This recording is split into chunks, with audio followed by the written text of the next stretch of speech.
There we go.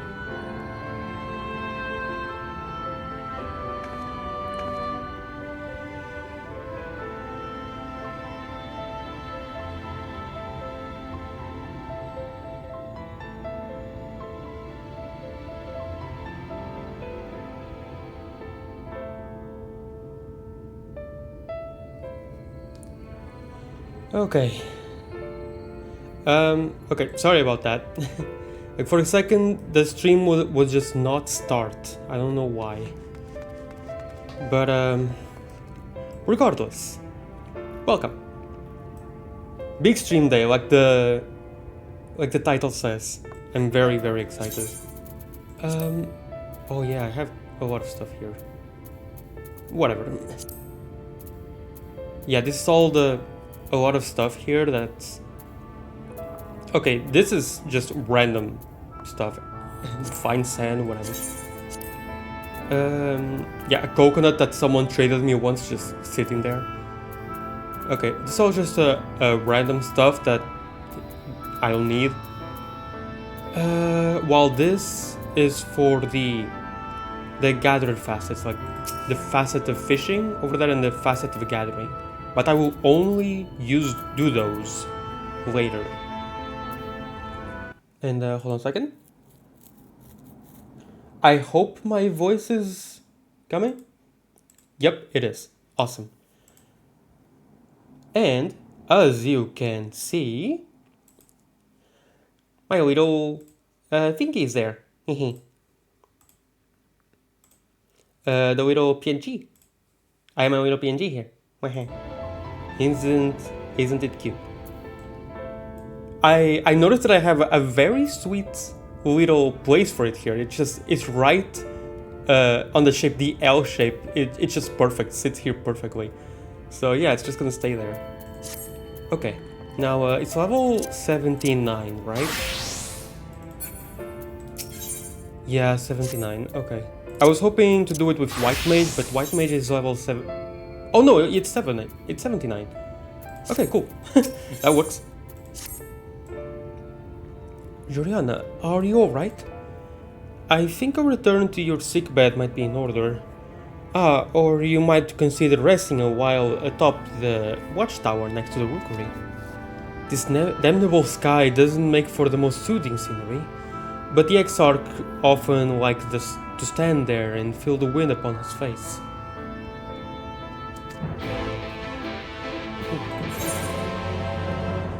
So we're gonna see the Exarch over there. Very well. Wait, no, I can just jump off. Woo! Never mind. I thought I... Oh no, no, it's just another place entirely. Is that there?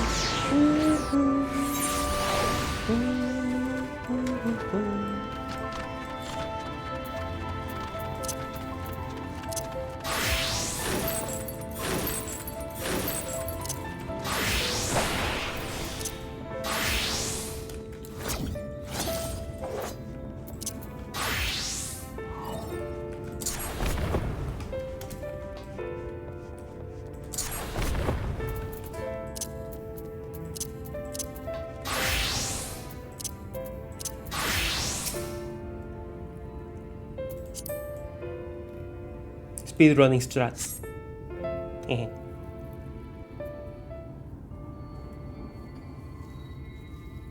Oh, but my little PNG there is gonna make this look bad, actually. How will I go about this then? I might just take it out. The people of this city have spirit, I'll give them that.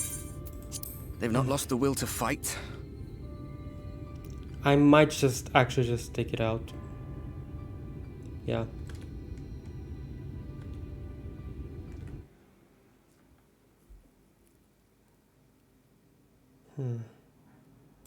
I kinda didn't want to, but... Oh well. I can imagine how torn you must feel, looking Hi, at the Arthur. sky. Knowing what it means to everyone. And that you're responsible.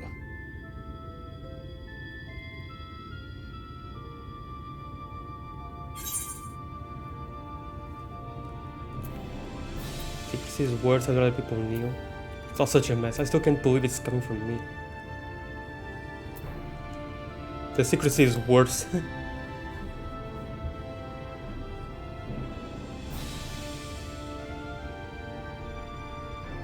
If you're thinking of coming clean, don't.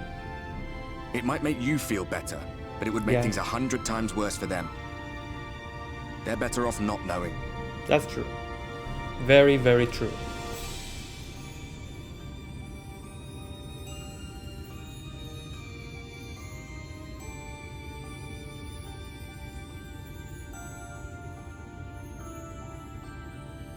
You're in a corner, and there doesn't seem to be any obvious way out. But that doesn't mean it's over. However hopeless it seems, you haven't lost yet.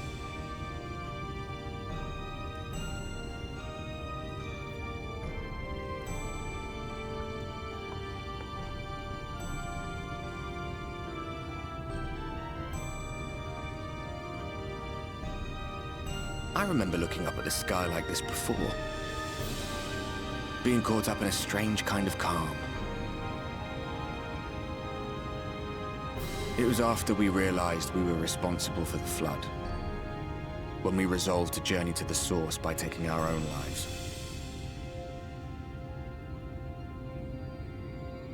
One last sacrifice. One last fight. One last failure. And then the Oracle appeared and, well, you know the rest. There were times in the years and decades that followed when I wondered if we might not have been better off just letting the rejoining happen.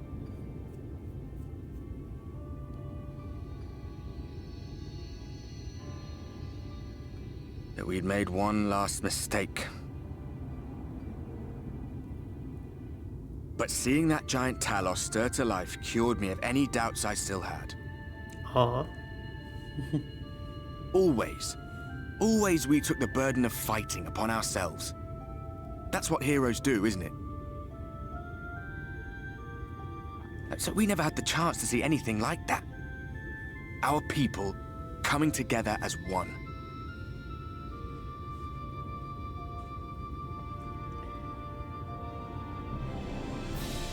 To think that their hope still burned so bright.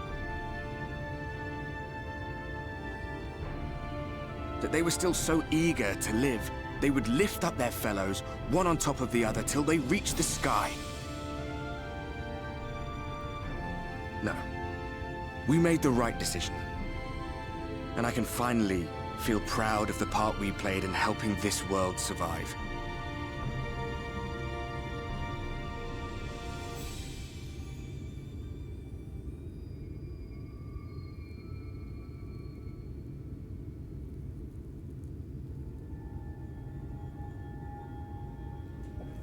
Oh. Well, come on then. Oh, that's cool. Yeah, bro fist. With the Meteor Survivor too, that's cool.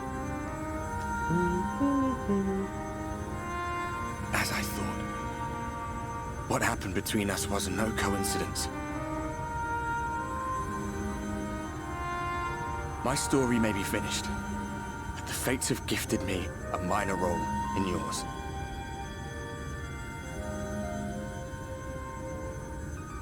I suspected as much the moment I realized you could hear me. But it's hard not to doubt yourself when you're the man who caused the flood. I was afraid to do anything more than watch for fear of making things even worse. But no longer. After all, the path I once walked is now yours to finish.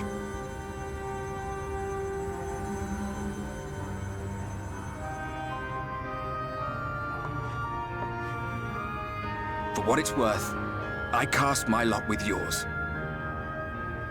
If you need a push, I'll be right there behind you. If you lose control, I'll do my best to stop you.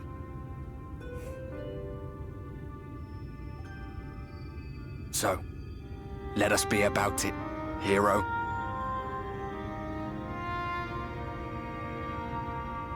Not. No.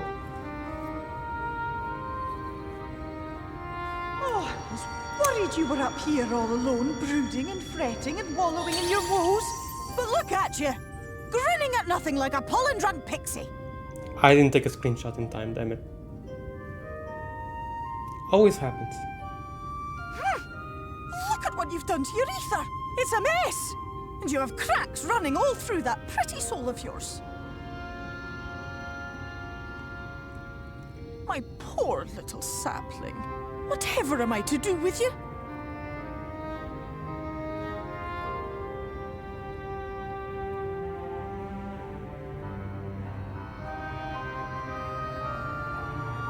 Shall I yield up my throne?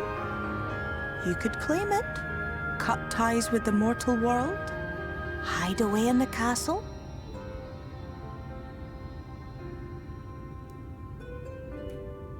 It won't fix the problem, but would it really matter? If any pesky heroes come calling with steel and magic, all of Il Meg will rise up in your defense. My crown and scepter are yours, if you want them.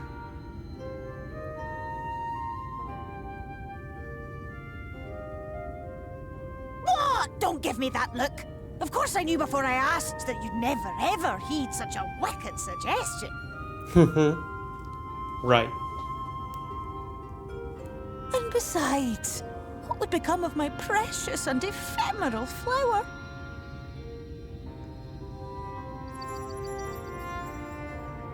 You're lucky that I really like your VA. My dear beloved sapling, you are lost, confused, and have precious little time to gather your wits. Your kind is always so preoccupied with what lies ahead, and so we muddle your vision with fog and glamour. But such trickery is easy to see through. Stand very, very still. Think not of where you need to go, but where you are right now at this moment, at this time, in this place.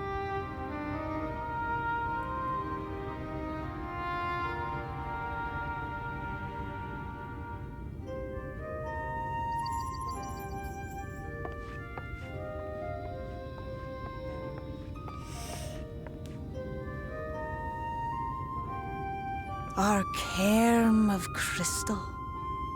From shadowed hood he watched you go, his ruby eyes with warmth aglow. See yourself as he saw you, and that shall be the clearest clue.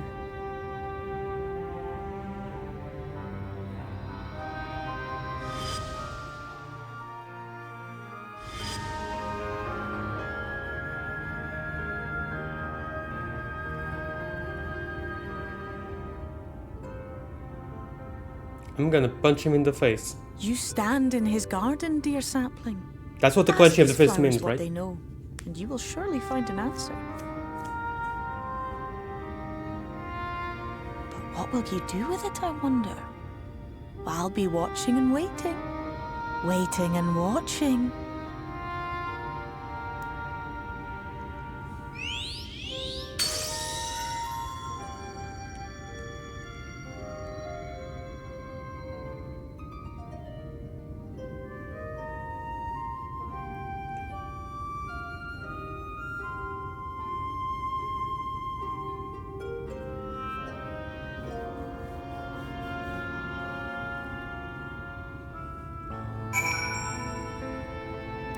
That was a really nice scene.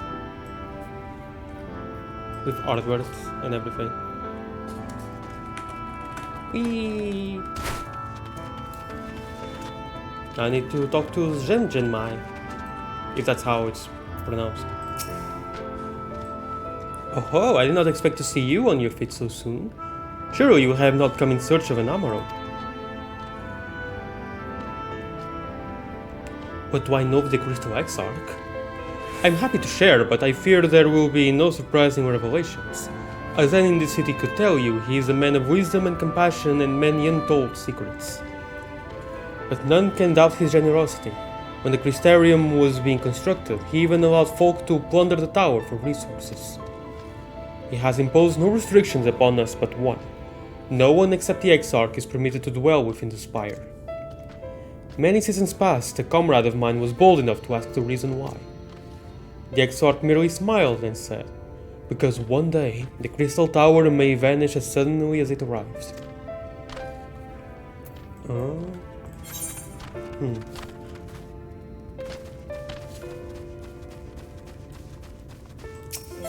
Interesting. What next?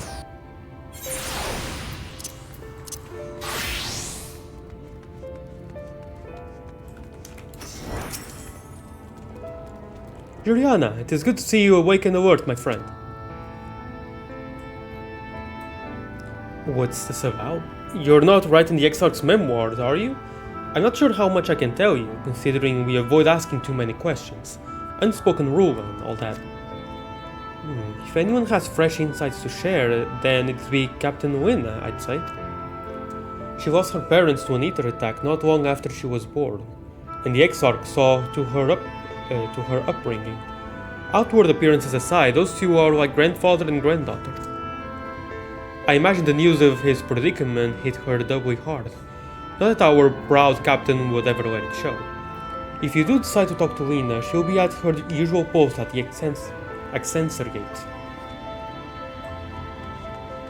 Okay, but I also have to talk to a first person, so that will have to wait.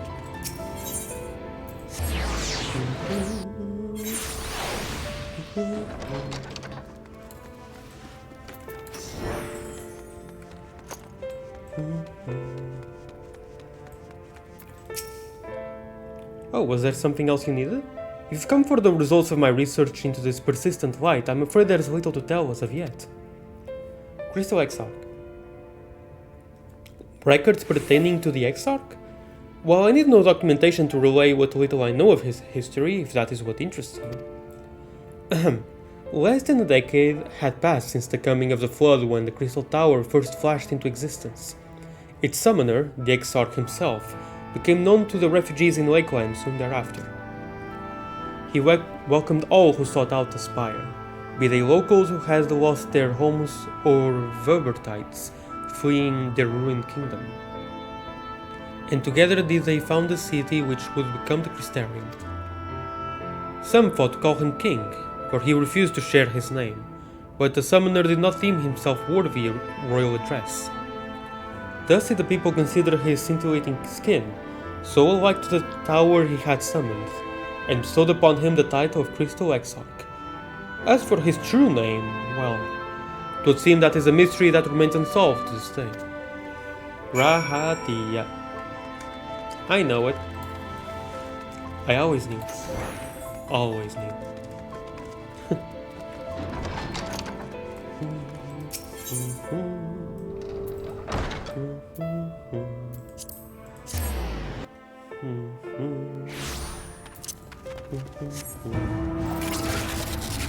I'm going there on my orb so I can ponder our conversation with Lena. What's up, Franard? Oh, I clicked Lena by accident. I meant to click Franard. Oh well. Julian, I was not told you had awoken. Man, I wish this was voice acted. Lena's VA is also really good. A welcome surprise, to be sure.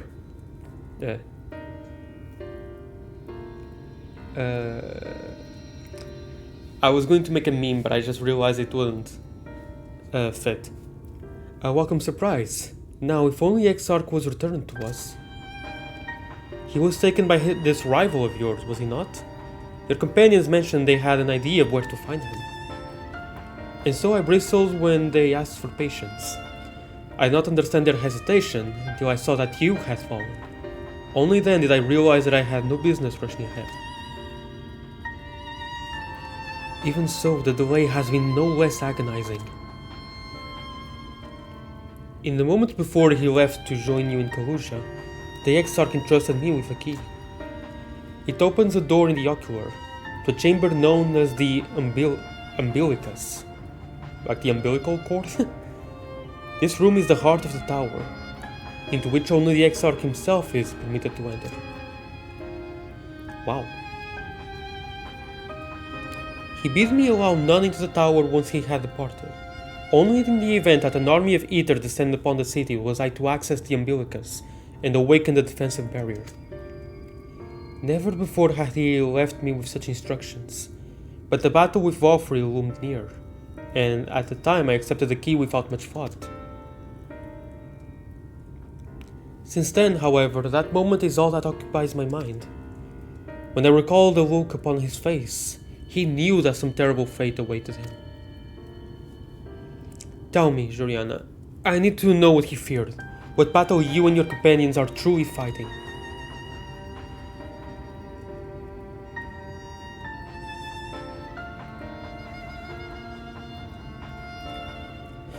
Forgive me. I trust in the Exarch, and I should not be voicing these doubts when he is not here to respond to them personally. But you have come to me with a question of your own, have you not?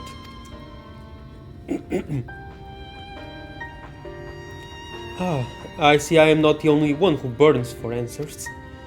The time has come to open the tower's heart. Though we do not face an invasion of Aethers, I suspect the city will be in far more danger if you do not gain the knowledge you seek. Is this going to be a solo instance since it's still 79?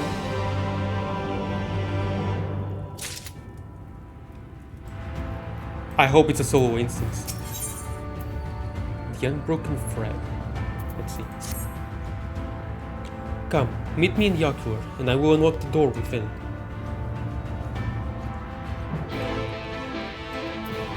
The first level 80 dungeon is always the one that's at the very end of the expansion. The main story of the expansion anyway. So, yeah. Actually, it would be fast if just go quickly.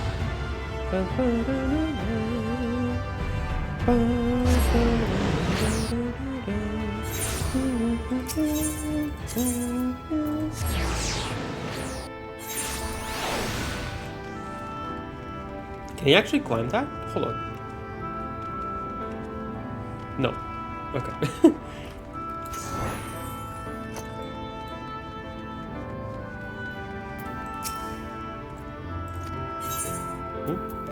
The captain said to expect you.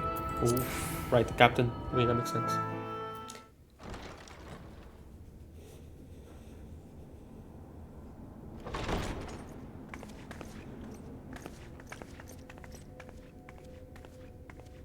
I have unlocked the door to the umbilicus. You are free to enter.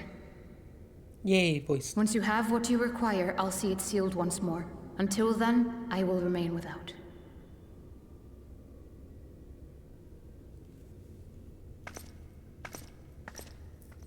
Oh, but White Mage still has level 70 gear. Oh, I don't...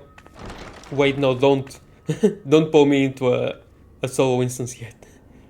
Okay, it seems to be fine. That's a lot of red and green and orange books.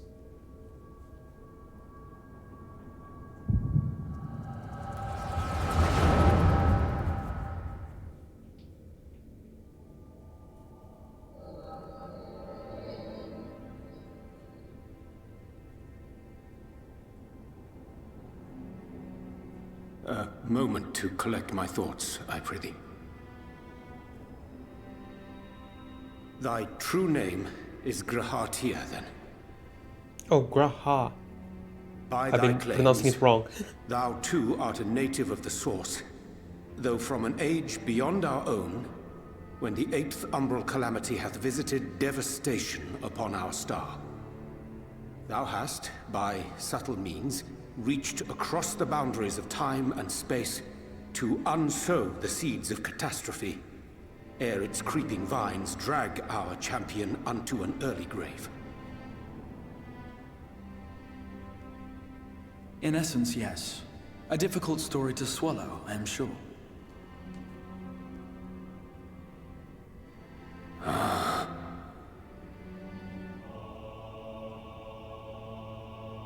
I doubt not the veracity of thy words, not the account of thy coming, nor that of the fated calamity. Yet my mind straineth still to apprehend the enormity of this tale. Wouldst thou favor me with a gradual unfolding of its chapters? Certainly. But where to begin? I should start with those great minds who survived the calamity, Cid Garland being perhaps the greatest. In hopes of staying the unending tides of war, he and his fellows pursued all manner of possible solutions. One of these was rooted in a theory which unified several fundamental principles discovered over the course of the Warrior of Light's adventures. It proposed a method by which one could enter the River of Time, traverse the rift, and leap between worlds. Oh. Perfecting that idea, however, was a work which consumed their lifetimes, and thus was it left to future generations to decide whether theory would be put into practice.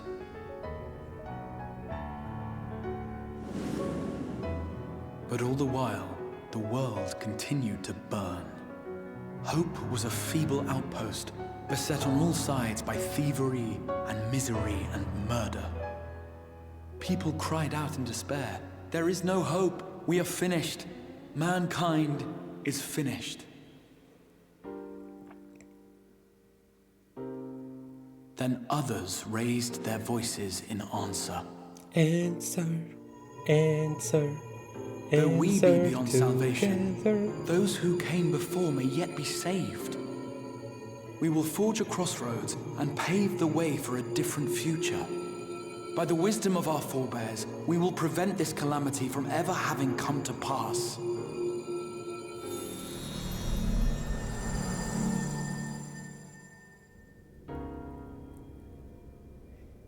The fighting went on unabated, but some few took up Cid's research and labored to realize those impossible ideas. After 2 centuries of labor, their descendants finally succeeded in awakening the Crystal Tower, an integral part of the process, and, in doing so, roused its caretaker, me.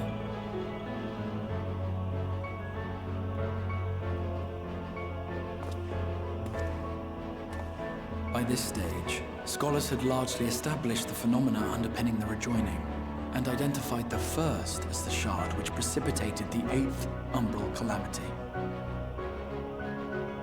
This grand structure was already capable of storing the energies required to attempt the translocation. All that remained was to augment some few of its functions based upon the theoretical models of Cid and his compeers.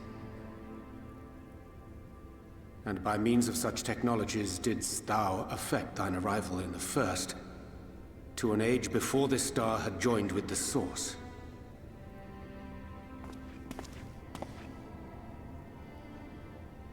Some while before, as it turned out. 'Tis all but impossible to predict how time will flow between one world and the next, and we missed our mark by almost an entire century. But this only worked in our favor. The Sin Eaters could not be defeated without the blessing of light, and summoning the only woman who might stand a chance against them would require decades of preparation.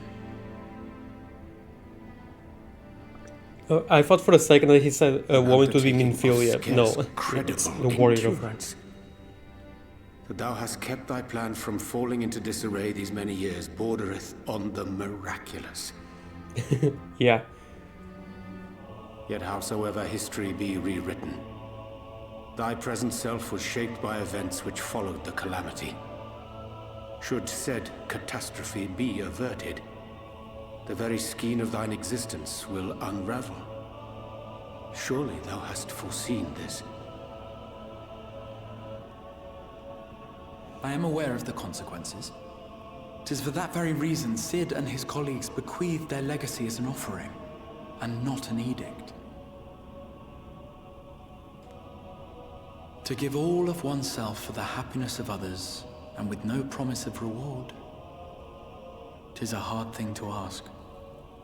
Harder still for those condemned to survive in a world which pitted brother against brother. Indeed, you are right to call the execution of this plan miraculous, though the force which held it together was nothing so inexplicable. It was her. The warrior of light has been our unbroken thread.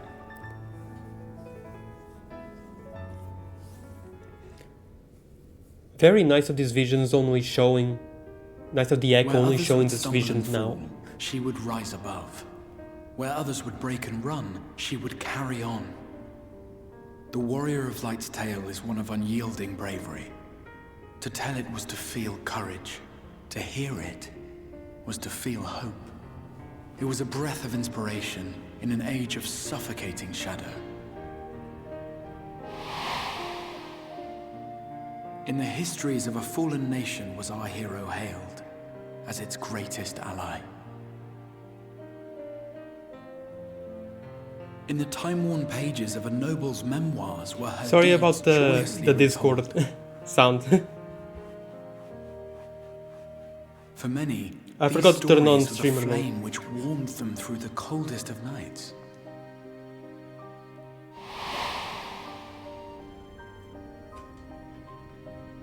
Oh my god, So it please. should come as little surprise that the plan found no shortage of volunteers, concerning as it did the Warrior of Light herself. Oh, right. It was their chance to add their own verse to Alright, the I hero's forgot. saga. Discord. The Discord sound isn't being captured. I forgot about that. Okay, yeah, fair enough. Thank you, Rin, for checking. I appreciate it, Rin. Thank you very much. Meh.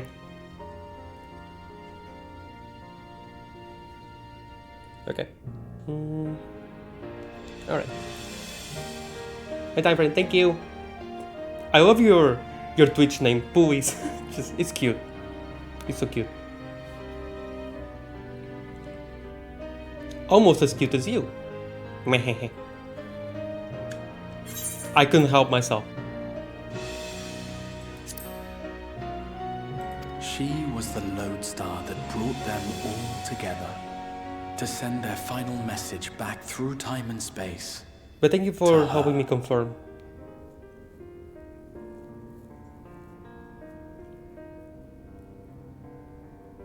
The light of your legacy was our torch in the darkness.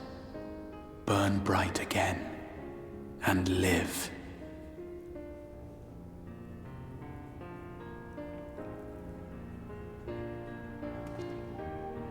I am merely the bearer of that wish, come to ensure it is safely delivered.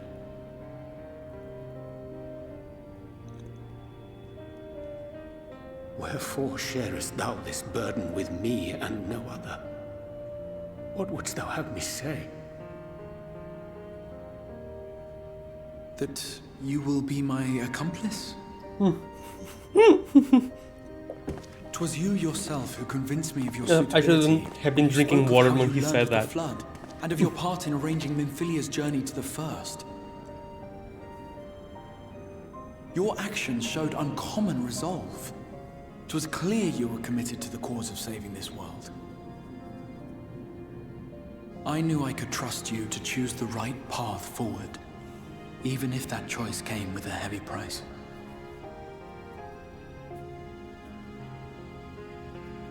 What price?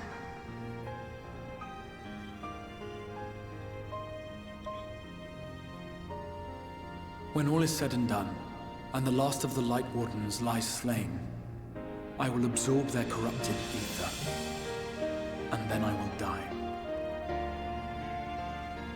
Knowing what I know of your Or did he try companions, not to mention your champion, they will try to stop me.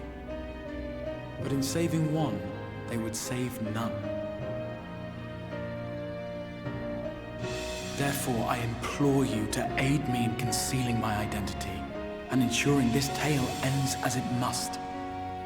To this end, I would have you take what I have told you of the Calamity and make of it a portent, a prophetic vision you beheld in the swirling chaos of the rift.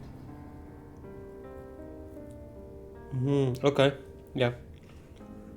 Is this truly thy wish?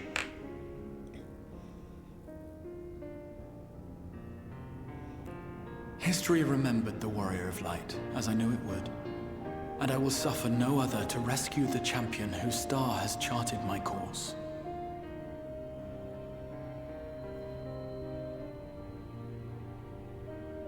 I will see this tale to a happy end, my friend. There has been enough tragedy.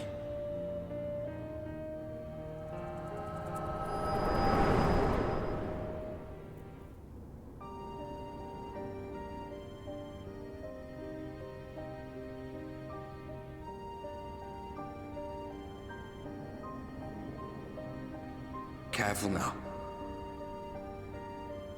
If you lose control again, the light could claim you for good.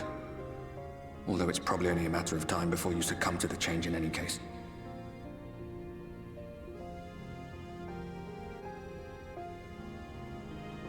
What do you mean to do?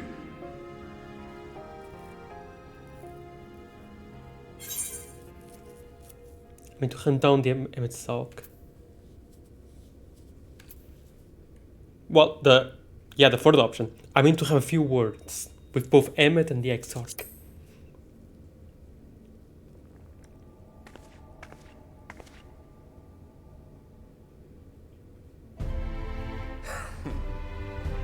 Then we should be on our way. Diassian mentioned the Tempest, did he not? That's the stormy seas around Calusia to you. His lair must be down there somewhere, hidden beneath the waves. Oh, good thing I can breathe underwater. Thank you, Kojin.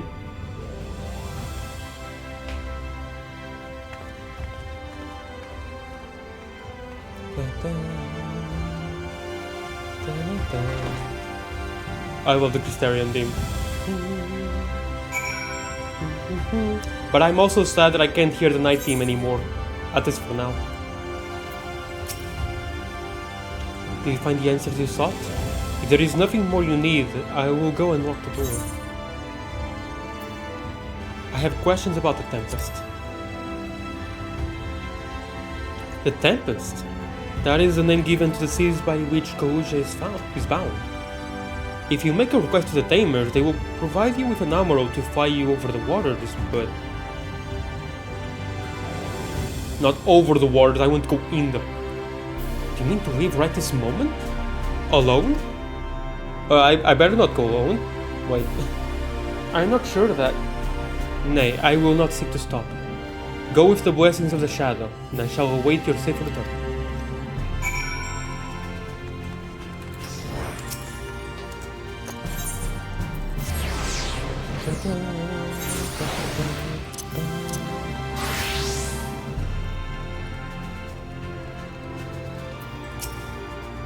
Require an armor. Just a moment, and I shall saddle our swiftest beast to fly you to the island. The open water? To the depths of the Tempest? Our armor can swim, yes, but to reach the ocean floor... Don't you worry your pretty head. Figuratively, pretty head. Oh.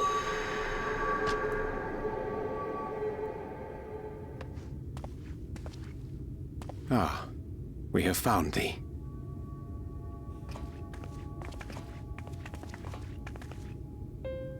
Word reached us of thy recovery, and thus did we gather with all haste. I think we need Lise here. She can also breathe underwater. I think Alisa can too, at least. By thy looks, I gather thou hast gleaned that which I came to tell thee. Yeah, I think so. I think Alisa can breathe underwater. Oriolja shared everything with us. The Exarch's true identity and purpose. Alisa, you're coming with me. I'm so tiny. I offer no excuses. When I agreed to aid the Exarch with his plans, 'twas in full acceptance of the condemnation I would face when my duplicity was laid bare. Wait, it's actually the second time you... Rancor, but resolve that I sense in thee. Thou art fully intent upon walking thy path to its end, art thou not? If thou canst forgive my deception, or, failing that, set aside thy displeasure for a time, I do beg leave to follow thee. What strength and wisdom I possess are thine to command. Hell yeah. I forgive you, let's go. I love this one. I forgive you, let's go. That's really funny. Like, yeah, there is literally nothing to forgive. You're fine. At least to me, in my opinion, like, there is literally nothing to forgive. Anyway, it's kinda funny because this is the second time that Urianger has been lying, so to speak. Obviously lying, but lying nonetheless. Well, actually this time it wasn't so obvious. But the first time in the patch 3.4, it was also about the First and the Warriors of Darkness and all that. So yeah, second time, and the subject was kinda around the same thing. I'd say around the same lore, which is kind of funny. But yeah, there is literally nothing to forgive.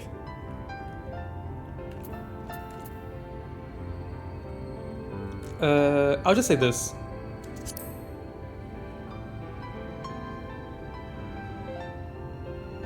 I understand the precarious nature of thy condition.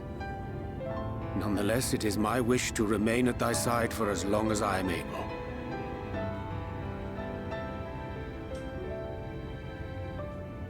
I'm sorry, but I don't think this is a good idea.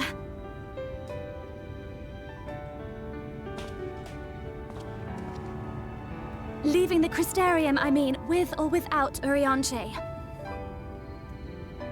What I did for you won't last forever. There's no telling when the light will break free again. Please, you must stay here. At least for a little while longer. We will find a way to cure this, I promise you. That is not happening. How can you make promises? We don't even know where to start. Alize, please. You know Reen was only trying to help. Of course I know! I know only too well! But making promises you have no way of keeping is not a kindness. It's a lie. Plain and simple. We've all searched high and low for an answer, and every one of us came back empty-handed. I am not about to stand in her way now. Not after failing her in her hour of need. No. The least we can do is...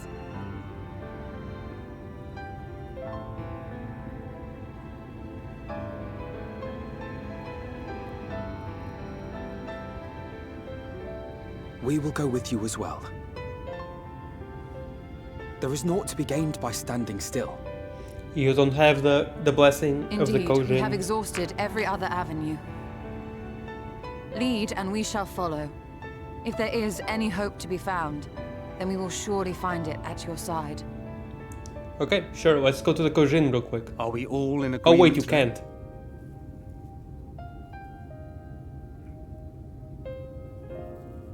Sorry, I'm gonna shut up. I'm ruining Is the there moment. aught we can do to help?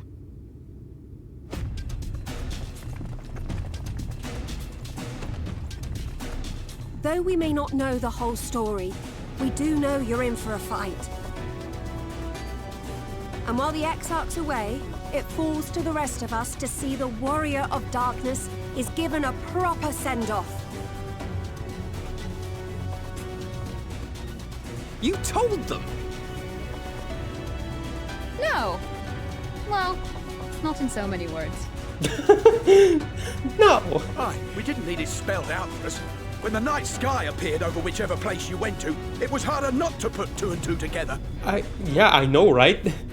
That's what I was thinking From the too. moment I heard that you and the Exarch shared the homeland, I had my suspicions. Long had he been waiting for a certain someone to arrive, and I knew at once that it must be you. Thank you, Zigbar. Exactly. When he went up to meet you, it was clear it was no ordinary visitor. That spring in his step spoke volumes. I could feel his excitement. Eat him! That's right!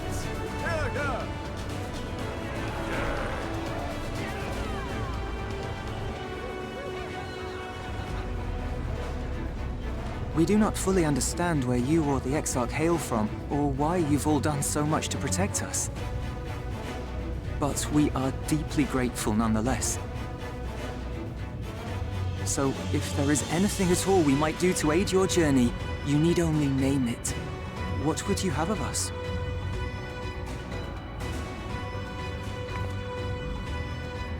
You might have invited them to join us, where there are not so many. But come, they are waiting. What is your will, O warrior of darkness? Shut up, Stola.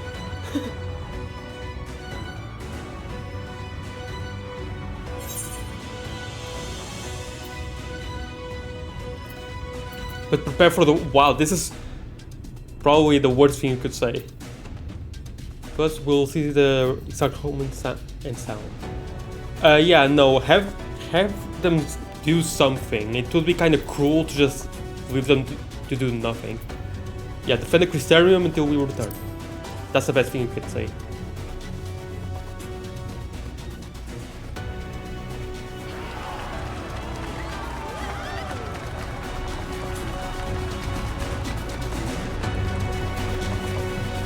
The reaction is probably the same either way, but I want to imagine that the last option makes them go, ugh, that's awful. There's nothing I can do to cleanse you of the light's corruption, but I'll do everything in my power to keep it in check.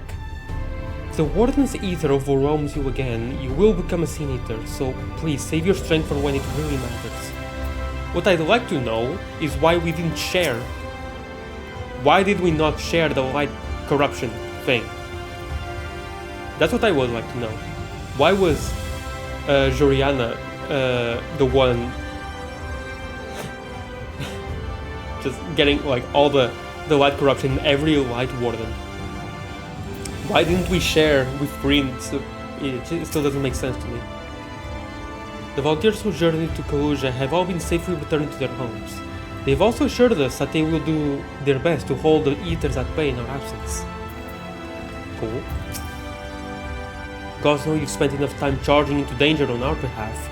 It's only fair that we will return the favor. I once said that I wanted to fight for Istinian, and that I wanted to save him, not let him be sacrificed for a cause. And now I say the same to you. Ah. That's very cool, actually.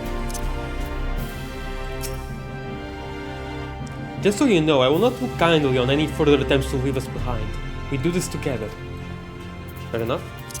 Let me just get some white mage experience. Thou didst plan to commandeer an Amaro for thy journey to the open sea. I fear the following dive down onto Emmet Salt's underwater bowl would drain even thy legendary stamina. Thus, during thy convalescence, we consider the most efficacious method for reaching the depths of the Tempest. I believe we have arrived at an elegant solution. We are going to talk to the Ondo. Yet ere we discuss this step, I suggest thou dost conclude such pressing business as remains to thee in the Crystarium. Once the sea closeth above our heads, we are unlikely to surface again, until our grand deed is done. Oh. Oh.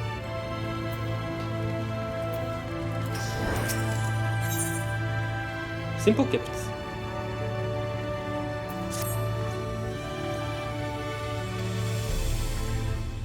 It's for you to show their appreciation. I said that if I saw you, I would let you know, and here you are.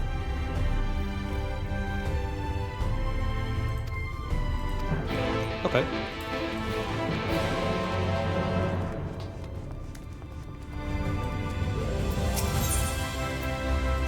Perspective poet.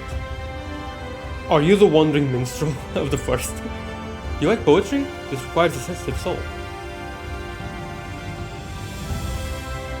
To provide context and completing a gift for my aged grandmother who lost her sight some time ago. I wish to convey to her the endless beauty of the night sky through verse. To do so, however, I must explore the myriad emotions that a shimmering, inky expanse evokes in the heart. I'm sure you understand. Thus, I would beg you assist me in asking those of Crystarium what the night sky means to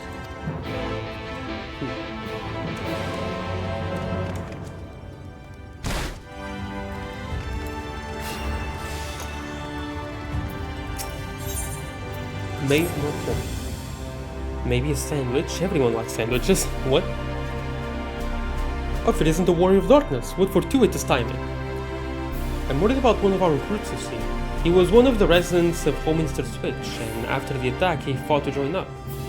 The better to protect those he loves. Alas, it's not so easy as all that, is it?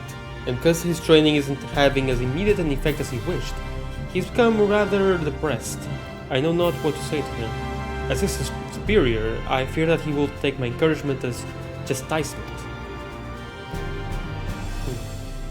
Okay. He's always free.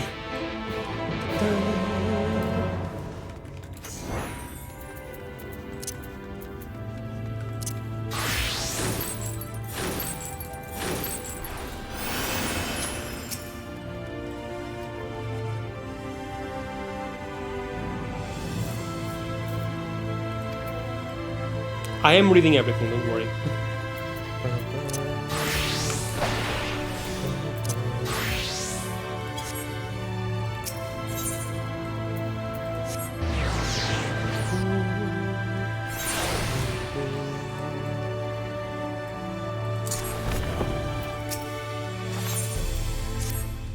Oh dear, oh no, my foster father to be. My wife is having a baby, I was there, but the nurse said I was making everyone anxious and threw me out. I came out here for fresh air. I'm having an awfully hard time breathing for some reason, but I can't just wait. You have to tell them to let me back in, quickly. Wow. Okay.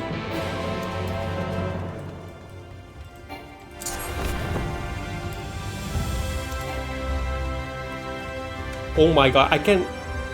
How have I never noticed these stairs here? Have I ever gone up these stairs? I don't remember if I have.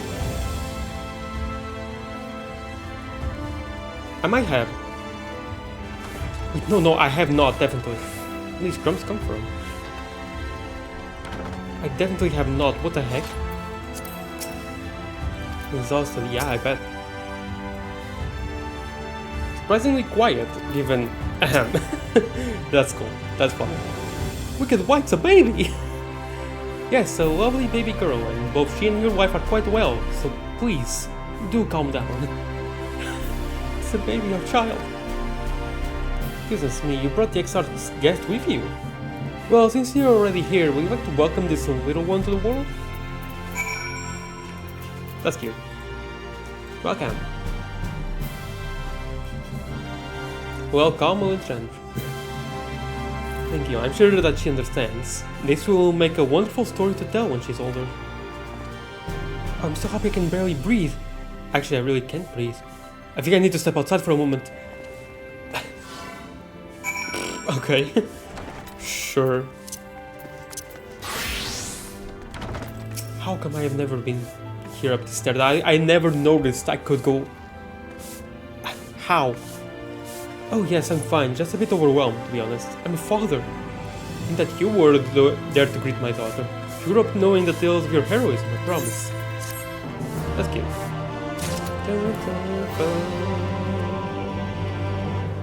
Wait, no, I have been here for the sightseeing log. But I don't think I came here from this way. I went through this way, yeah, through the Aetheryte. Interesting. If this was a platform, I could land on top of that palm tree. I'm disappointed.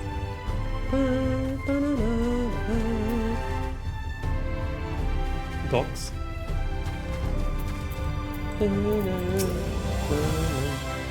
Oh, I'm so glad you haven't already left the city. I want to present you with this gift. It's from all of us.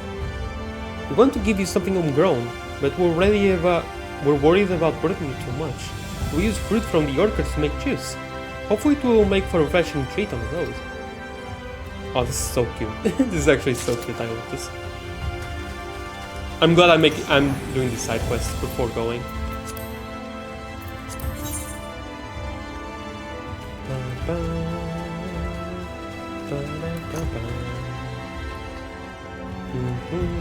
Hey, what's up, Giot? I know you're the king in Final Fantasy IV now.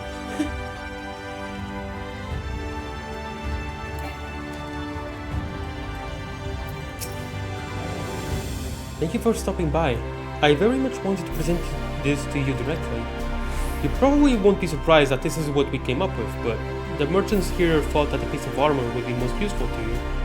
So we pulled our funds for this. Might serve you well. Huh. Right. I'm probably not gonna use it. Oh, but it's all part of the rewards of the quest, yeah. Oh yeah, I should check my retainers real quick. Oh, there's two on the adventure, actually. Okay, nothing new. And some money, nice.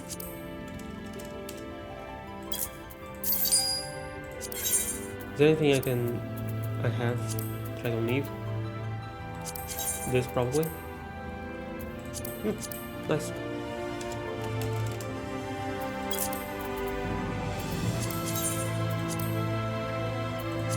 Okay. Stone gold ingot, okay. Sure. 100. I don't really care. Palladium ingot. Actually, I think I need this for something. And also the Torreyo lumber, even though it sells for... Well, it's not that much, but it sells for a fair amount. I'm pretty sure I needed it for something. And also the Astral Moraine. If I remember correctly, I think it was this that sells for a lot, but I've been really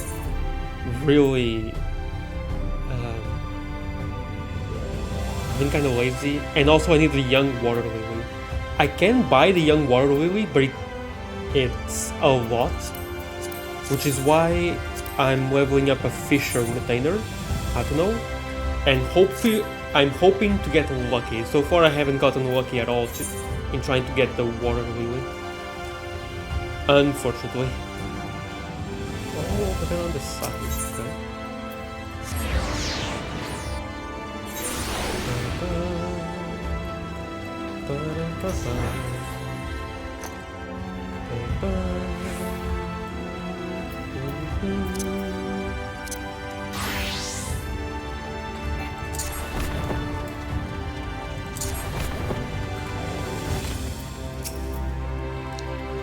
Greetings and heartfelt thanks. It's only because you fought for us that our vegetable plots remain intact, and we may continue to believe this for you.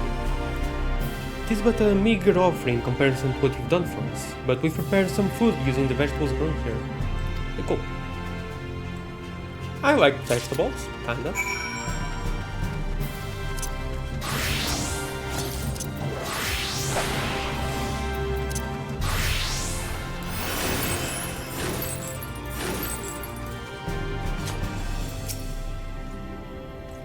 The Warrior of Darkness! You must be mistaken. You can't possibly have reason to speak with me. Here's a sandwich. This hearty sandwich is sure to provide comfort to the stomach, if nothing else. I don't know what to say. I don't deserve your kindness. I don't deserve your sandwich. Well, I need to screenshot that, sorry. Okay. No, I've been working hard. The instructor is worried about you.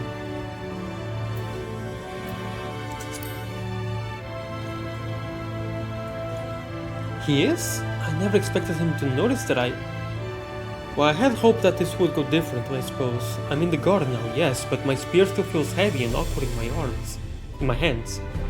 My knees still shake when I'm in combat. It wasn't meant to be like this. It sounds pathetic when I say it out loud, doesn't it? I had the resolve to be like you, came to our rescue when everything was at its most hopeless. Yet here I am, discouraged at the first sign of difficulty. There's nothing for it but to face my own weakness, is there? To overcome it. It won't make me a hero, but it's a step on that path. Seeing you again has reminded me that that's the path I want to follow, no matter what. And I love these, I really do. They're very cute. Oh, let's stop. How do I... Oh, over to here.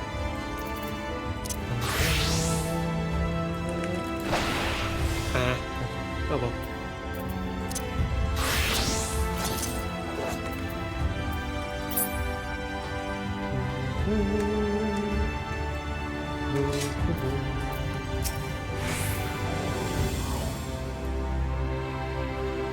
The night. It is a strange and wonderful thing.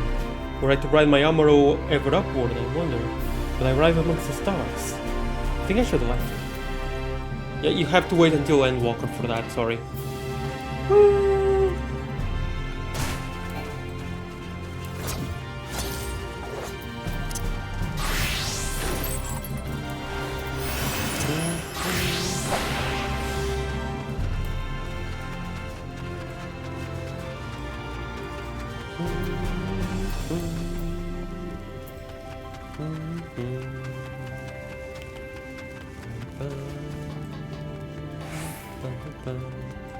Let's go, it's still bright. Let's go.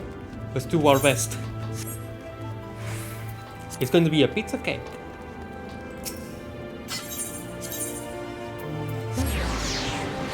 Man, imagine if there was a Trails collab in this game. That would be so cool. Of course, it would be full of spoilers for me, unfortunately, but I would grab, at the very least, if there was like any Estelle or Lloyd glam, I would grab it immediately. How does the night sky make me feel? Fascinated, mainly. Well, grab it immediately would be being nice to myself. Actually, I wouldn't be able to grab it immediately. To probably be level 120 after I recalled.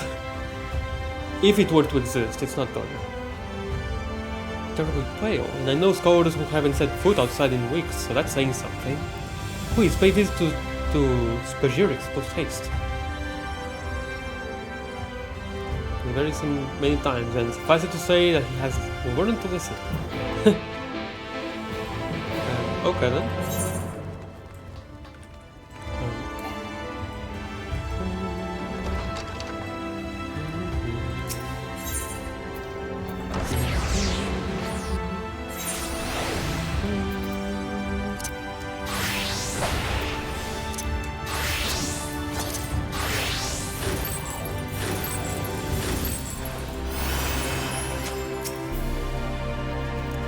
Nathan sent you.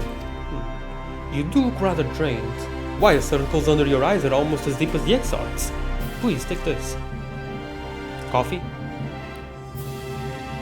Full with potent syrup that should balance your humors and reinvigorate you somewhat. When is ever coming by for more doses to foist upon the Exarch when he works himself to exhaustion? So you may be assured that it is efficacious. Now you'll drink that in front of me. Not that I don't trust you to take it, but I do have quite a few years' experience working in this field. I found that it's better to be certain that the patient is following my instructions. I imagine so, yeah. Pei-Han will be deeply displeased if you do not drink the medicine where he might observe you doing so.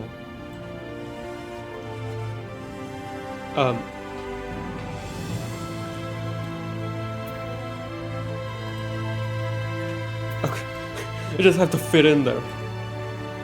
He done the bottle in one gulp. Why is he just not looking at me? I was right there. But nevertheless, they are overpowered by the taste of vinegar and cannot help but grimace, then scowl. The Exarch made the same face the first time he tried it. Your cheeks do have a bit more color to them now, though.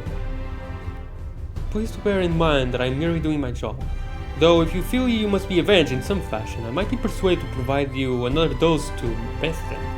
For all he fusses over others, the man is constantly working himself to the bone. Alright then, sure, that's fun.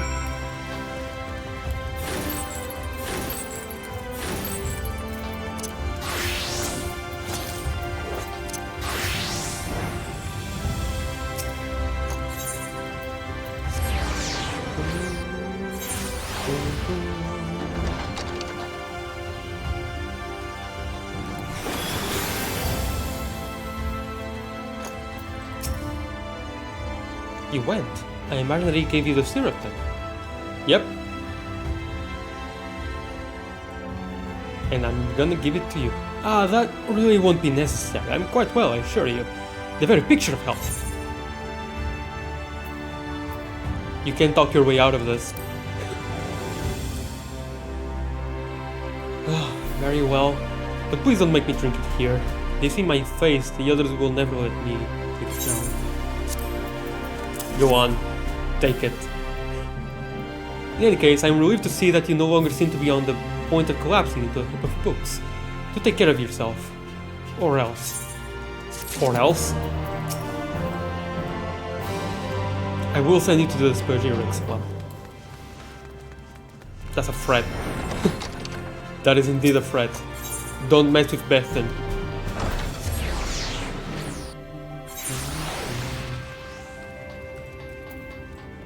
Oh my god. Pit trick? Hold on.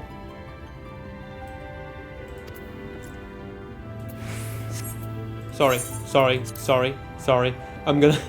I just have so much time today that I'm going to do so much stuff that will make me take more time. Probably not finish Shadowbringers at all today.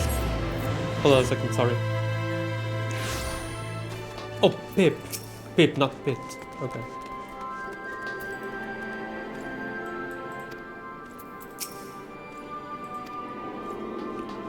Okay, never mind that. Still, kinda... okay, no, not that similar, actually.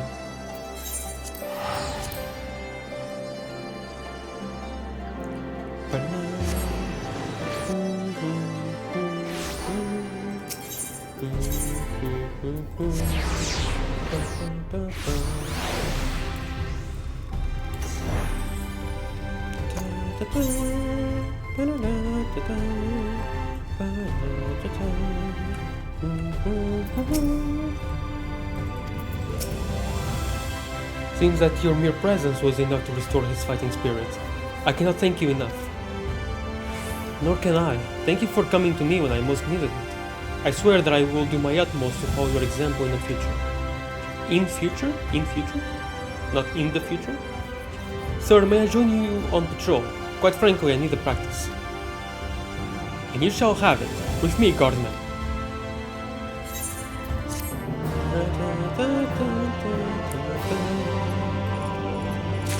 Nice.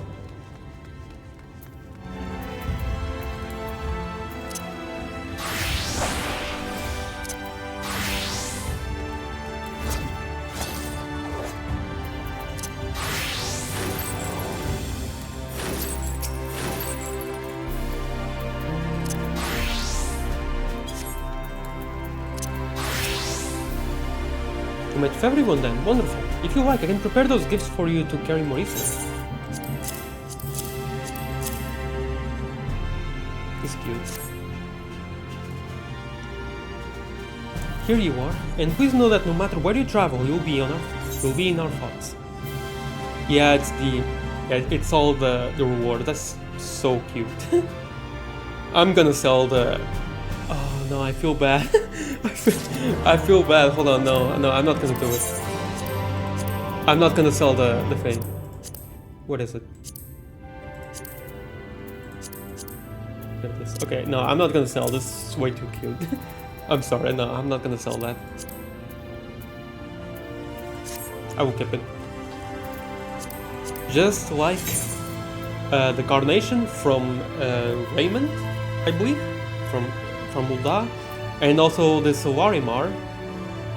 I believe I got it from a Heavensward quest. A little girl that died from frost, died from hypothermia. Not. Yeah, Heavensward is like that.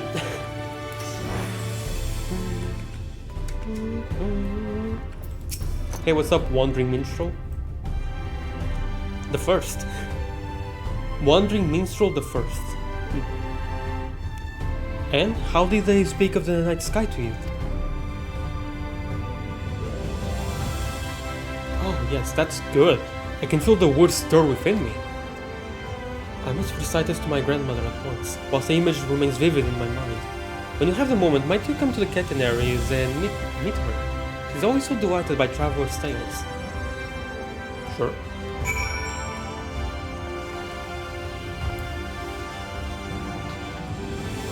Wait, is the Ether Shard? Oh yeah, the Ethernet Shard was up actually, yeah. Whatever.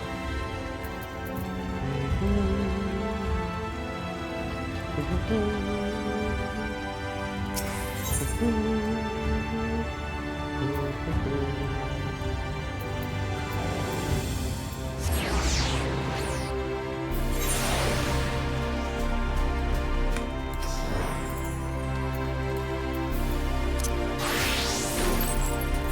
all the way over there. For people who don't care, this is probably hell.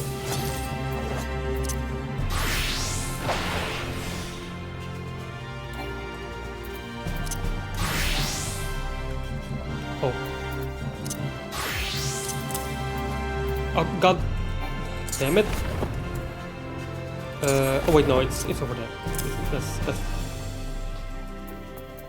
I locked this. I thought by locking this I would be able to lock this.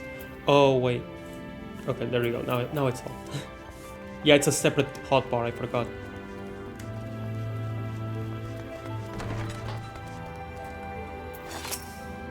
Octogenarian. It's one frightful thing after another these days, but I can't allow myself to lose hope for my daughter and for all my friends here at the Crystarium.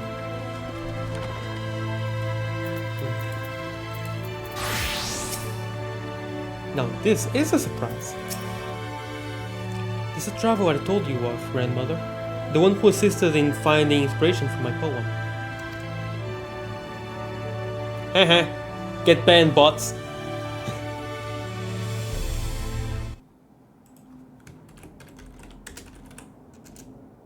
That's... Goodbye. Thank you, Seribot. I appreciate you, Seribot. Seribot, my beloved. Get banned. There were 3 in a row, I think? Or 2? No, 2. 2 in a row. Hehe. Take that. And what a beautiful poem it was. So full of love and awe and hope. Just as beautiful as the night sky that you returned to us, my dear, I'm sure. Oh my god, Sheldon escaped. Pokemon community. It's Sheldon. That you... What? You didn't notice, child? You need to truly see the world around you if you are to make a living as a poet. While the blind grandmother is more observant. You are the warrior of darkness. I asked you for help with my poetry. Thank goodness I didn't insist upon reciting it to you. I might have died of shame just now. Oh, you needn't be so dramatic. It really did turn out quite well. And now we've had this lovely chat, isn't that right, dear? My dear.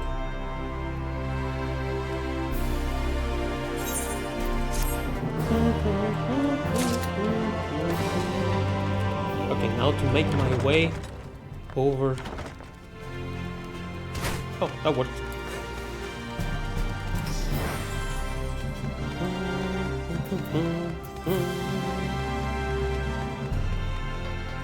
Oh, I could have gone through there.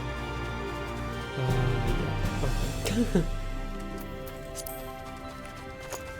I really have not spent much time in the Crystarium at all.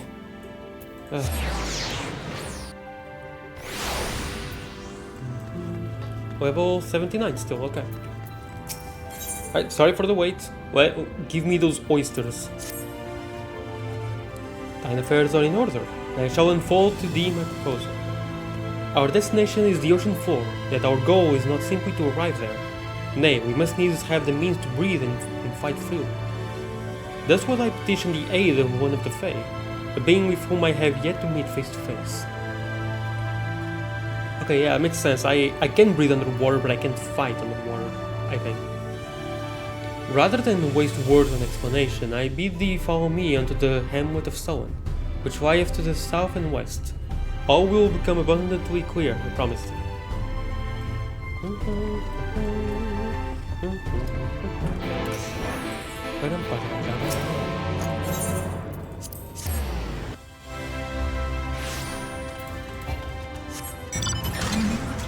I'm gonna go there on my Ferrari.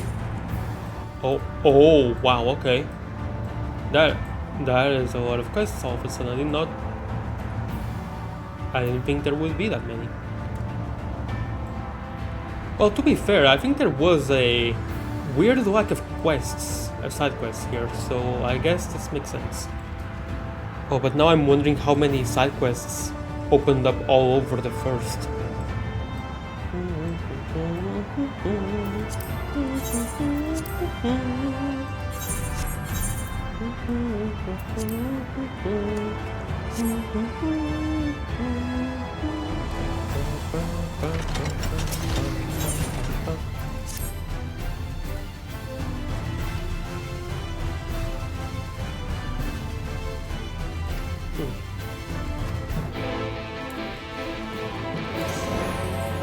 Hi, Instant.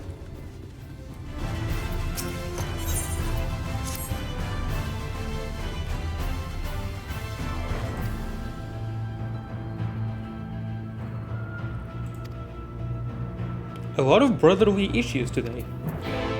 It's like how there have been a lot of clenching fists today. We had like 3 in a row. Simple treasures? A traveler, right? He the type that likes to go for a dip in the water? If so, then there's a favorite ice to be. Okay, sure. Go to the facet of fishing. Cool. And don't worry, if I skip them, it's just to make it faster, but I'm still reading what they say in the event tab. Whatever is skipping them. Where were the fish hours ago?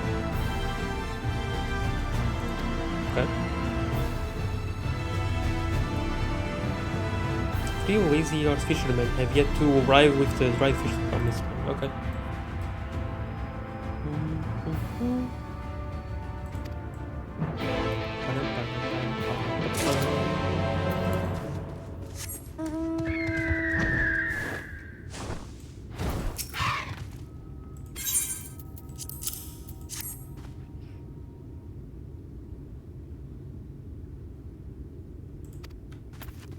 Try out just right, okay.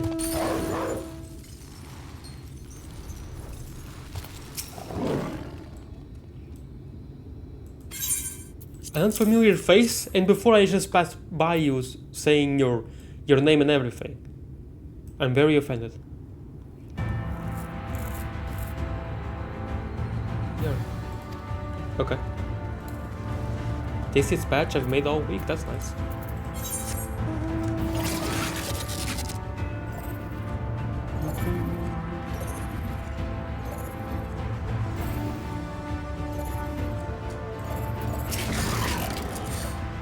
Yes.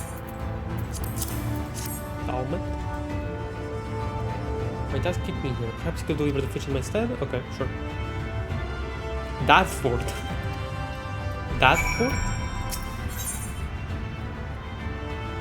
Okay, I will always get the money because, I mean, just do the math. Here you have 1,000 gil. If you turn it in at the Doman Restoration, at the Doman Enclave, you'll get 2,000 gil. While here, you can buy these for less than 1,000. So like, by getting this, you're able to buy more of this. So technically speaking, you're buying like 4 of these instead of 3. A more something that would make me consider more would be like if they offered 5. Although of course before they showed more options, and the other options would have dyes that you couldn't buy anywhere. You would have to make them yourself. Now there, you would have some value, but nowadays you have no value, so you might as well just get the gil. There is no reason to get the dye. Of all the days to be a traveler, we get many of those around here.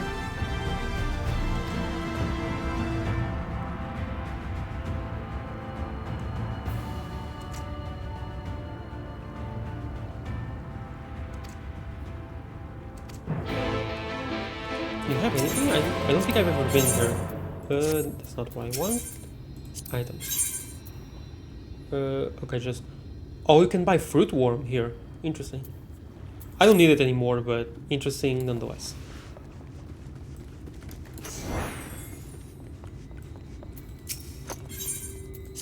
Scrumptious what? Oh there, what? Retro is the talk of the village, yes? Yeah, I have.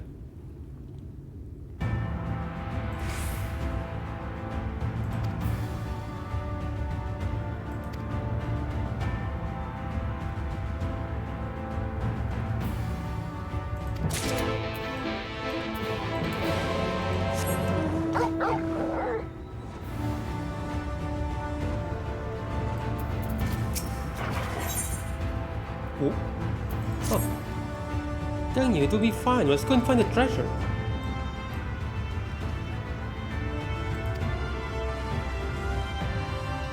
Hello there, Mrs. Traveler. What can we do for you? Wait, did you hear us talking about the treasure? What treasure? Spain? Oh, it's too late now. Was it treasure map? Yes, I have. Those are cool. Show me the treasure map.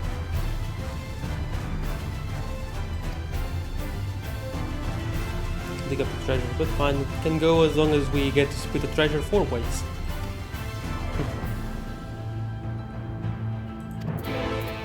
Okay, that's cute. Hold on a second.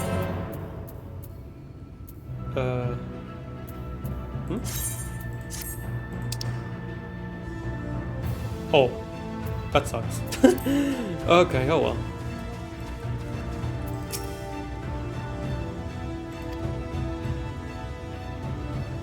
He was one of the most sluggish, slothful wretches you've ever had the misfortune to meet. You seem that nothing short of a furious exhortation will suffice to convince him of the value of honest work. Wow, okay. Slash furious.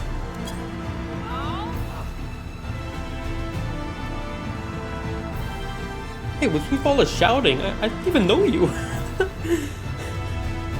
That's funny. Chora sent you.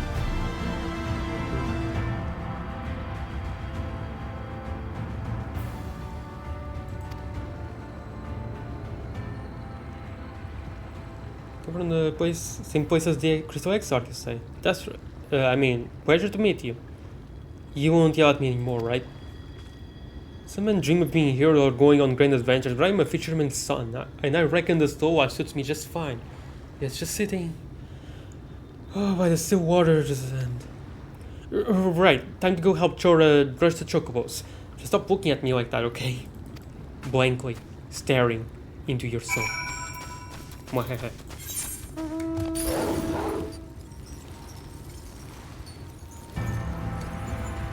Hey, what's up, dude? Need help? Well, watch it. You're getting water all over the place.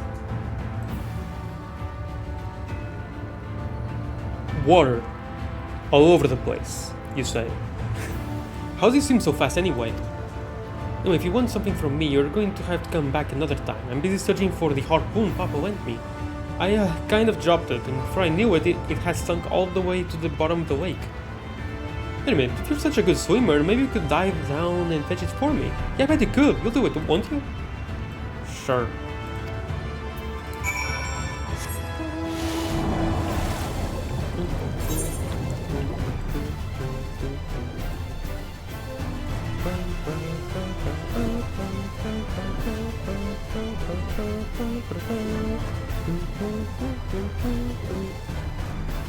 Oh, right there.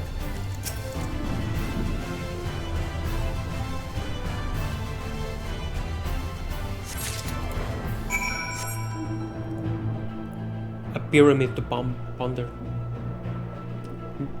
Upside down pyramid with Baldessian arsenal over there.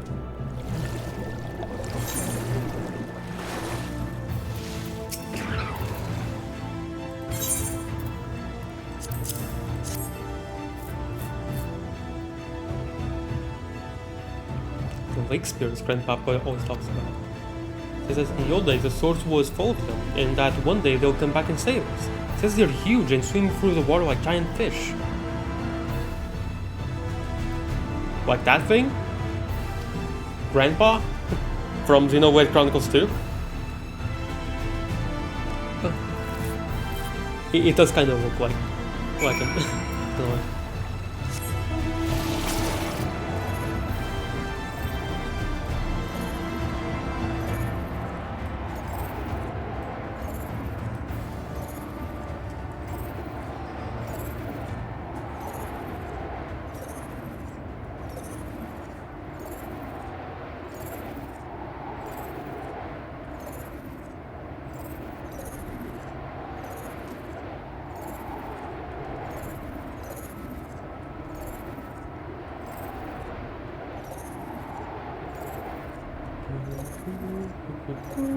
There it is.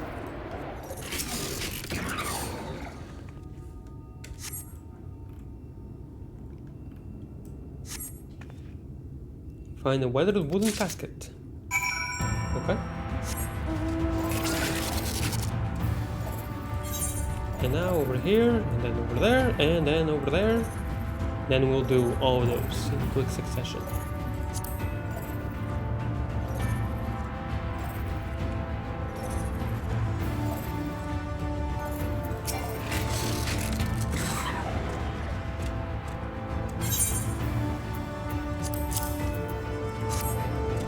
You are the one from the Ron shop, yes? Maybe come at the wrong time.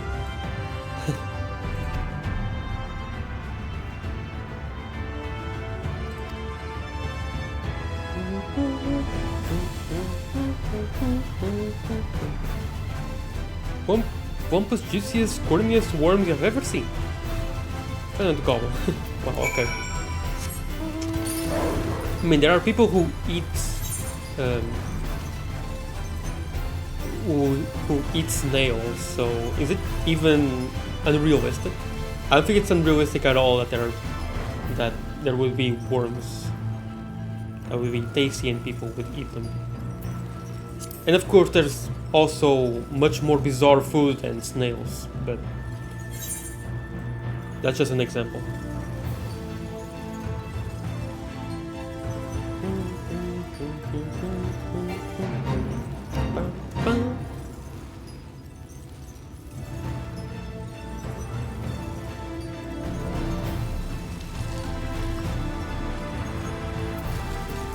Fastest investigator.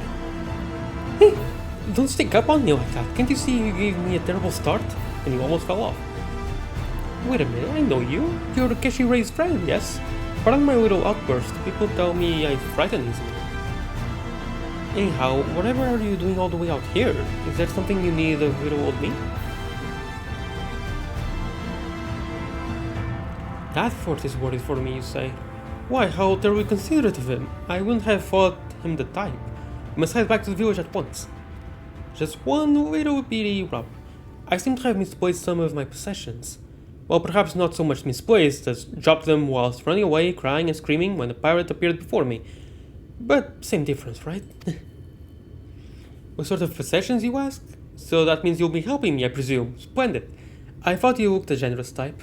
Anyhow, it's just 3 little things. My staff, my field notebook, and my tiny little pouch. If you could find them for me, I'd be ever so obliged. So... okay.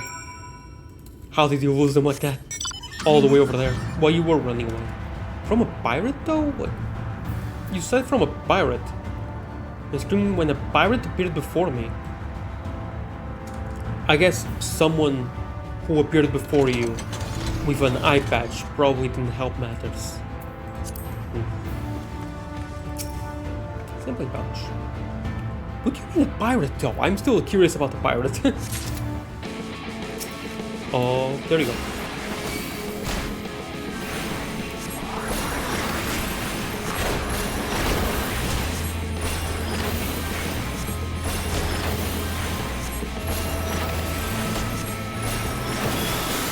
I still hate the other thing, the other one, damn it.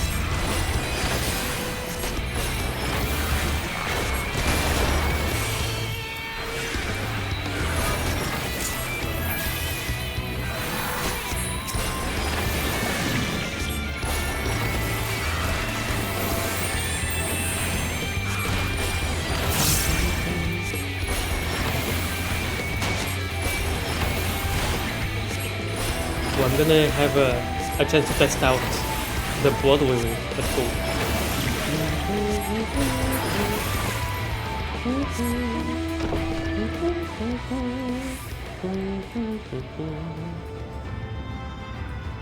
The walking stick. Oh, that's my favorite. I have one too. It's really helpful. Even though I'm still trying to get used to using it. I also call it a cane. And a supply box.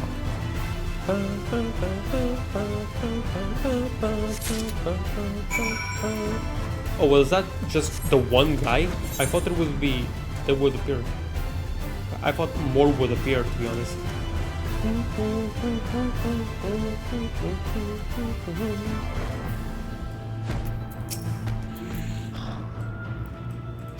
Don't go down for the fight.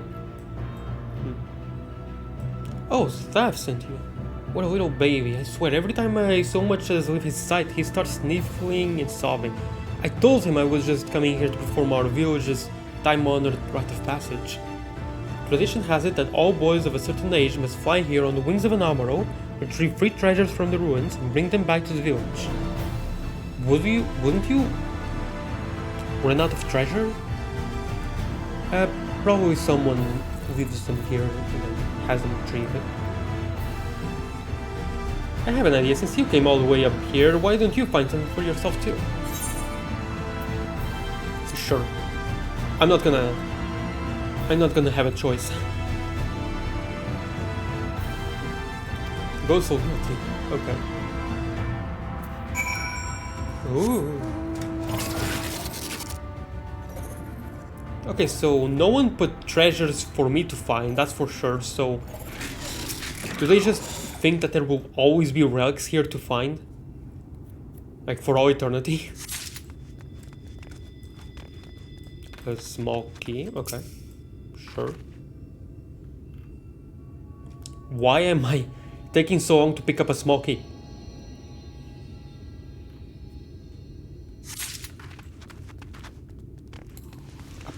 Yes, a pile of rubble. That's great.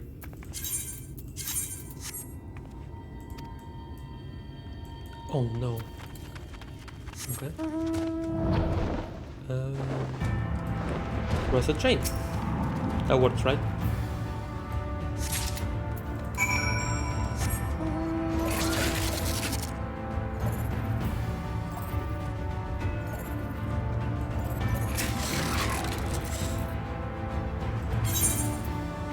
Massive time-worn chain once used in an ancient prison. I'm shocked that it has its own icon. Its own unique icon, I think. I haven't seen this item image before. Not that I can think of.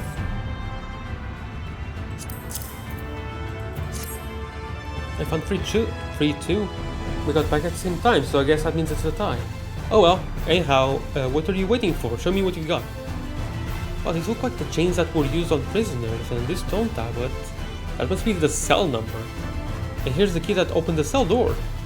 As you might have guessed, they said this place was used as a prison before the flood. Of course, it didn't hold anyone in it now, except for the ghost, of course. Boo! Anyhow, I should get back to the village before the staff caused another flood with all his crying. So long, stranger.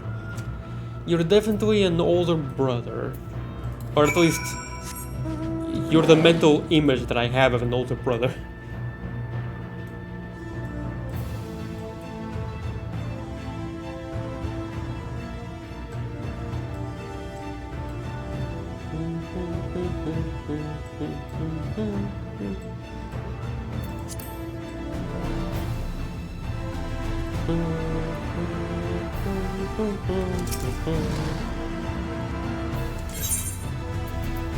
Certainly length of wood will help any traveler navigate their way through the treacherous mountains and cliffs. Great meaning to the person who spends them, of course. Rocks, saliva, and so forth harvested for research purposes. What? Actually, most importantly of all, the notebook containing the most monumental findings your truly has gleaned. You've done a great service today, friend. Okay. Of course, that fort is a dad character. Everyone loves a good dad character. That's why everyone likes Crystarium. And suddenly the music stopped.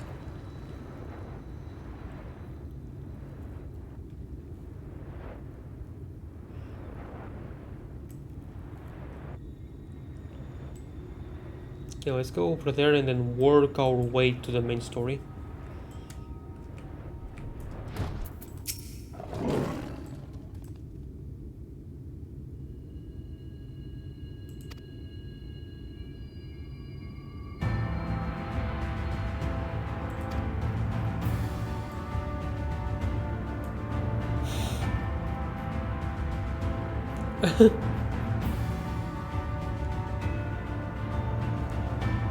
He also said he gave you a terrible beating in some sort of contest.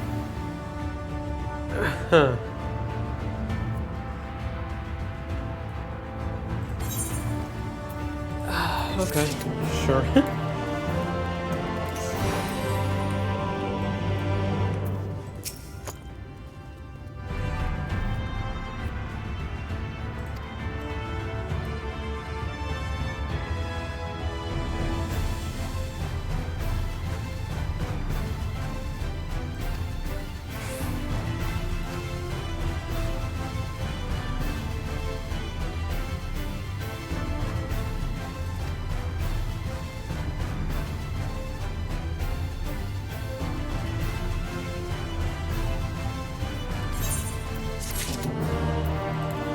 That is a little tragic, but also understandable.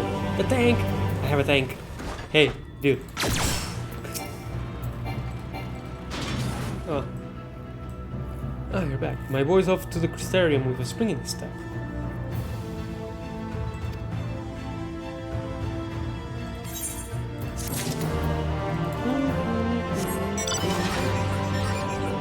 Wow, I got the tank again.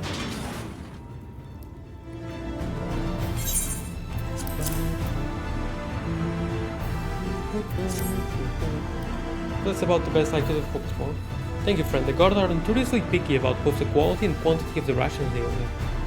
Really? Wow, the Crystarium's military is well treated. Well, that's actually not that surprising, to be fair.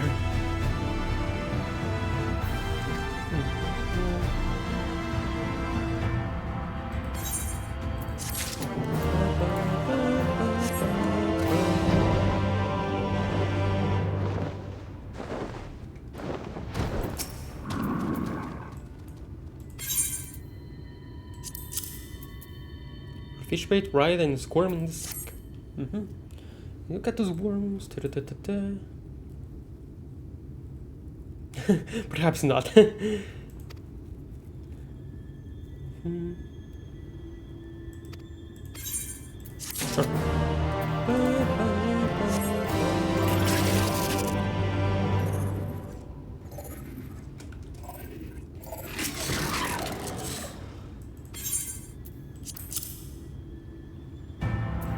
What treasures could it hold? Dun dun dun. Let's see. Full of old rings. But I've seen these before in the picture book. These are the rings that the people in the Church of the First Light used to wear. The church? You mean those crazy people who used to worship the light? Well, they're not around anymore, so I guess they won't mind us taking their treasure. Ha! Remember, we're splitting it 4 ways, just like we promised. You can take the first pick, stranger. After all, we never would have found the treasure without you. Oh wow. Oh, I get to choose. They're all high quality too. I don't particularly care, so... Wait. I guess I can... keep it too. This one I don't care as much, to be honest, so I'll just sell it in the marketplace.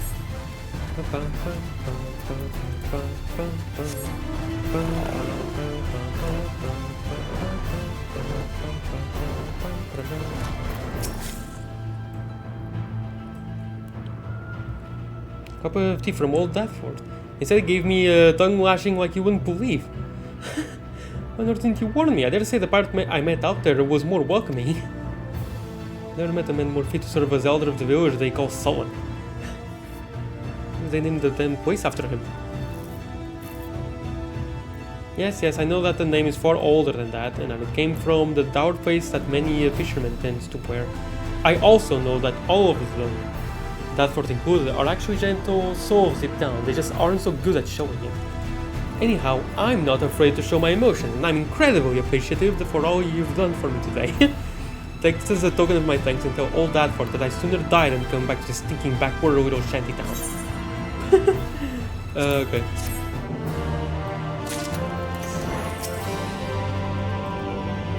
At the sight of that beautiful night sky, not till the end of my days. Oh, so the... Oh... Stars, look, there's no excuse for staying up all night and sleeping till midnight. That dialogue is wrong. Did it not update or what? Whatever. There, to the west, canst thou discern the hump of an isle rising above the water? That foliage-covered mass hideth the key to our safe descent. Swim close to the plunge deep beneath the surface. Thou shalt soon divine the reason for mine insistence. Though it be much of my shame, I can but flail and flounder where that thou mayest glide as a fish. I shall board the boat to the island, spare one and all the spectacle of mine inept strokes. Oh, come on, come on. Alfie know he's doing his best. You can too.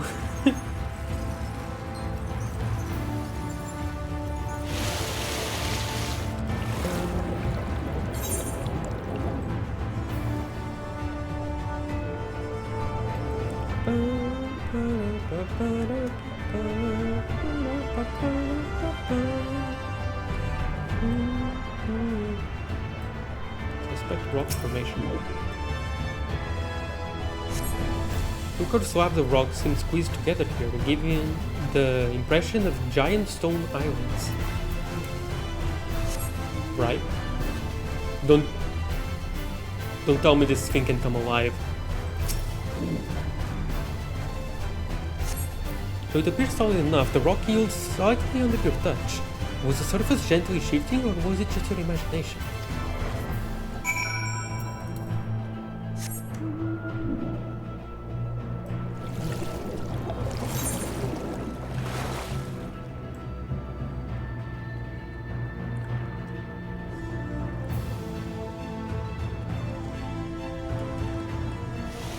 Oh, I didn't realize that you can actually go here while swimming. I thought you had to fly to get here. Ah, there you are. Once you've completed your underwater investigations, the path here leads to the top of the island.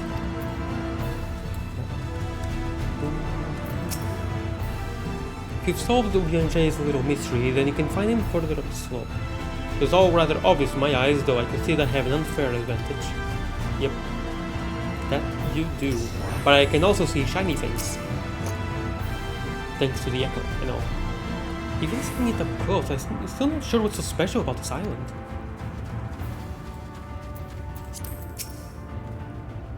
The locals call this the Isle of Ken, which I presume must refer to knowledge. Either that or someone was being awfully zealous about marking his territory. It was Ken from Barbie. Well, what hast thou discerned? Reminds me of a certain primal. Oh, it's like the big one. Yes, yes. Oh my god. The Namazu, yeah. But it's so... Oh, it's Bismarck. Kinda. It's kinda like Bismarck. It's like just like the big one. Yes, yes. I won't say that. Ha, that impression is not inaccurate. According to the lore of the Pixies, we are, even now, perched upon the back of an ancient Fey entity.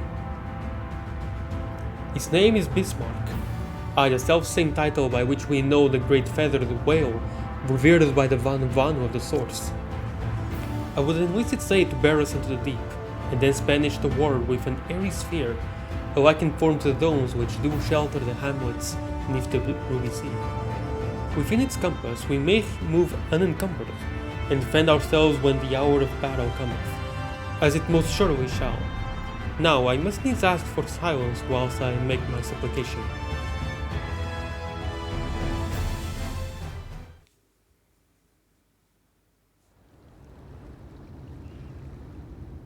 Wow, yeah, I never noticed, but it does look like Bismarck.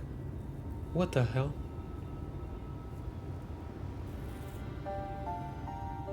Who is swatting?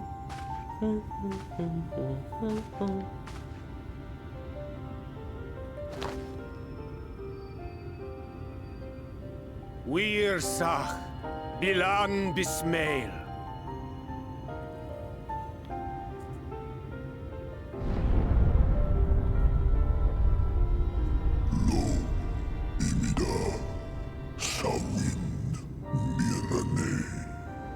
It can speak? Don't eat islands, please.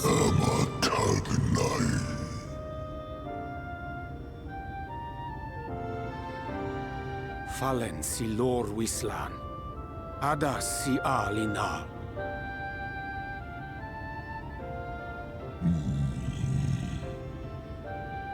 Van urs atslir. Olfod him. Iri guath.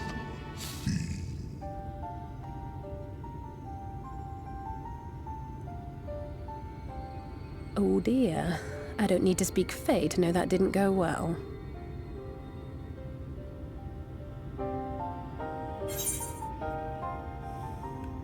I know what to do. We need Feo Ul. Just say.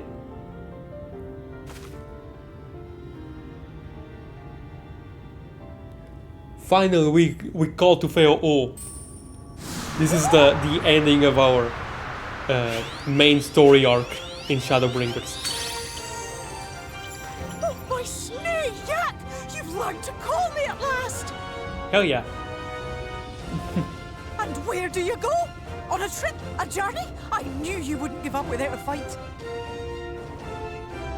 Oh, my precious mortal, I shall help you in any way I can.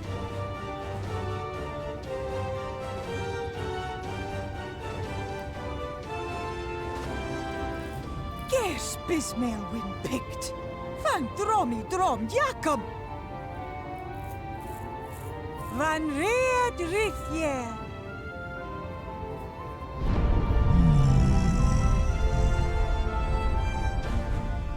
Ahai Una. Sahawin Wilsk.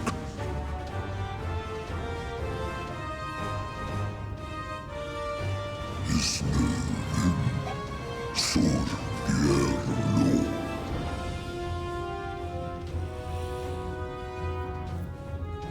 Be sure to scrub this one's teeth for him upon your return. He's only got manners. What? It will be done, Your Majesty. Our deepest thanks for your timely intervention. Dentist to Andre. An agreement is reached and your departure is at hand. You wingless ones best hold on tight. May the blessings of the Fae keep you safe, Inba.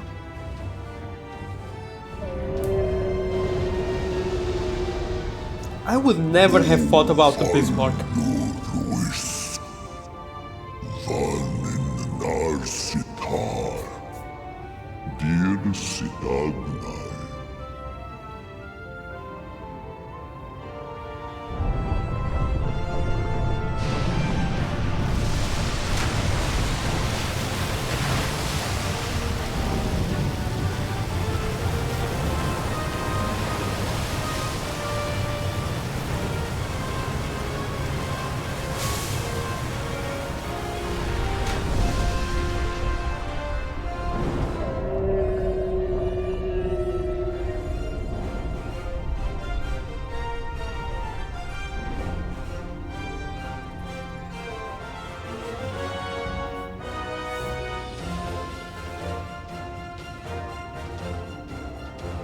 Oh my god, airport.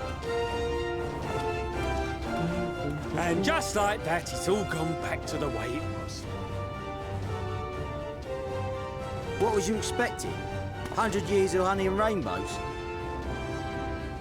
Seeing them Yulmore types wake up and smell the ashes was miracle enough for me. Ah, but the magic in the air when that ladder started moving. And when that great hulking Talos rose up. Gods. I could live 1,000 years and never behold anything so amazing. You sure about that?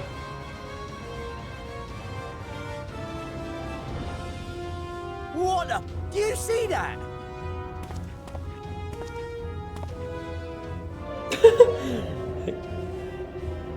It does look a little different, I guess, but yeah, that's Bismarck for sure.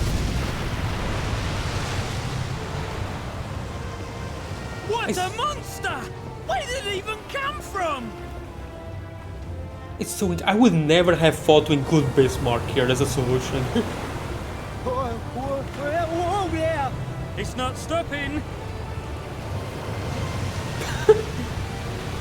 Run! Run!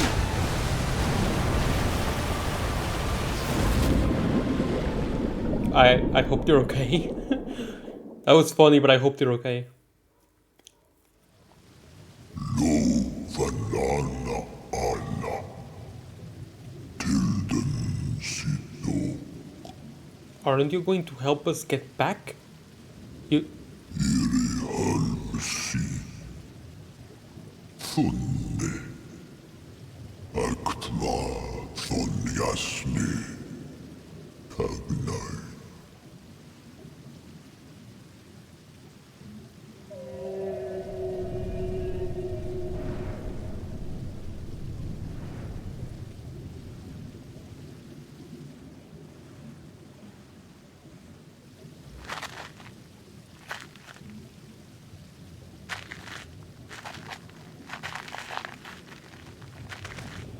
Well, I guess that worked out then.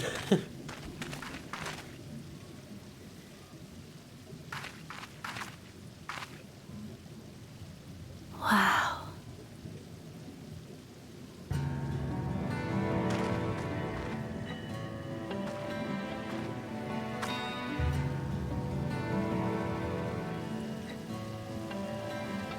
The breath of Bismarck. See how it swells to form a dome beneath the waves?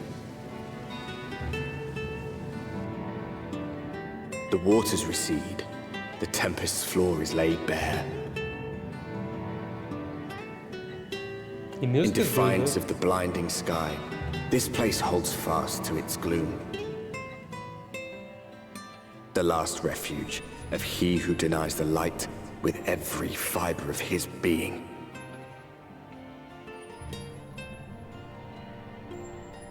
You stand at the precipice, hero. Journey unto the heart of darkness. Finish it. The Tempest. Oh, this is gonna be so cool.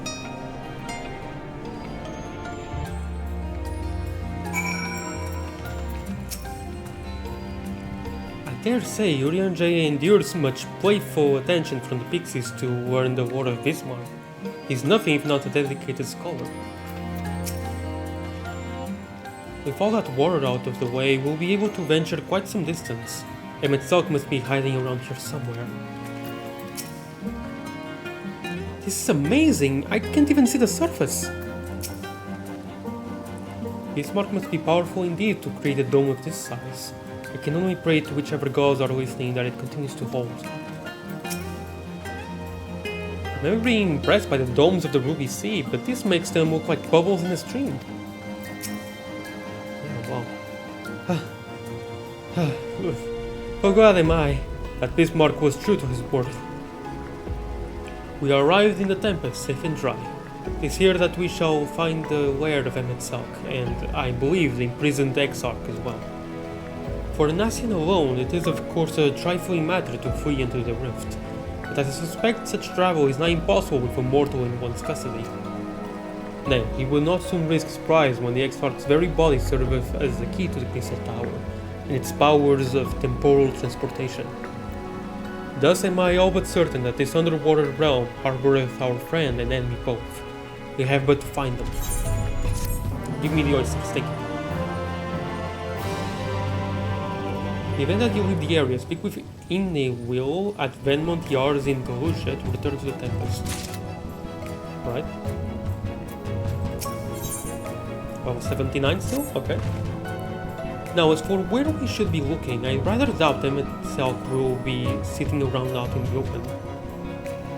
I propose we follow the slope down towards the deeper trenches, and keep an eye out for rock formations large enough to house a stronghold. Let's be offset, but watch your footing. The ground is still wet and like to be slippery.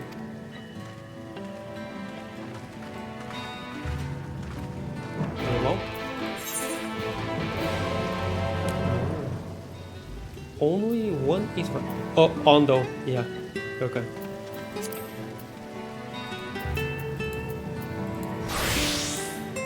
Ooh.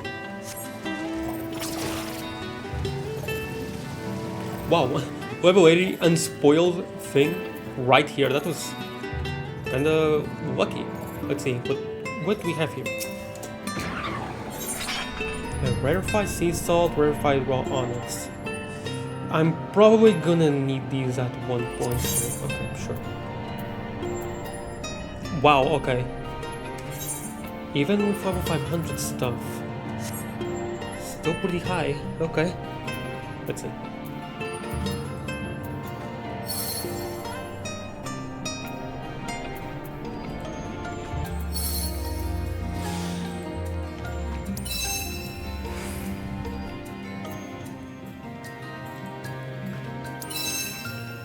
Okay, now...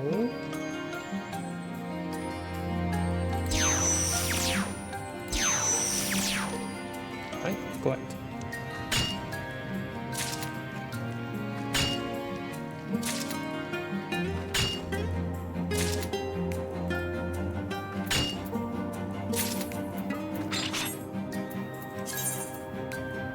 Even in its rough natural form, the shimmering blackness of this jewel is almost dangerously captivating. So pretty.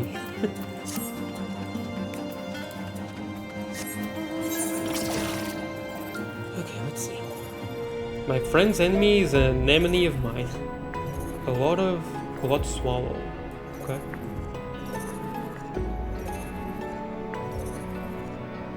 Ooh. Right, I need to remember to use these.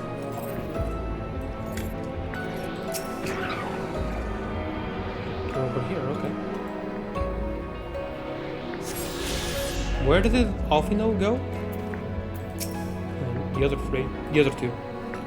Internet has the right idea, but I can't help wondering what Emmett Salk would be doing down here without the aid of gills and fins. Oh, I know you. The ocean floor is a strange place to be, of course, but this ether, it is like naught I've ever seen. These outcrops seem as natural enough.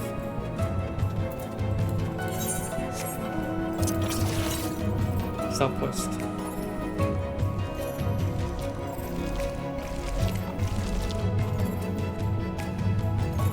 This is really nice.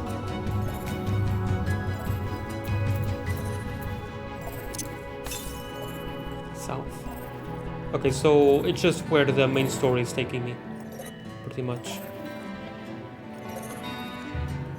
It's a structure here.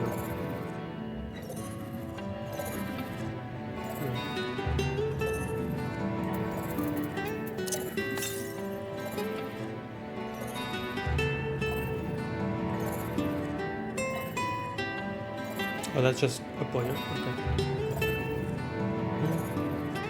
That gone. Huh.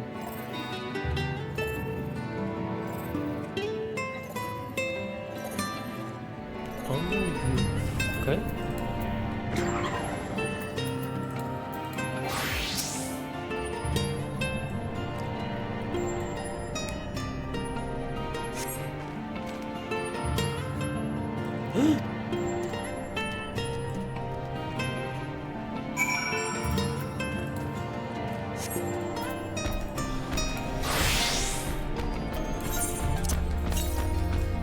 West.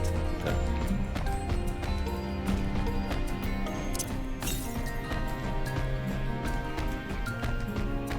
Should be right in front of me, but I'm not seeing it.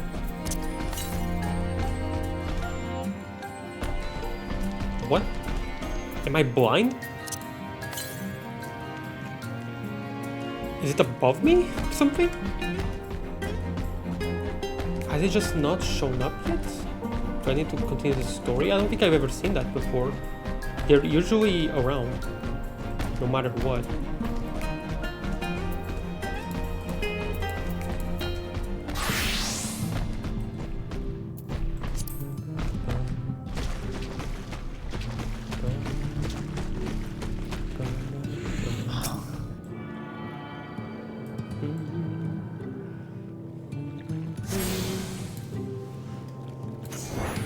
I doubt there will be a Ondo society because there's already the Sahagan society.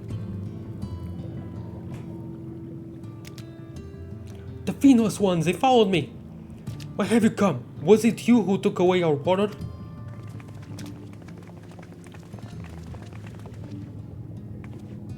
Ah, so this is where the Ondo make their home. I had wondered. Pray forgive us any inconvenience we have caused. We were not aware your people lived here in the Tempest. We need this great dome of air that we might conduct the most urgent search, and thus beg you for your understanding. Chieftain, what are we to do? Kick them out? Or, are you emissaries of the Ancient Ones? The mysteries have stirred. We have seen the illuminated land shining through the gloom of the abyss. If you are the emissaries, the chosen, I bid you welcome. If you are not, I bid you leave. I am not sure I understand. Would you be willing to elaborate?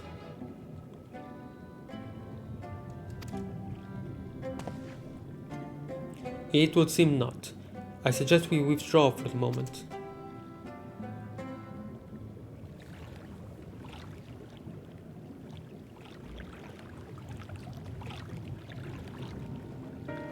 So, what's the plan? Given your condition, I'm reluctant to suggest lingering here. That said, our presently meandering search would proceed far more swiftly if we could call upon the Ondo's local knowledge. Yes, I'd like to know more about this illuminated land the chieftain spoke of. I mean, are they not talking about the surface? Could it be Emmett Salk's stronghold, you suppose? Perhaps he lit the lanterns upon his return? Oh. We cannot dismiss the possibility, but if these Ondo refuse to speak with us... Juliana, do you remember my first scheme for entering Ilmor? How I had planned to ingratiate myself by offering lucrative trading opportunities with the Ondo. The individual I dealt with was reticent in manner and curious in custom, but we were able to reach an agreement nonetheless. I believe that with the right approach, we can build a similar relationship here. What kind of approach did you have in mind? That chieftain fellow didn't leave us many options. If we are to tread the swiftest course, then we must needs locate its beginning. This plain our all too dramatic arrival hath thrown this settlement into confusion.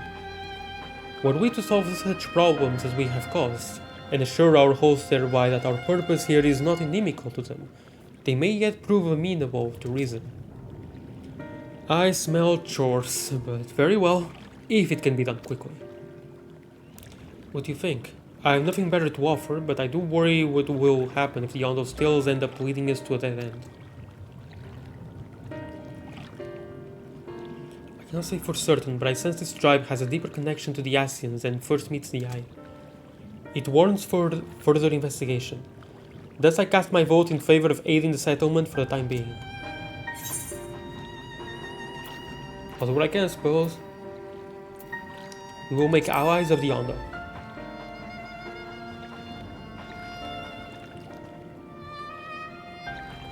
It is settled. Ishtola, pray proceed with your investigations. The rest of us will see about fostering some goodwill.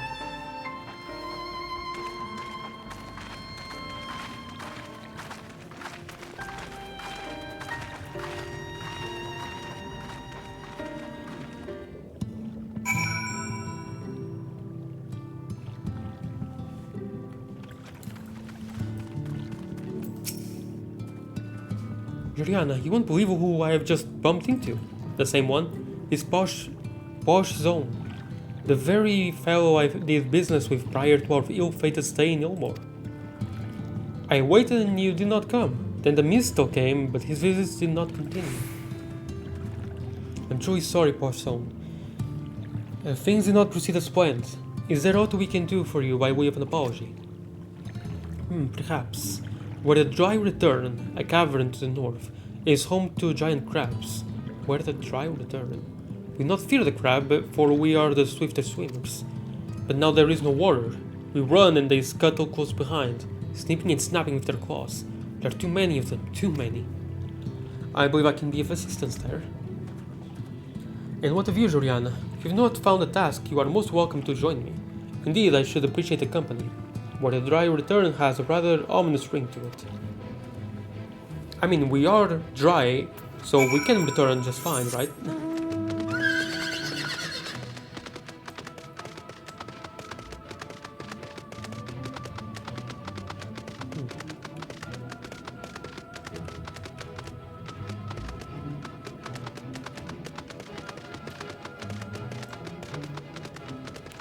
Northern Sword. It's really cool.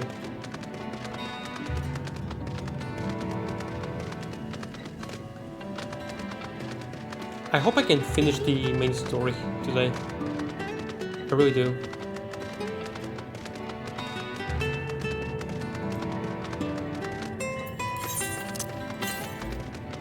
Any other ether currents nearby? No, it's still pointing to the same one.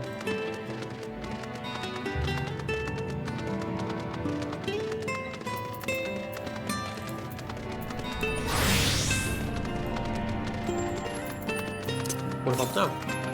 Still pointing to the same one. Okay.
As I suspected? You could crack their shells? It must be stronger than you look.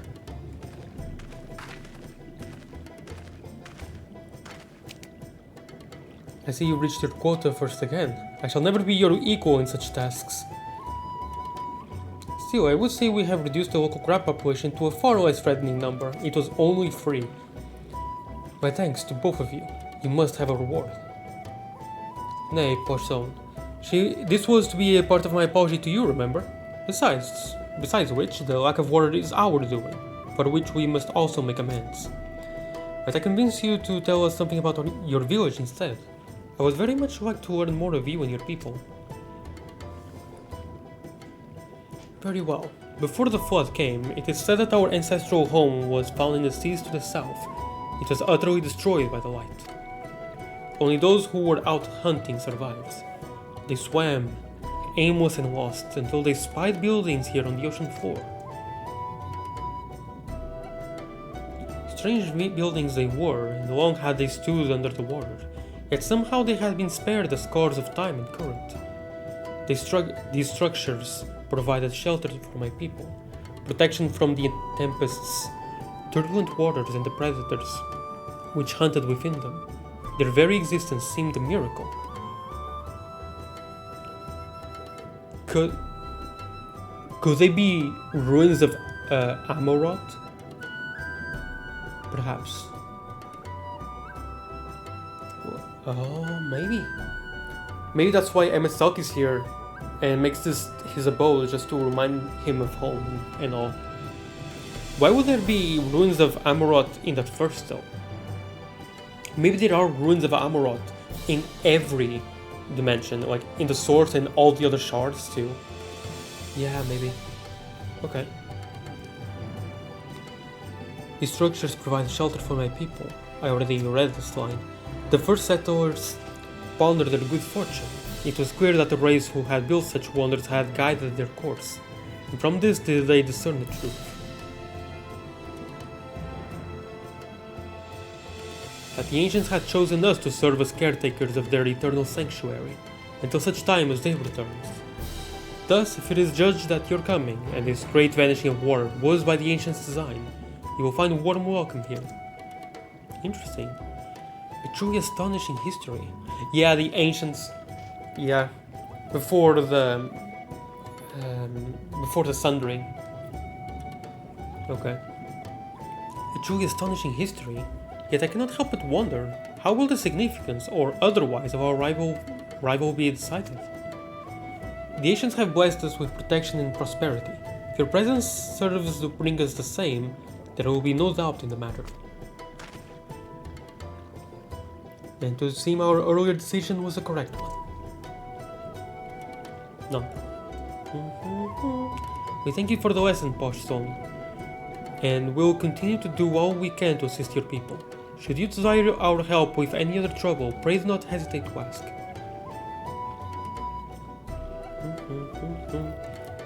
We should return to the task at hand, only do try not to overexert yourself, my friend. The risk far outweighs the gain. Oh, I hear this almost every day in real life too. So, a little exhausting. And now it's going to the game too.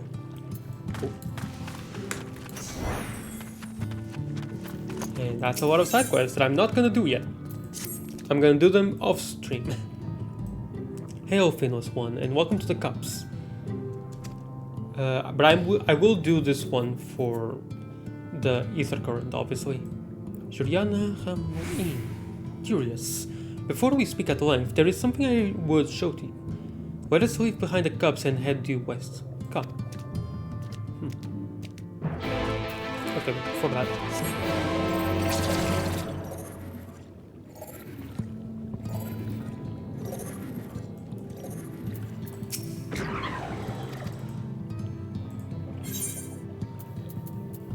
Amurot wall lamp, yeah, okay. To prospective students of academia and neither? And what? A sword popular in the Amurot of Emetsalk's recollection. Did Emetsalk give you this? Emetsalk's recollection.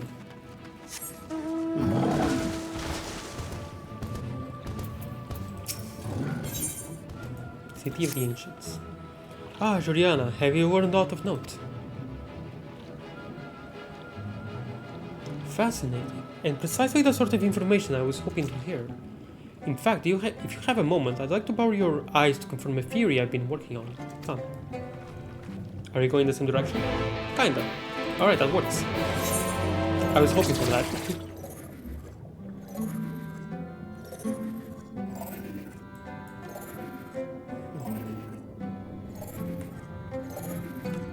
I will have to see where that leads off stream.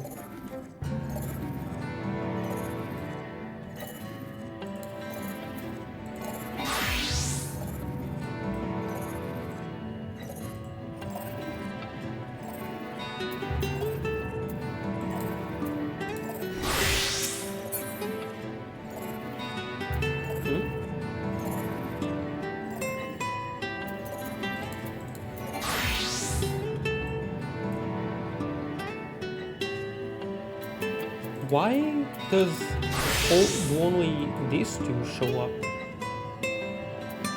when I switch to gather and crafter? Good.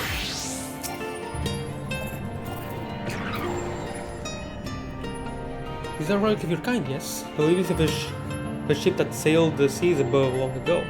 They lie as they fell, untouched by any Ondo, for most have little interest in the affairs of the Finless. I, however, do. Ever since I was saved by one of yours, after being washed ashore, weary in your death, such kindness is a rare and wonderful thing. I will know more of the people who showed it to me. And so I ask you, Joriana Ramorin, to teach me of your ways. These objects, for example, what purpose do they serve? How are they so used? That's a barrel. Nearby debris, entreating you to inspect them closely and offer up a detailed explanation. Hot in debris. Also a bunch of wine bottles. Spy what appear to be the remnants of several shattered bottles of wine. Such fragile containers they were. I suspect they once contained something of great value. But can you tell me of their purpose? To store intoxicating spirit. They were used as makeshift weapons. First to bludgeon, then to stab. To store intoxicating spirit. I'm not going to lie. Fragrant liquids which cloud the mind. Heard of these before. The finest ones so delight in dulling their wits. That they do, for some reason. They like to poison themselves a lot. Among the debris, you spy what appears to be a rotting ship's wheel. That was carved from the wood from one of your many trees, yes? What purpose does this peculiar contraption serve? This is to steer a ship at sea. Fashion, you wear it on your head. These options are funny, but I'm not gonna lie, I don't want to lie to him. Ah, the vessels your kind uses to traverse our waters. Then without a wheel, it is at the mercy of the wind and the currents. I see.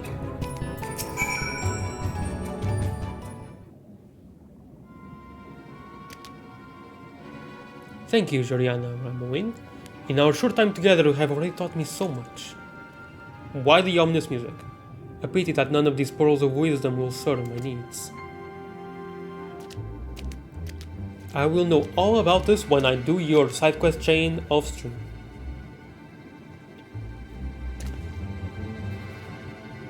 Naros!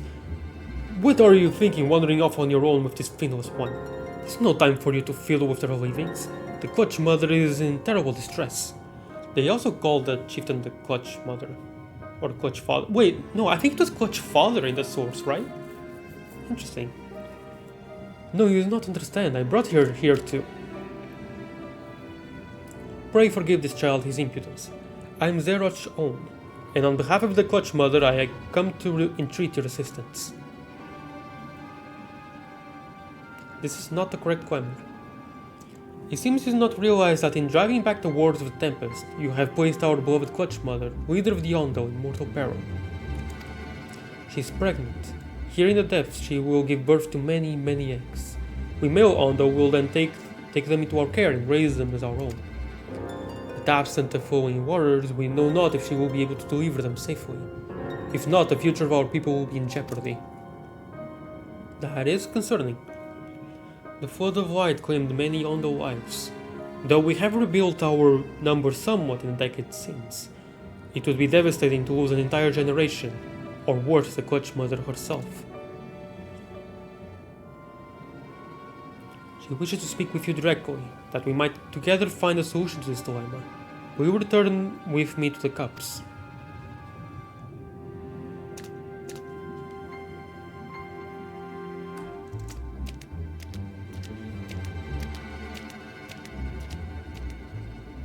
Done, I have done for her.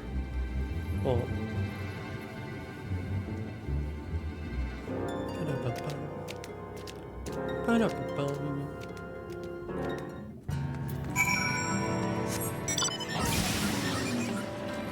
Yay, Alexander, carry me.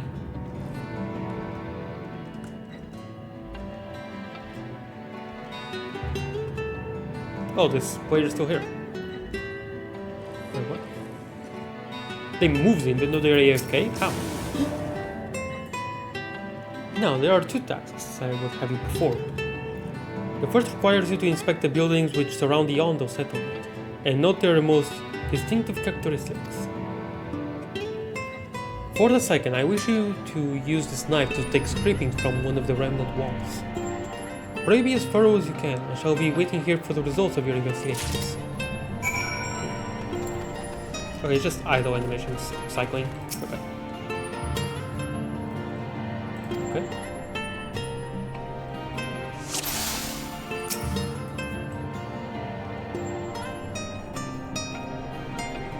That's weird.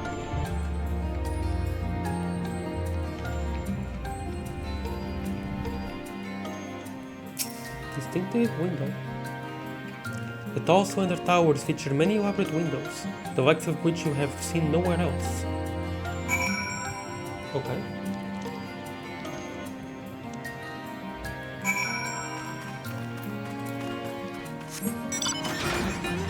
I think. Woo!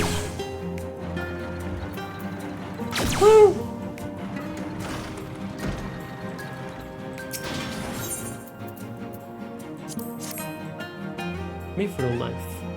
I have this weapon, Final Fantasy IV. Set the point of the knife against the wall, but even after applying considerable pressure, you cannot remove so much as a flake of the stone. Wow. Huh. Interesting. Are these made out of bedrock?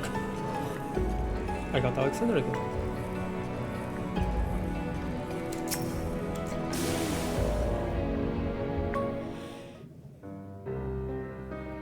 And what have you discovered?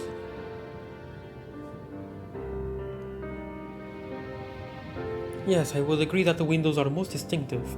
It would seem the structures appear the same to both your sight and mine. And you say you could not so much as scratch the wall, even with all your might behind the blade.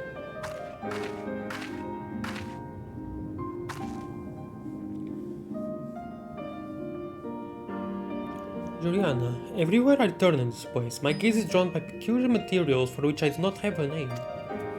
The buildings I had you investigate are prime examples. They may appear to be constructed of ordinary stone, but I assure you it is nothing of the sort. If pressed, I would describe the substance as a composite of several mineral properties, blended to create a material of unparalleled durability. Even the Ronkan Empire, once the greatest power in Northrend, produced nothing which compares to this level of perfection. But if not the Ronkans, then who? Who were these ancients Tiondo claim as the architects of their sanctuary? I suspect our answer lies with the reason Emet-Selch withdrew here to the Tempest. Yep, Amorat. Or he is recollection, right? Even the item description said recollection, so like, did he construct this himself? But how? Well, he's an Asian. I don't know. He may simply have wished to retreat somewhere mere mortals would struggle to reach, but there are many such remote locations. Why here specifically? Emet-Selch is devoted to his role, and thus we might assume his choice of stronghold somehow serves the Asian agenda. Or mayhap, it is a place more dear to him than any other. Are you saying this was built by ancient Asians? Could this place provide power to Emet-Selch, like the Crystal Tower to Graha? Yeah, I think this one.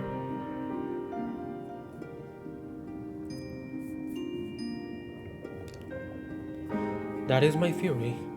That these structures are remnants of a time before history, of a star that was yet whole and unbroken. Such traces in the source would have been obliterated by the succession of umbral calamities, but here in the first they might have remained untouched for millennia. Ah, okay, that makes sense. Because of so many calamities, they would be... like, they would still yet to be unearthed, or are just completely destroyed, even though they're made so perfectly. But here in the first, there have been no such calamities. There has only been the flood of light. So yeah, they have been completely untouched. Okay. A copy of the mural in the Kitana Ravel. Ahmed presented it to me during the visit to Fanov, after our victory in Kalusha.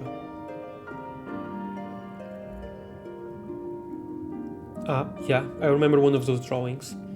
Here in the first scene, by Emet-Selch's own words, it depicts a city of eons past and the disaster which befell it. The design is much simplified, of course, but you see the similarities between its towers and those you have just inspected. Kinda? I guess? We are close to the truth, I feel. Let us search the surrounds for another tower, one which matches the picture near enough to remove all doubt. From what I have seen, not more than sand and more sand lies to the east. The south held no such structures. I suggest we try our luck further to the northwest.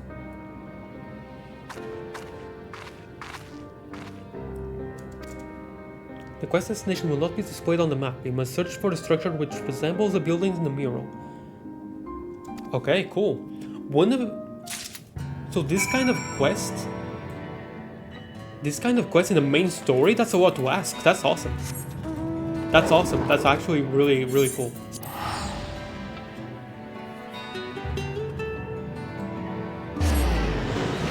Okay, she said northwest. So it's gonna be around here.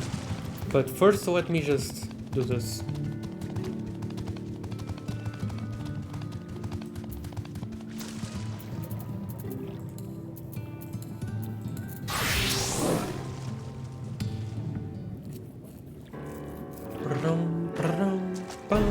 Yeah, no, I actually should have done that. Movie stole first. And then come back. Oh well. Machinations, everyone's favorite. Beyond this gate resides a Koch mother. Approach and hearken to her words.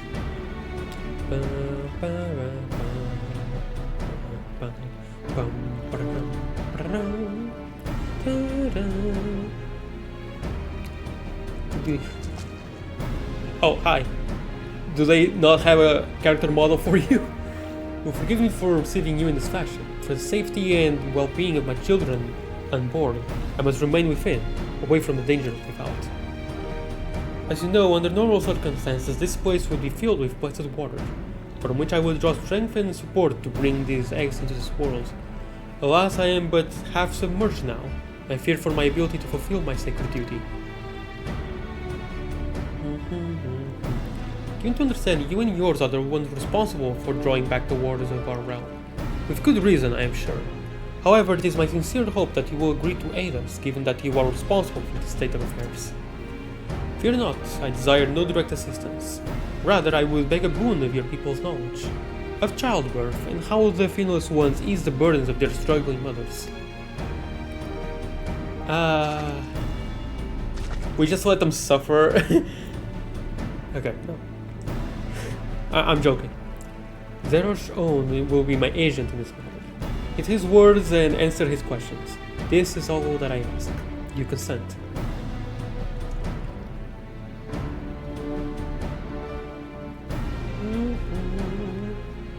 I thank you, honored guest. Go well.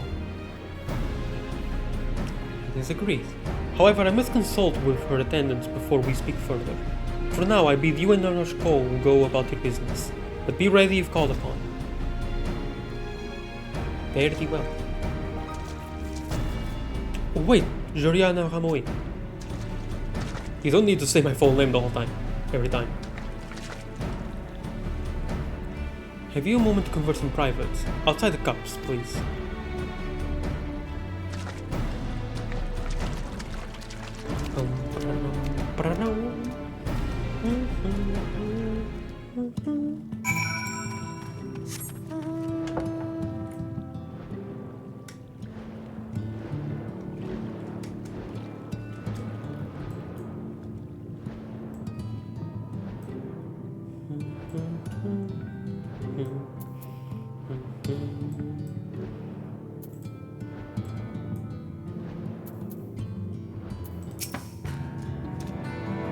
A rare thing indeed to be granted an audience with the Koch Mother.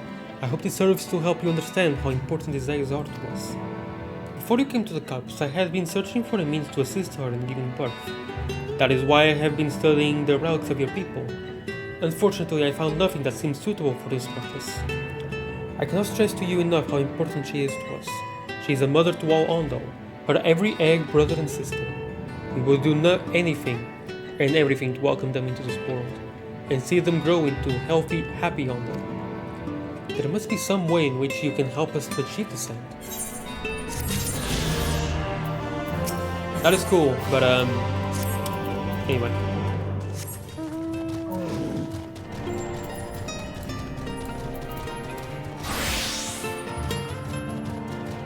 It's such a nice team. Wait, what? Another again? Has it? Oh wait, no. Yeah, before it was 8 PM, now it's 8 AM. Right. I forgot that after Realm Reborn, the unspoiled and unspoiled stuff, they're like the deposits or the notes, are at the same time at AM and PM, so it's easier. Really? There we go. I could probably fish here. Let me just see. No, I cannot. Okay. Fair enough.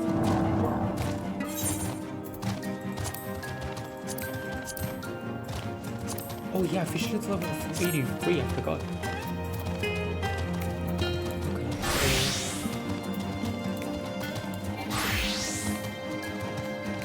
Northwest.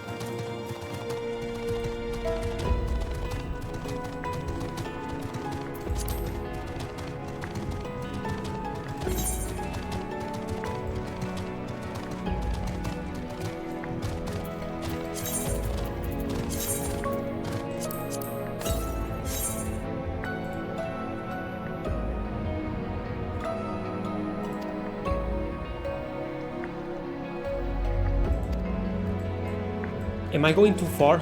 I might be... Good thing I turned around. Good thing I turned around, oh my god. I nearly passed by it.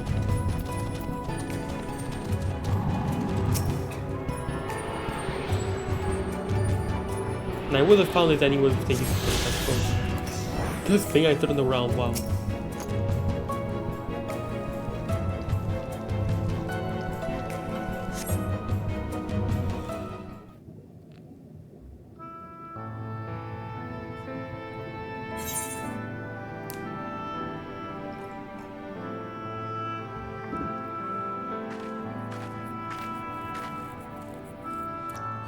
This is the mural writ large. Though I cannot guess at its purpose, it must have been an imposing sight. How much of the tower's height lies hidden beneath the ground, I wonder? Centuries of our history have settled upon such ruins, countless layers of dust and sediment. An entire civilization, its existence forgotten by all except a handful of Asians. And yet it did exist. They lived here in this city.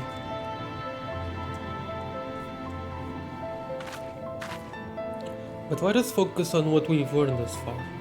The Ondo chieftain spoke of mystery stirring, of a land illuminated. Judging by his words, he believes this phenomenon related to the ancients' return. Thus can we surmise that what the Ondo saw shining in the abyss was, in all likelihood, yet another remnant of this age-old civilization. And who else would light the lanterns, as Rin put it, than Emet-Selk himself? It is almost certain he is there.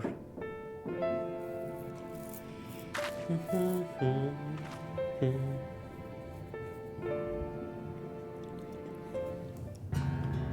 me just check something real quick. Cycling walk. Okay, there's 5 right. All here.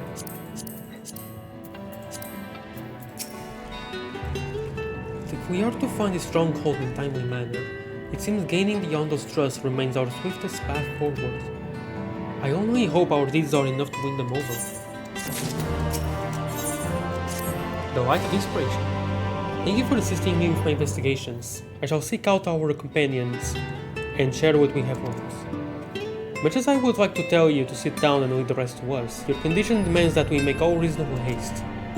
If you are not too wary, it may be useful to speak with Pochon again, and ask if there is aught else he is willing to divulge. I have no idea if I'm pronouncing that correctly or not, but I don't care. I could continue further to explore more. I could.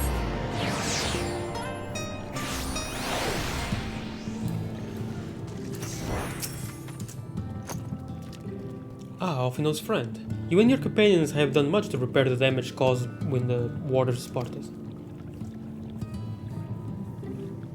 Anything else you can do? Have you been to the Walls of the Forgotten? Are they the ruins to the northwest? Yes, that is the sacred site of which I speak. Could it be that your footsteps were guided there by the ancients?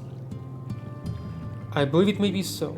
Listen then, and I will tell you of our plans to bring light to the walls, that we might answer the shining call of the illuminated land. We have requested a finless craftsman to shape for us a sacred lamp. He is odd for a land dweller, choosing as he does to live in the ocean, but his skill is beyond question.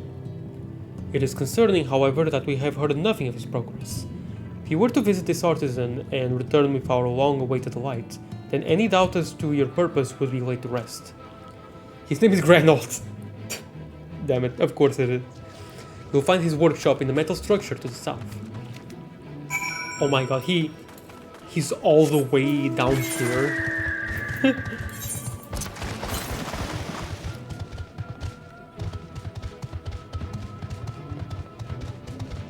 Oh, they're striking them here.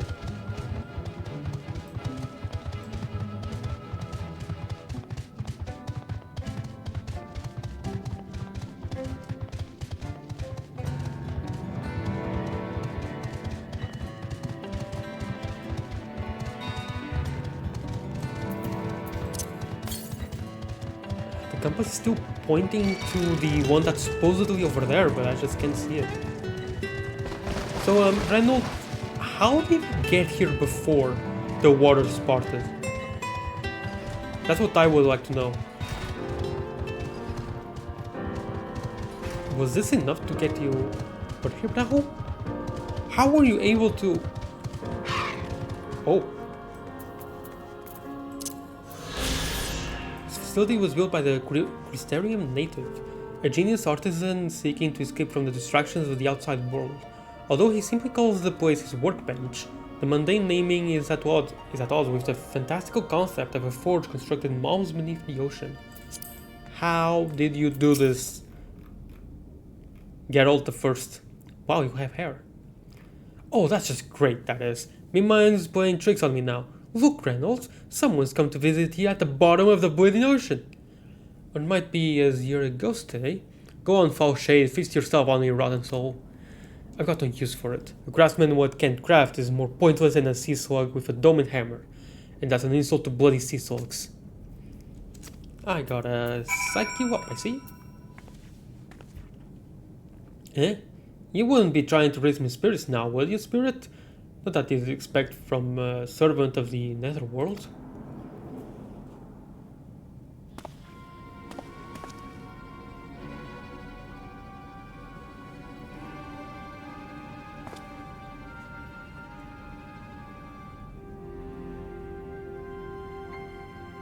I am wearing all white.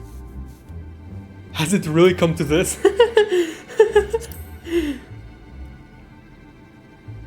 Oh, the relic grind is something else. What's that supposed to mean? Does it impress what you see, lass? Aye, well, I may have let myself go a bit. This was meant to be me underwater sanctuary. A place where I could concentrate on my work, far from the distraction of the outside world.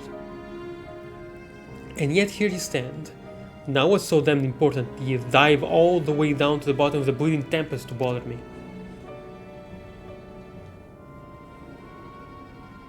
Oh, the Ondo's lamp. God curse me empty head, I've not so much as made a start. Oh dear. I can help you. I'm worthless in a sea slug. Needs a slime left by a sea slug. Me delivery date's long past, me workbench is untouched. Now I call myself a bleeding artisan. You've heard their beliefs, have you? Bringing light to them ruins will be an act of deep religious and cultural significance. It was my privilege as a craftsman to be tasked with providing a ritual instrument worthy of the occasion, but I just can't bloody well. My mind's a bleeding blank. It's like I pissed away my last drop of inspiration. Tell me you've got something to show me. Something as will give me muse a right good kick up the arse.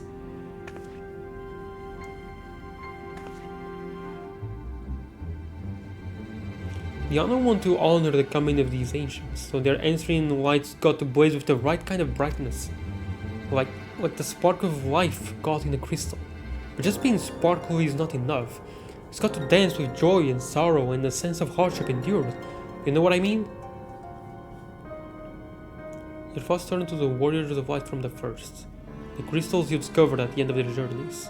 Maybe Grenold would find them inspiring.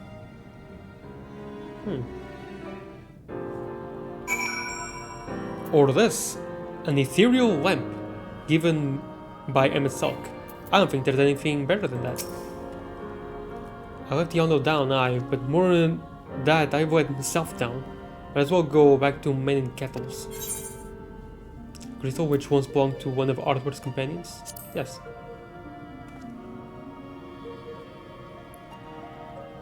Oh wait, but I'm only able to do that if I've done one of the... like either of the role quests. Right? Oh, so this would have been the cutoff point, wouldn't it? What's that you've got there? Such striking beauty. It shines with heartache and laughter and the transience of life, like the turmoil of history made manifest. I can see the brilliance of the crystal's legacy. You've never captured such a gleam, not if you labored 100 years. But bugger me if I don't mean to try. Where are me tools, goddamn you? I must set to work before the feeling fades. Level 80. Alright. From here on, I'll go as a monk. Still not the correct glamour plate. I forgot to fix it. Oh well. Yeah, this would have been the cutoff point for sure. So direct hit rate. Oh, +8. +8. Okay. I can feel it. The moon's power. A vision forming in me mind. Step aside, lass, and let me itching hands get to work.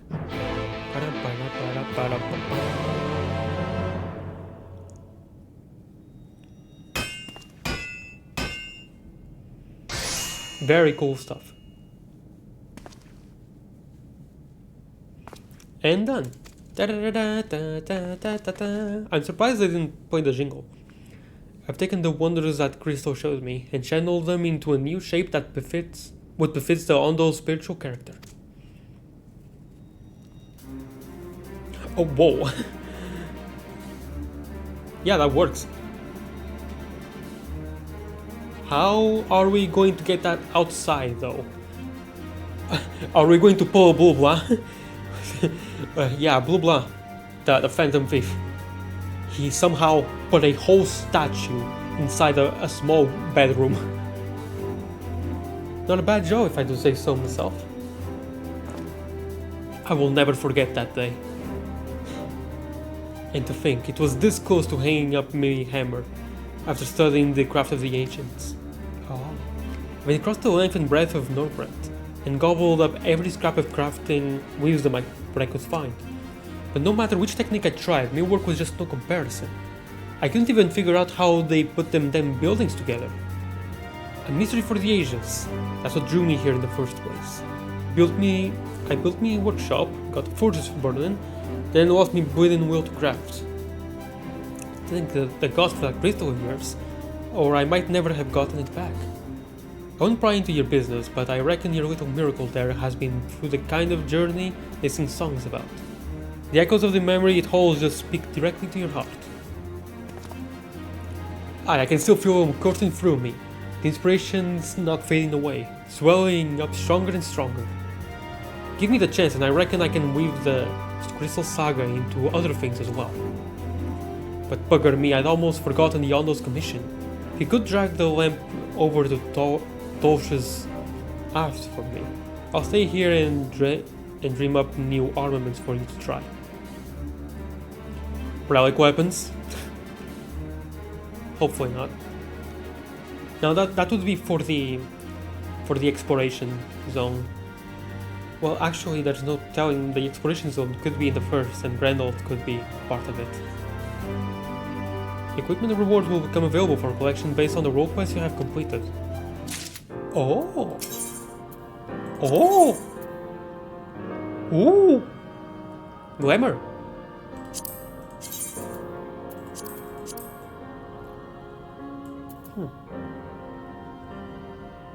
Oh, okay, weathered.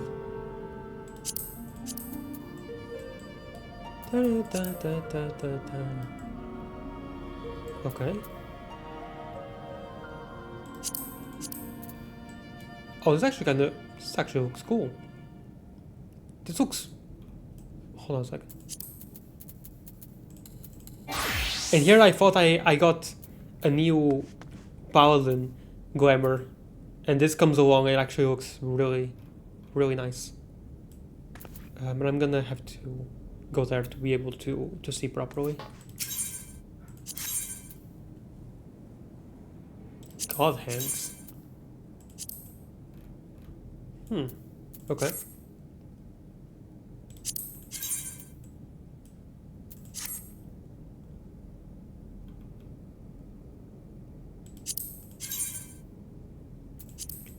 Wait, hold on a second.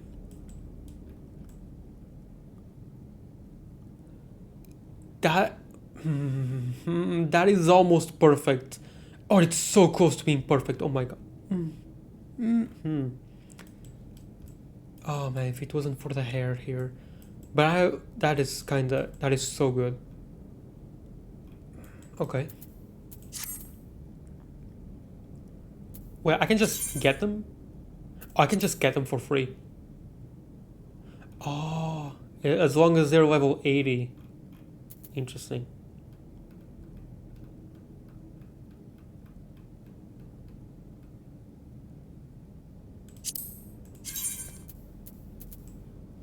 Okay.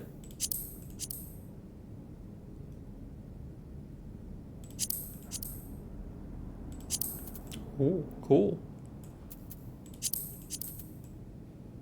Okay.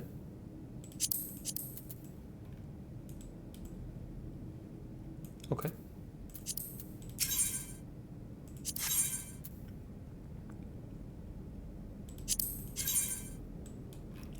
Includes a patch. I don't really like hats in this game though, to be honest. They almost always look very goofy. It's really cool though. They took the level 50 designs for some of these. Hold on a second, let me just check.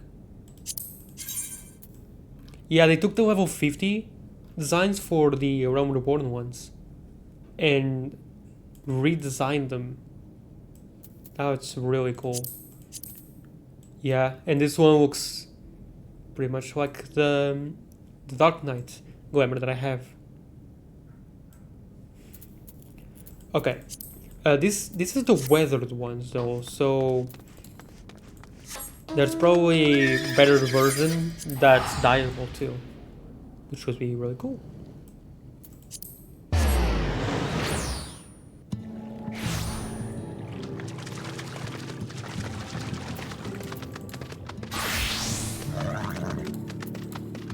Oh wait, I forgot to continue to have the try. Oh well.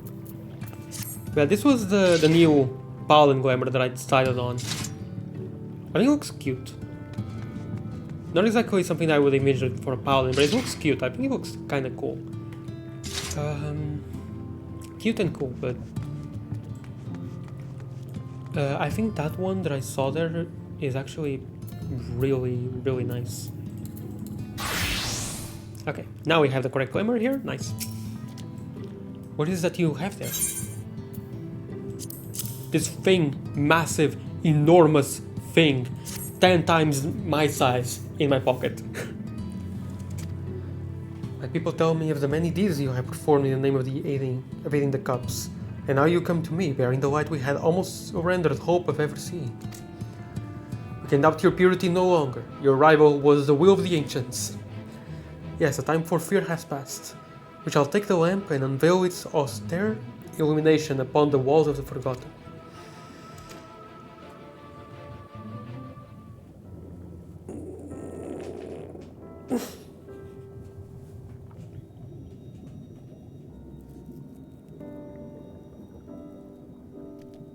O stewards of the Ondo, we offer up our light in answer.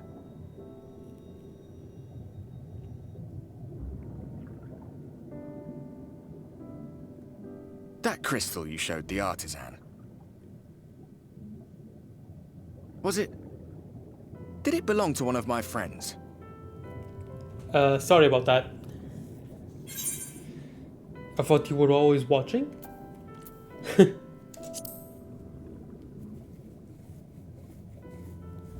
I thought you knew that I did all of that. You a measure of privacy. No one wants a spirit looking over their shoulder every moment of the day. Thank you. I was kind of worried when I went to the bathroom. How did you come across that crystal? I have others. I have many others. I was right then.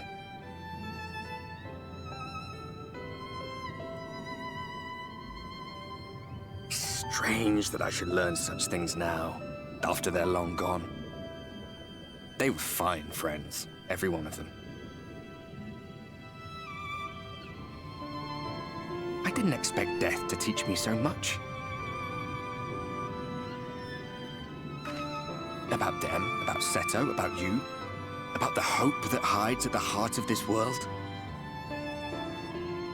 I've never been one for idle chit-chat, but if by some miracle I could see them all again, I doubt I would ever stop talking.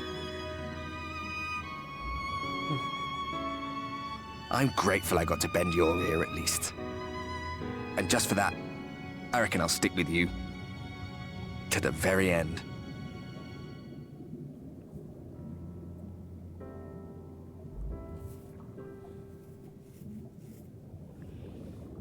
Apologies, we were a little late to the gathering.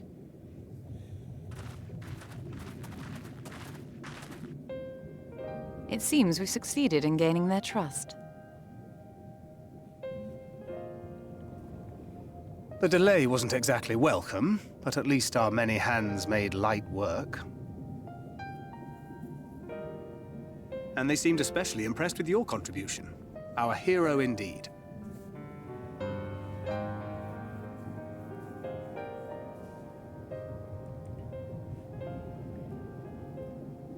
Y'shtola was telling us those structures may date back to the age of the Ascians.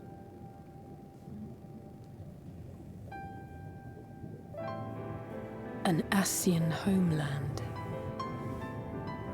Despite his many protestations, I never quite believed Emmett Selk was telling the truth. Nor I. But there is no denying the evidence before our eyes. Clearly this was once a great city. A home they would see restored, no matter how many tens of thousands of years it takes.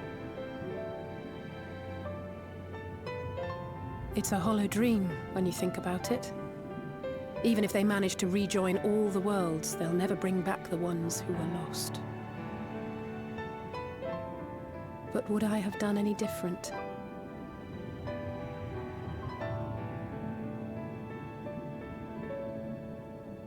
Are you... how are you feeling?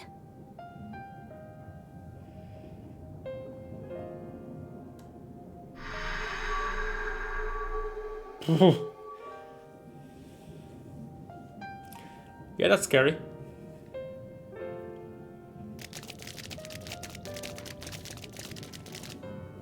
You have completed your devotions?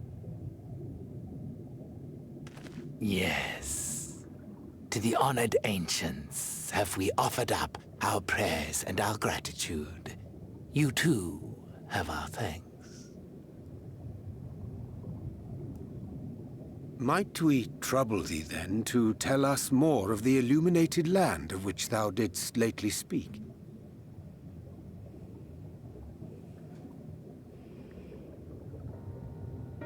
To the west of here lies a great trench. Some days ago, a light appeared in that endless darkness. Curious, we ventured closer and discovered in the depths an entire city.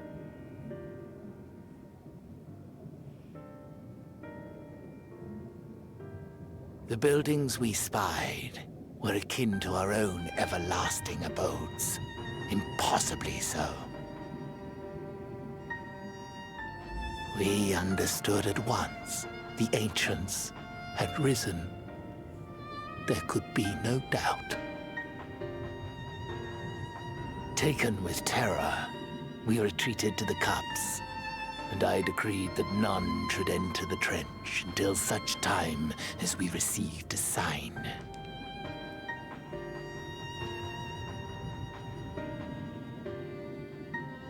Might it still be possible to reach this city of the ancients? With no water to drown you, a finless one could now travel there. Yes. I am convinced you are the sign for which we have been waiting. My people will show you the way.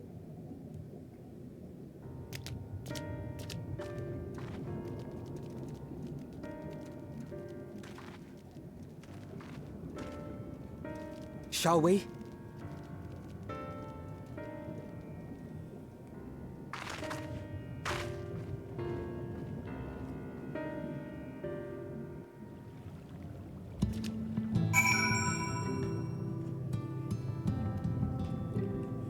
Very well. The chieftain has bid me guide your steps to the illuminated land. Come, the way lies downwards. Follow the path of coral and rock and join your comrades below. Okay. So the ether current is below.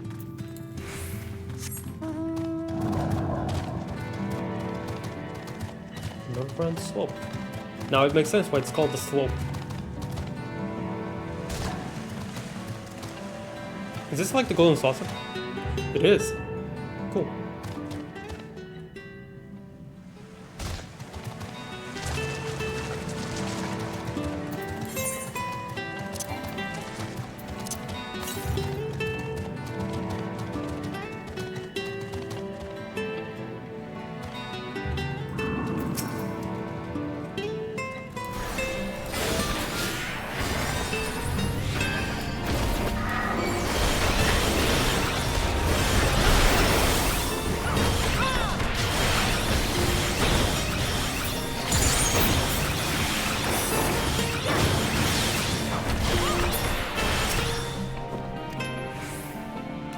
Gather, yes, and I shall describe the path you must take. Enter the cavern beyond and follow the wall down and down and down. Once at the bottom, find the passage to the northwest, then continue west and west and west. The way is not simple. Keep your friends within shouting distance, and not stray into the deep. Just before the journey's end, you will find the Caliban Gap and the barrier we placed at its mouth. This obstacle will fade should you rise a hand towards it. We have made it so. A most succinct explanation. We thank you for your guidance. Right, deeper into the depths we go.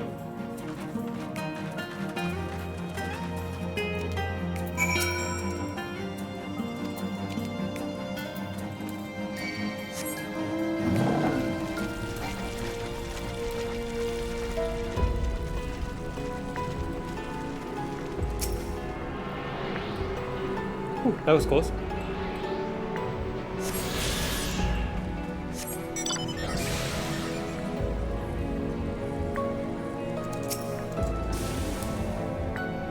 The rocks and coral bunch up by the cavern wall like a staircase of sorts. But be careful, you wouldn't want to slip from up here. Tancred is already down there, so maybe he already has. He did slip up. To the west. All the way over there. Oh well.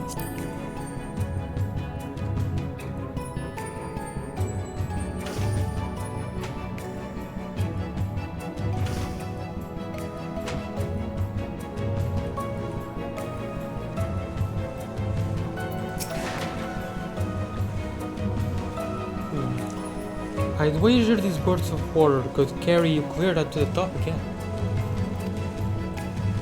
Not that I'm eager to try it.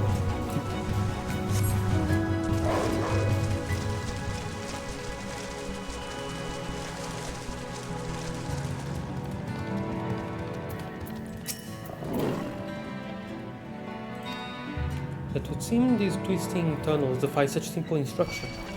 Oh, come on.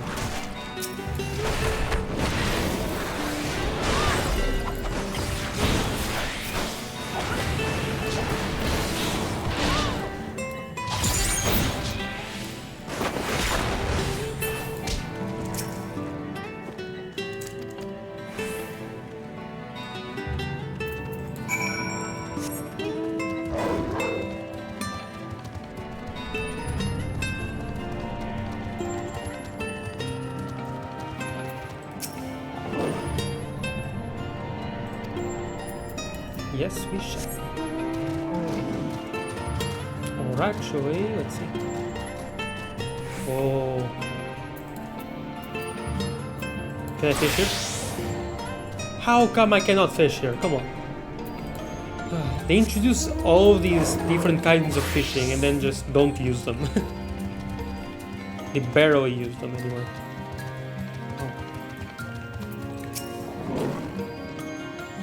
Rock drops off sharply here, but I should think this coral thick enough to serve as a bridge.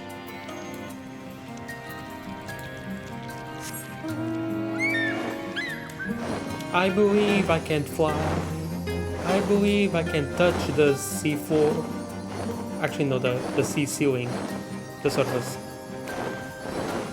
I think about it every night and then, to spread my wings and not fly away. Oh, I know you. Kinda. A bigger version of you. From the heaven on high, I hate you. You're simple enough to deal with. Or your big brother is easy enough to deal with, but I still hate you. You take too long to kill. Ah, Juliana, you have a choice of two routes from here. You can either take the long way to the south along the rocks, or skip along to this coral branch as Alexei has done. I, for one, shall be following my sister's example. Right.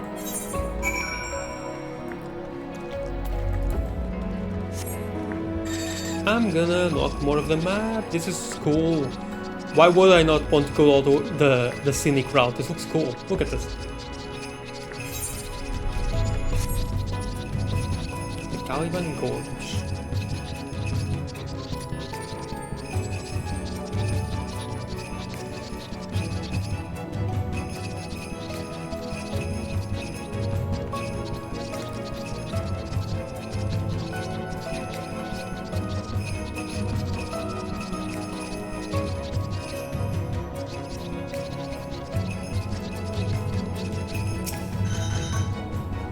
Phew, not do it. Oxy has already gone on ahead. We should catch up to her. I agree.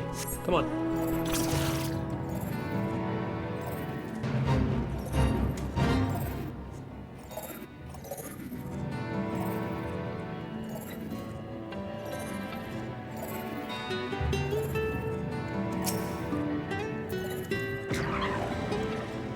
There you are. Come on, I think I found the tunnel we were looking for.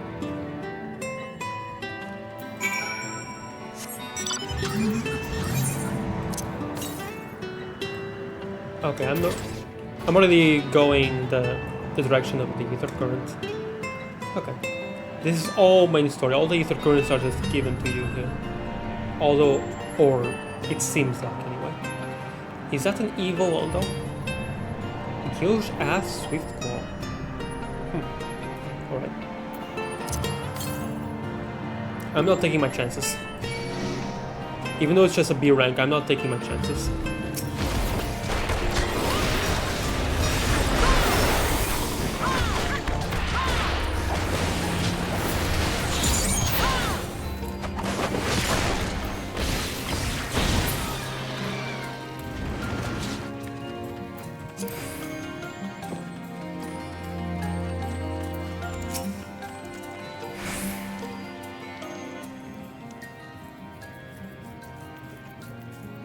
Here, this must be the barrier the Yonder spoke of. Right, just place your hand. Well, that was rather more arduous than expected. I feel a sudden rush of gratitude for the smooth roads our ancestors cut through the wilderness. It was a treacherous path indeed. Now, I believe one of us needs but raise a hand to banish this next obstacle. Juliana, I elect you to do the honors. Sure.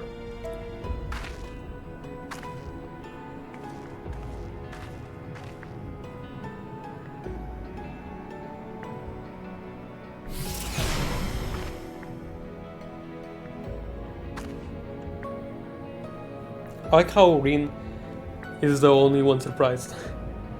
Gone, just like that. I suppose we should head in.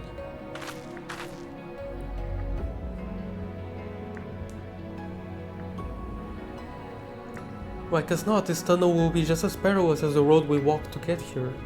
Let's all stay aware of our surroundings, shall we?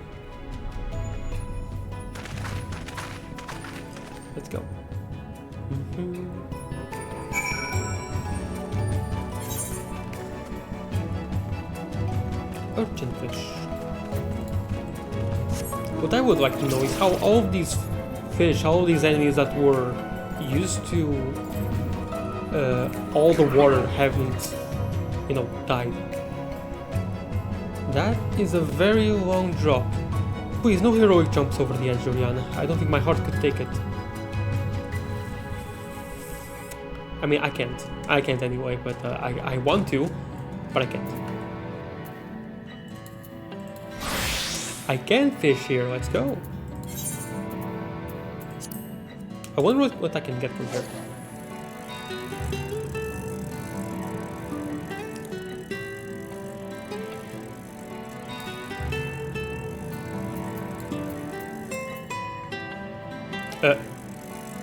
The jet is clipping through the rock. Kind of like, hey Rin, want to fish with me? In this hour of need, where I'm about to die and turn into the mother of all white wardens. Cyan Sea Devil. Cool. Takoyaki boat. Okay, it's just one of those house things. Might be worth something to market for, maybe? It's not difficult to make either. Yeah, it's fairly easy. This one will have to be a drop. Okay, secret recipe broth? What's this? Okay, I don't know what that is. But green leek, yeah, I remember. A plain wheat flour, which is just a plain wheat, which is easy to get, whatever. Okay, sure.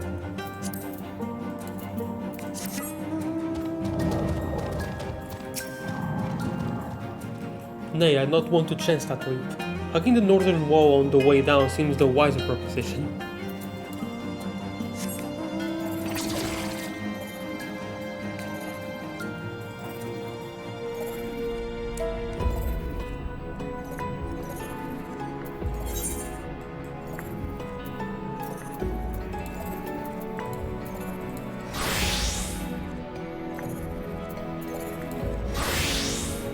Oh, the unspoiled mineral deposit is still over there. Oh, I guess it hasn't been that long. I suppose.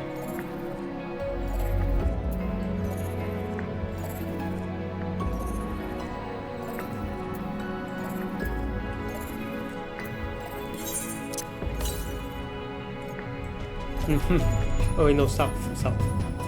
I thought for a second, I wonder if there's an ether current tucked away in there. And so I clicked south. Oh, wait, no, south is over there. So yeah, it's fine. It's whatever.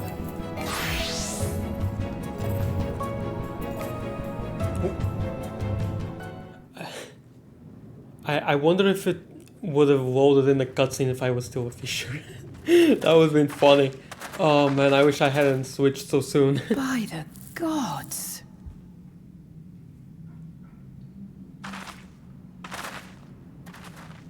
Oh. Oh wow. It's just straight up the city.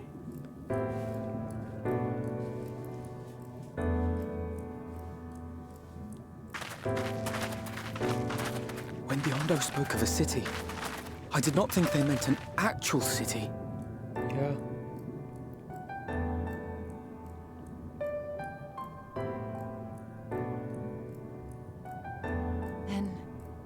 We are seeing the same view.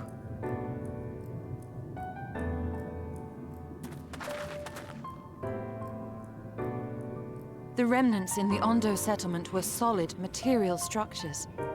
But these...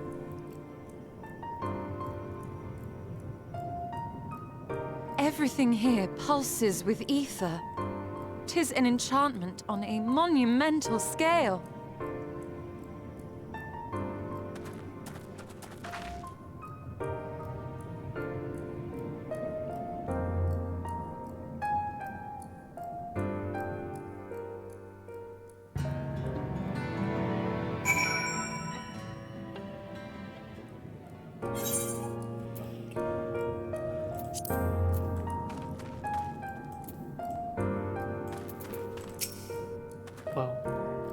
One cannot blame the Ondo for fleeing the spectacle of these brooding edifices.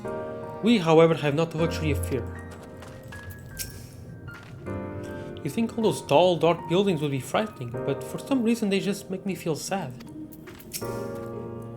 It's big, I'll grant you, but cluttered city streets are far more conducive to infiltration than wide open spaces. This will work to our advantage, trust me.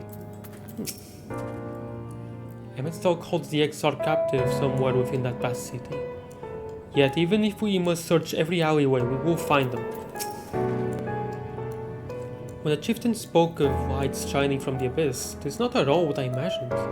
Why would Emmetstalk do this? Juliana, did you note the style of the architecture? It is the same used for the remnants at the cups and the murals' painted towers. Look closely. Emmetstalk has not simply reclaimed these ruins. He has layered the semblance of an entire city upon them. Right. So yeah, it's just like that item description said, like a recollection. God, the magnitude of his artifice is staggering. It pains me to admit that we do not fully understand the feats of which an old world Asian is capable. These are all just +8. I guess skill speed would be nice.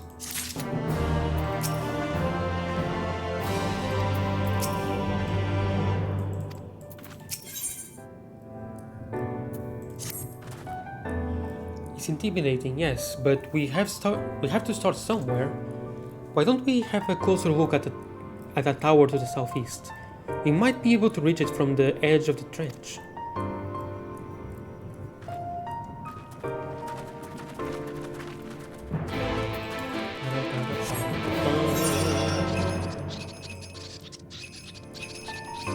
Oh, you weren't here before. Okay. And another ether current. Don't mind if I do.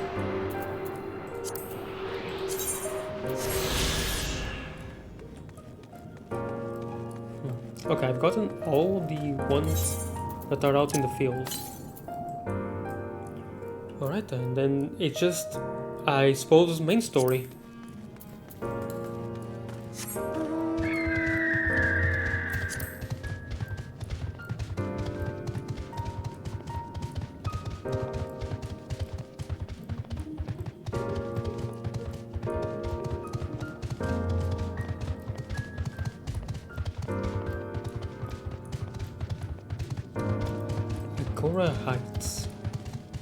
Akora Heights. No, Akora Heights. Akora Heights, yes. Wow. Oh, my she has completed an adventure. Cool. Imposing doors. Interacting.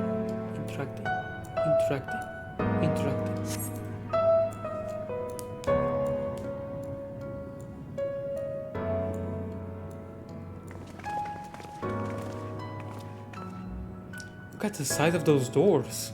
Now I know how pixies must feel.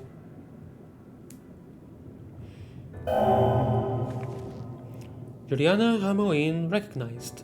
Welcome to the city of Amorat. Will you be riding the lift? What? Did the building just welcome you? Mayhap it is not so passing strange. Did Emmetstalk not invite Juliana to visit his abode?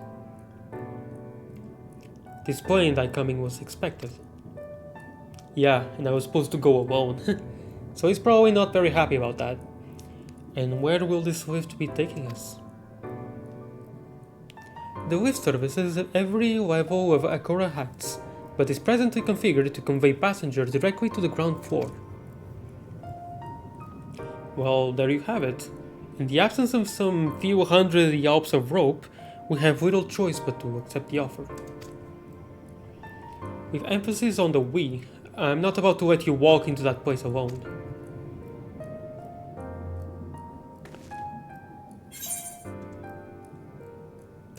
I wish to ride the lift. Ground floor, now. As you wish. The lift will arrive shortly. Now, I'm gonna be a good guest before killing the master of this place. Yes.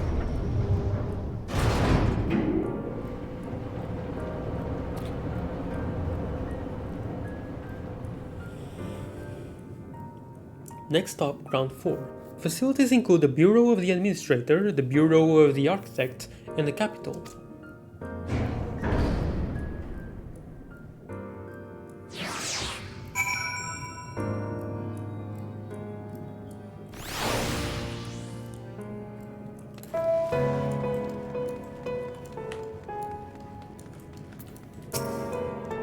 Just a moment, I thought I saw something.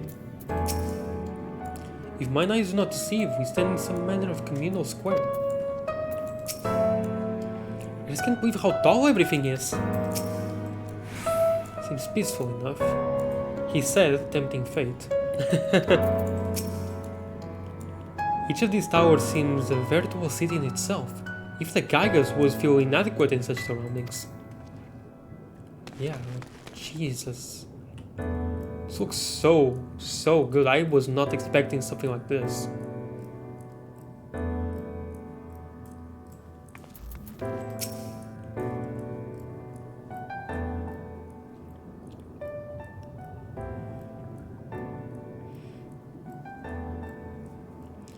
It's only at this distance that you start to realize just how big the buildings truly are.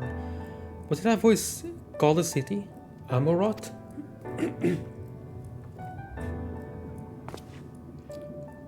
Look, over there.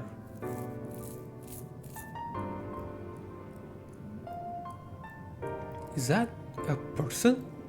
Ah, no, my mistake. That's a giant. He doesn't seem to have noticed us yet. Giant or no, resident of this place may have much and more to tell us. I say we make the first move. Oh, you know, you can't just... Ugh.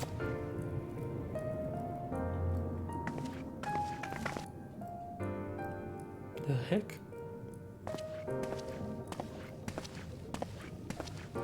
Well, he is really massive. Please excuse my boldness, but might I ask you a few questions? Well, he's really freaking big. I didn't expect him to be this massive. Oh, what adorable costumes. Are your children on an excursion? This district has much to teach you. How odd.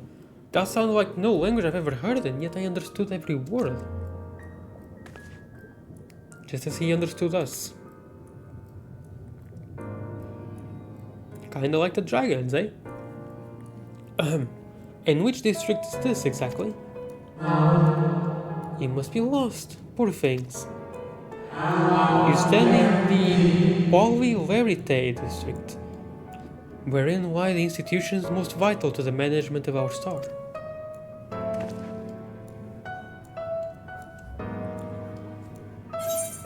Can you tell us where to find Emetsalk? Can you tell us who rules this city? Yeah, let's not be conspicuous. Rules? What a curious question. Mayhap you refer to our supervising body, the Convocation of 14. Of course it's... yeah, okay. Yeah, I remember that name. So Emetsalk isn't the leader here. Emetsalk is a member of the Convocation. Were you hoping to witness its deeds firsthand? Hardly surprising, I suppose. The whole world holds its breath as the final days draw near, and our brightest minds race to implement their plans. The final days when Hydaelyn and Zodiark fought, and Hydaelyn ended up winning.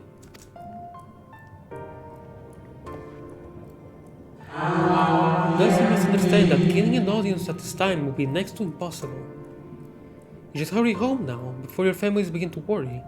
Do you need me to walk you back? Wow. No, thank you. We will be fine. Very well. Take care, little ones.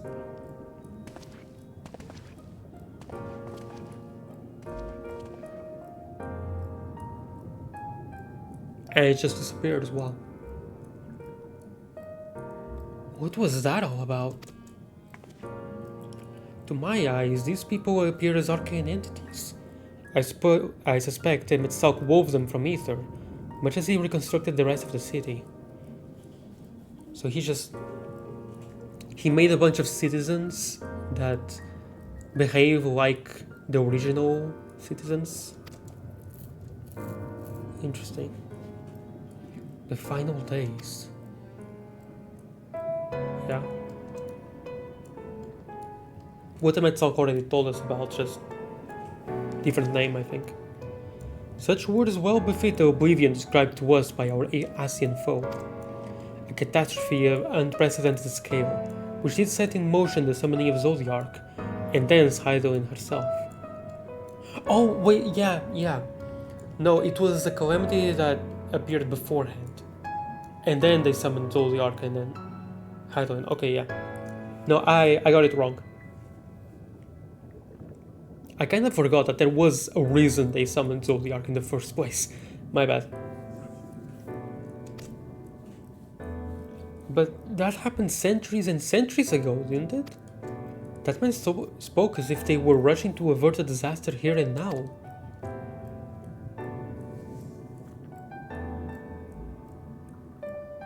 Unless, for these people, the distant past is the here and now. I believe thou hast the right of it, Master Alfino. This ethereal Amarot and its residents appear to be phantoms of a different age. Myself has resurrected a memory, a moment in time from before the star was sundered. What caused the final days, though? In the first place? So we find ourselves in a long-destroyed city inhabited by the long-departed. An unusual situation, to be sure, but at least we were able to parlay with these ancients. In fact, they seem downright eager to chat. I say we use this to our advantage. Split up, strike up some conversations, and see if we can't learn the location of our quarry. Actually, this reminds me of something. Hold on, after this cutscene, I'm gonna take a look at the journal. And while we're at it, it wouldn't hurt to wheedle out a few more details regarding its convocation of 14 and their impending disaster.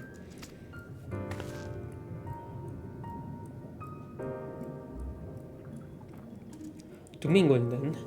Let's meet back here when our jaws start aching.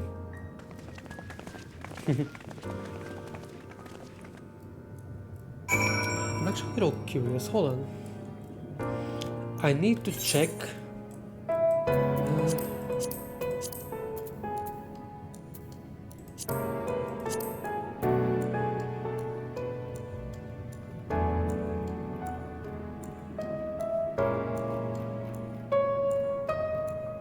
Where is my side story quests?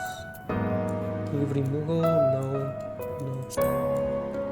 Unusual endeavors? Okay, no. Kill the brand? No. Chronicles of Light? No. Oh, there it is, the job quests. Okay, Disciple of War.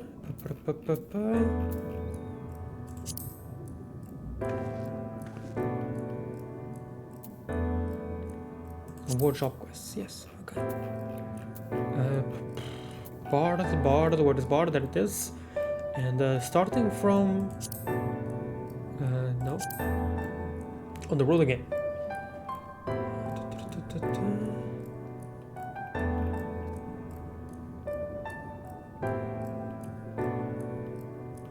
Oh. He will meet with them again and hopes to sway them with the existence of a legendary song said to hold the power to bring battles to a decisive end. The Ballad of Oblivion. Make your way to the city of Spheres.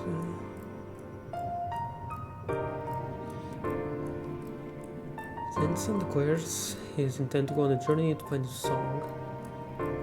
No.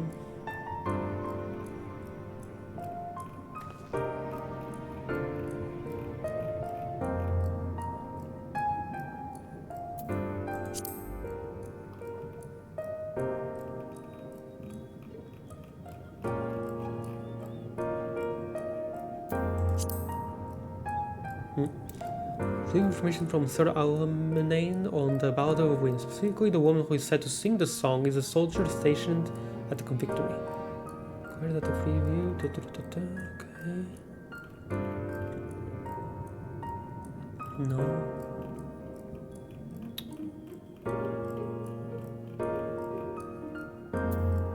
Come on.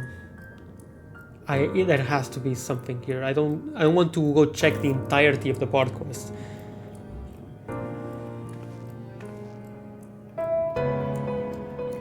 Sensing is hopeful that this will lead you to the Ballad of Oblivion. No, 58.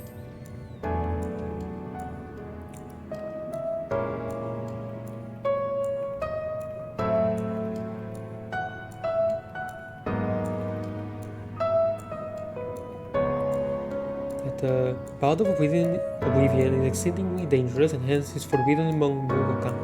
In spite of his ominous words, okay.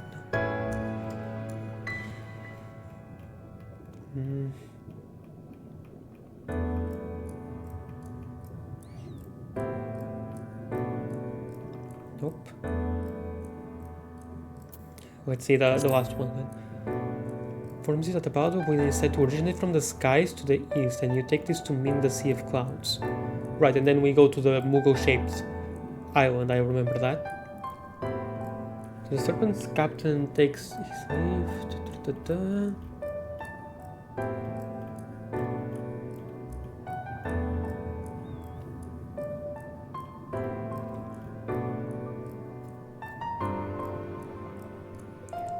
Revealed to be the fiend's soul-rending voice, which she used to annihilate a tribe of Mughals that once dwelled upon Mok Mughal. Sanson is resolved to face the siren alone and bids you and Mok to flee. At that moment, Guidolot makes his return.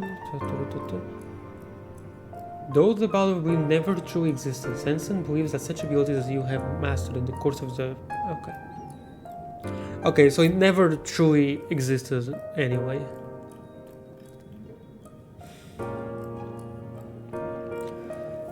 I mean, I guess that it doesn't mean that it never existed before, and that's what ruined Amuroth. Never mind. I do have to wonder, like, what happened? Like, how? What got them to summon Zodiac in the first place? Do you want to say something? Rude.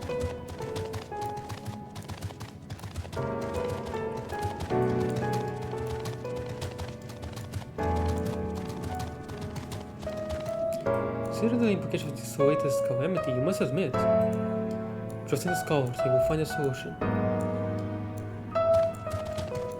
But if they're in this constant state of this world before it was sundered, but they're, and that's nice, but they're also in a constant state of worry. Optimistic Amarotine. So it seems the hall is host to a most precocious visitor this day. And what, pray tell, shall be the subject of our discussion, young one? He's so tiny. The convocation and their handling of the coming peril. It is only natural that you should have questions. Shall we begin with the members themselves? As all know, the 14 are the wisest and most puissant among us. They are the stewards of order, responsible for decisions which keep the star turning season after season. I like that the text also becomes red here. Be it the speaker, Wahabreya, or the emissary, Elizabeth, each seat is occupied by an elected sage of surpassing intellect. Logrif, Mitron, Emetselk, their individual titles have, as a gesture of respect in the matter of tradition, become synonymous with their incumbents. Huh? Wait, what? Thus it is with great incredulity that I greet this recent rumor that a seat in the convocation is soon to be left vacant. If proven true, it will be an unprecedented development, and testament to the immense pressure under which our saviors are toiling. In any event, I for one am confident they shall deliver our star unto salvation. And it's gone. Loquacious Amorotine. One can never be too young to take an interest in the rhetorical arts. Welcome, little one, welcome. Rhetorical arts? What do you mean rhetorical? a precocious little child. Oh, it's like just talking. That's what he means by rhetorical. How may I help you, young little one? How are you seeing me? You wish to peruse the transcripts of the Great Debates, or would you like to reserve a room for discussion? We are here to serve your needs.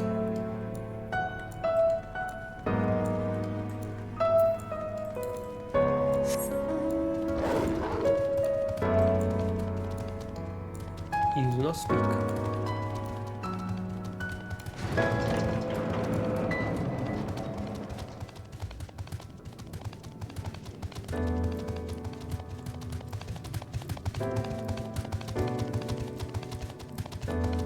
I can still see the flood of light up there.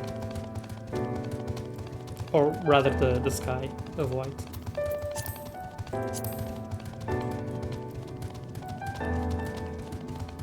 Anxious, Amorotine. Good gracious, child, where is your family? You should not be alone at a time like this. Run along home quickly now. Have you not heard? Though yet confined to the lands across the sea, a terrible phenomenon afflicts our star. They are calling it the final days. They said it starts suddenly, a cacophonous keening from beneath the earth. The sound distorts all living things within earshot and wrests from us control of our creation magics. Cacophonous and sound.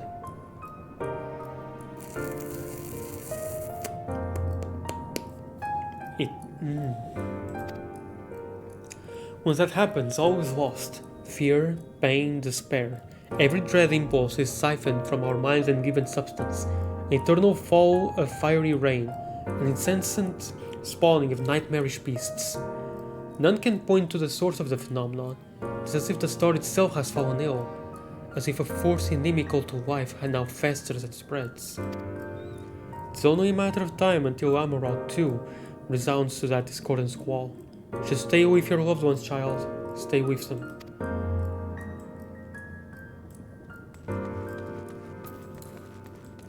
A sound, you say.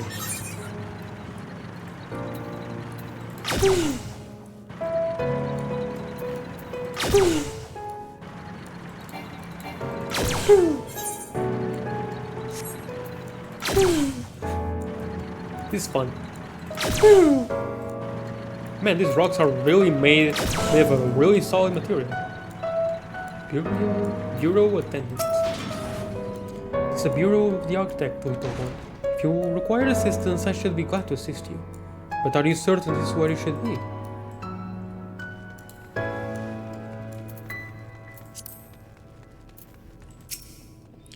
This is your first time here? Take a number if you haven't already. Then settle in for a good long wait. Wow. Welcome to the Bureau of the Architect, little one. I shall be glad to assist you in locating the concept you seek after I have finished assisting those ahead of you in the queue. There's only like, what, two people? An audience with Emmett Selk. I am afraid you have the wrong office, little one. And besides, you will be far too busy to field the questions of curious children. Surely you have been told of the looming catastrophe. Every resource available to the convocation must be spent upon ensuring our world survives. They have yet to make an official statement, but it is said the 14 are moving forward with a plan of scarce credible proportions, one which promises to grant will to the very star itself. Zodiac. They will invoke our mighty spells of creation to birth an entity of all-encompassing magnificence, and then they will rewrite the laws of existence. It's a huge undertaking, and it must be completed ere the corruption spreads this far. As I say to you again, not hold out hope for an audience. Fair enough.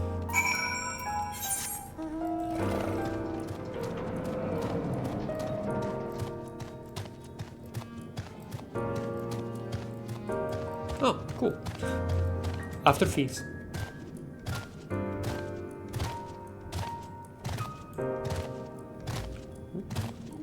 I didn't see you here before. Nothing. Nope. If you could perhaps explain the finer points of the creation process. Nope.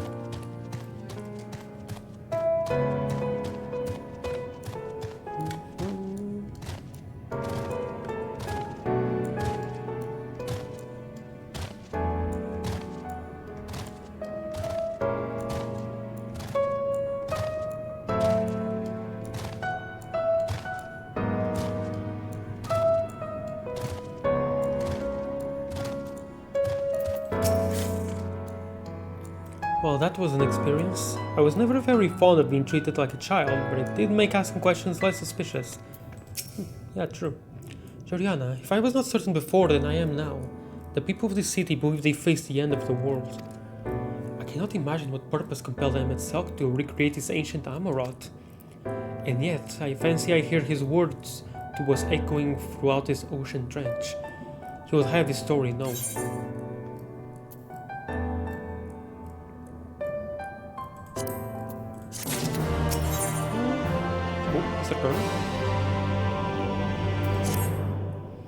We can compare notes once the others return. Hopefully then our next move will become clear.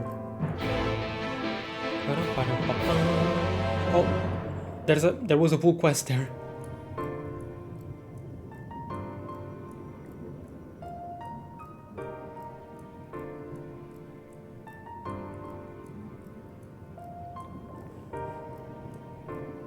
To seem our conversations were much alike. A looming disaster, creation magics running rampant, and this convocation's efforts to bring salvation out of chaos. I suppose there was talk of little else in the time when these events came to pass. Urianger, if I may, what are your thoughts on the ancient's art of creation? A fascinating discipline indeed. All the mind can conceive may be rendered in reality. All that is required is a clear concept upon which to focus one's will.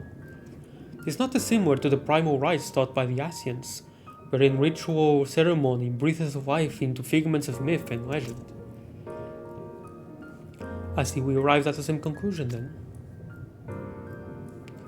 The people who lived in the age before the Sundering were blessed with vast reserves of mana.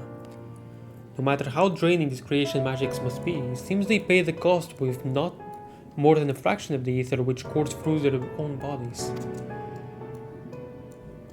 If we were to attempt the same, such spells would soon deplete our energies, and then seek to draw the balance from elsewhere, from a hoard of crystals mayhap, or from the very land itself.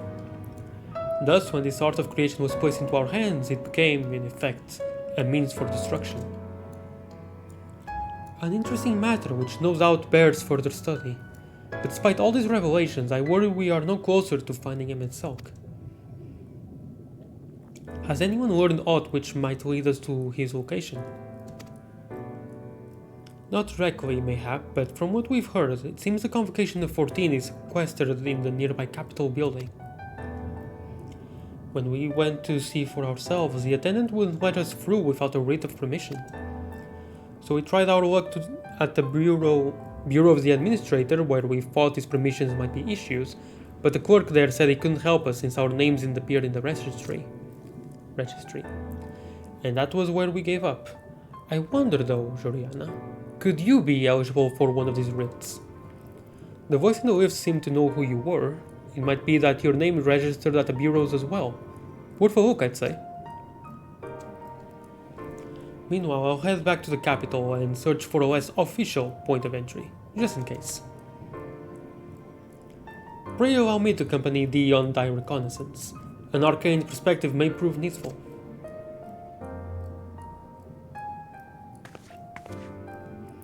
I think I'd like to speak with more of these ancients. Maybe they know something that could help cure Georgiana's condition. Would you mind coming with me?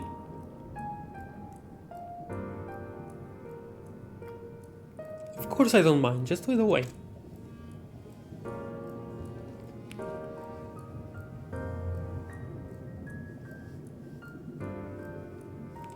Denishto and I will busy ourselves with further exploration. There is certainly more intelligence to be had. And so we part ways once more. This time, however, let us reconvene in front of the capital.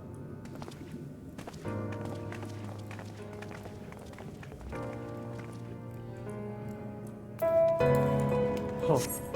3 blue quests.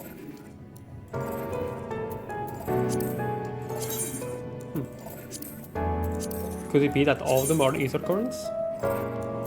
Yeah, they probably are. Community cohesion. I get a lightning cluster too. I must say, little one, those garments you're wearing, they are your own original concept, I take it. Clearly they must be, given their rather singular flamboyance. I would never dream of stifling a fledgling creator's creativity, but to parade about in your cultivated individuality is hardly praiseworthy. An normal routine of character shares their creation with the community. They do not hoard them for their use alone. To delight in disparity is a mark of the morally deficient. Wow, you are patronizing indeed. Disparity engenders feelings of want and resentment, which degrade the bonds of fellowship. Thus do we encourage creators to share and share alike, else we risk kindling the embers of covetousness and violence that ever smolder in the hearts of all. He is also not wrong. Therefore I must implore you, little one, to cast aside your original trappings and don the communal robes, that you might acquit yourself as an equal among many.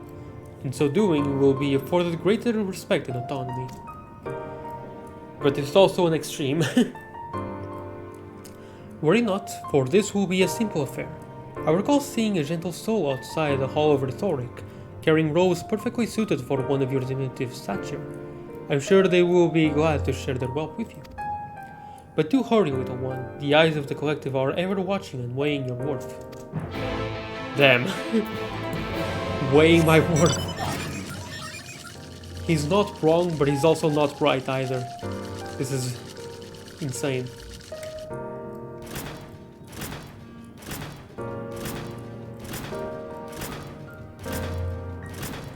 Gentle, Amorotine. Thank you. You're very gentle indeed. Thank you.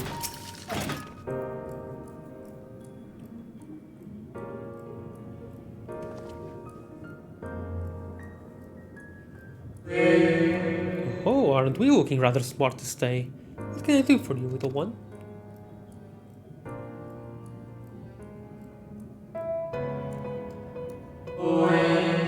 Hopes to serve in lieu of your ensemble. Ah, how prudent. Alas, I have nothing I can offer you at this present time. The ones your associates saw me carrying earlier were a failed experiment. I never intended to make them so small, so I disposed of them shortly thereafter. A failed experiment?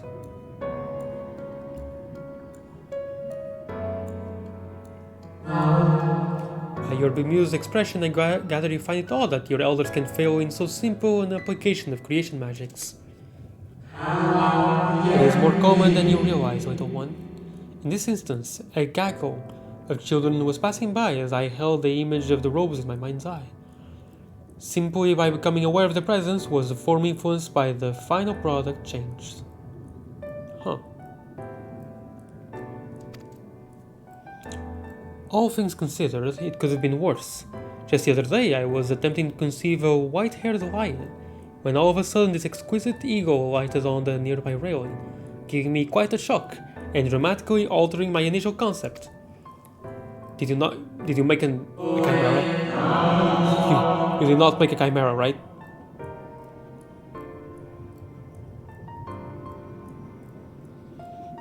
Yes, indeed, it was a most unexpected development, but not an altogether unwelcome one.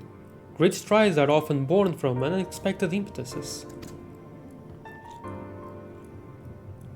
But even inspiration has its limits. For all the wonders we have wrought, I do wonder if there will come a time when we have fully explored the potential of our powers. When there is truly nothing left unmade, and only iteration and imitation and stagnation remain. But such esoteric matters do not concern you, little one. For now, I would encourage you to embrace your creativity, and work your magics without fear of failure. Nevertheless, it would still be in your best interest to don the appropriate robes to avoid excessive scrutiny. Why don't you go to the bureau? Okay, I was going to sleep and then got jumpscared by a very big guy with a funny mask in my screen. He's gentle though. Look at him, he's gentle. He's very nice. He's very nice. I assure you. Hi again. You're already awake? It's 11:30 a.m. where I am, which would mean to you it would be like what? 4:30 a.m. maybe? It's 4:30 a.m. That's super early for you. But hi, welcome.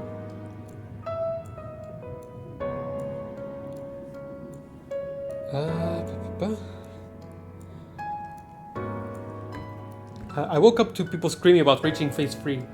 I fell asleep on top of my phone. Oh, okay, cool. I'm glad that they finally reached phase 3 of Kefka.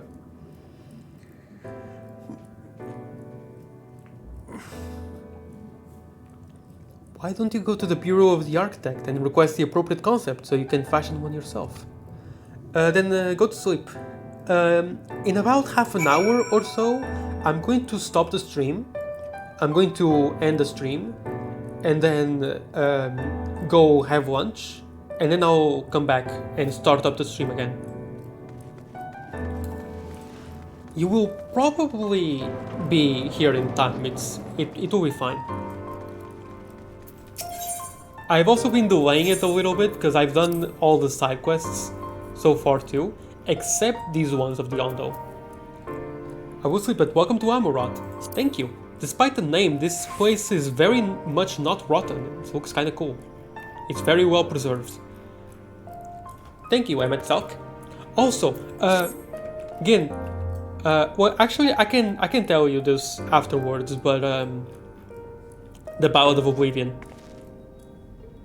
They say that the final days were like a sound, a cacophonous thing, and it reminded me of this little thing.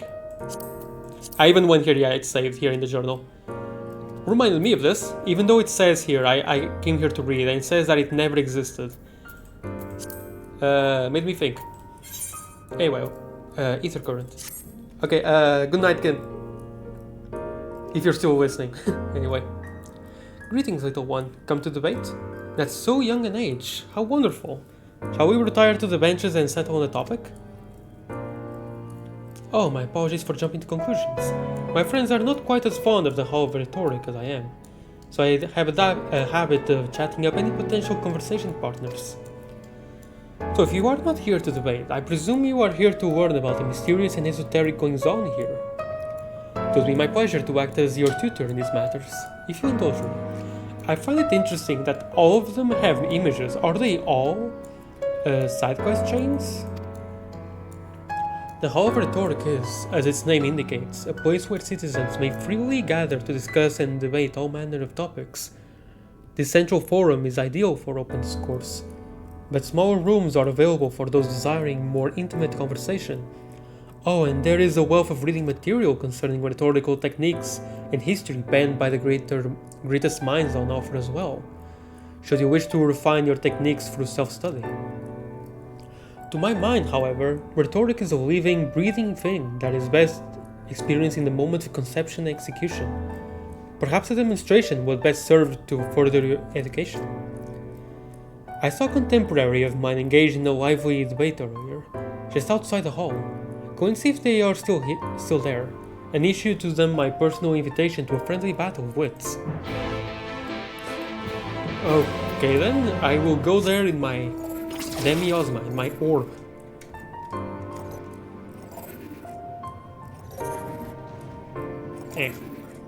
Amuratine Firebrand.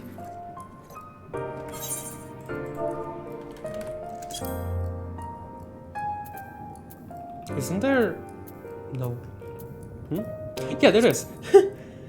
There is a thaumaturge one-handed wand called Firebrand. I remember.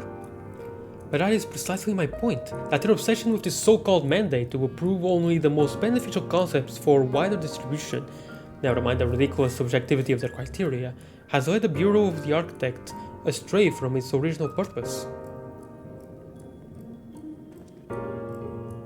Huh? Have you business with me, child? Regardless, I am in the middle of a heated discussion with my partner. Come back later. No, my position has nothing to do with the intrinsic value of unique identity and whether or not it is retained. Rather, I posit that the reproductions of a given concept are inherently imperfect, and thus they are themselves unique, albeit in minor but significant degrees, and, most importantly, this variance is not to be condemned, but celebrated. Better that than to strive in vain for an impossible standard that, even if met, would leave us lesser for lack of diversity. The Amuratines appear to be engrossed in their debates, utterly deaf to you and your pleas for attention. Am I a child? To them I am. My, aren't you a stubborn little bugger? It's strangely endearing, I must admit, but we have all the time in the world. Why are you so insistent that I speak with you this very instant? Ah, you are acquainted with that chatterbox. I suppose I do owe them a debate or two, and now is as good an occasion as any. So be it.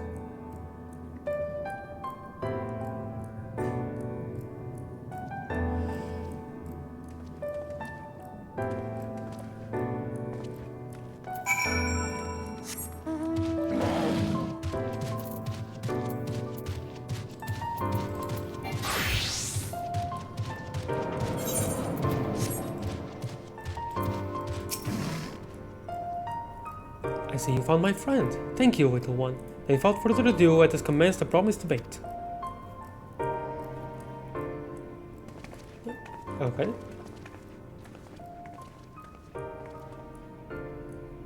As a matter of what subject we shall debate today, I propose the recent calamity which has fallen our friends across the pond. What say you? There were more cities. Makes sense. Yeah, of course there would be more cities. The singular point of contention is, of course, whether or not Amurath should intervene on their behalf. I believe we should. The scale of the disaster which threatens that distant metropolis is of a scale heretofore unseen, and so equally considerable resources must be committed to counteracting its effects. I disagree. The scale concerns me less in the nature of the proposition itself. Who are we to unilaterally intervene in the affairs of those half a world away? Are we to be the saviors of one and all? Such arrogance may well lead to our own downfall.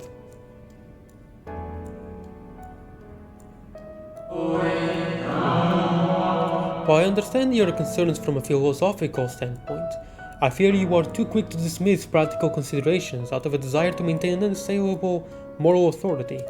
Yeah. Let us you and I hold here for the present and offer the floor to our young student.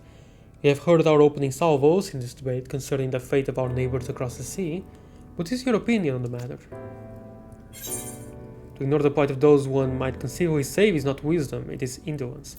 Not to save everyone, sometimes it is all we can to save ourselves. All we can do to save ourselves. I agree with the first one.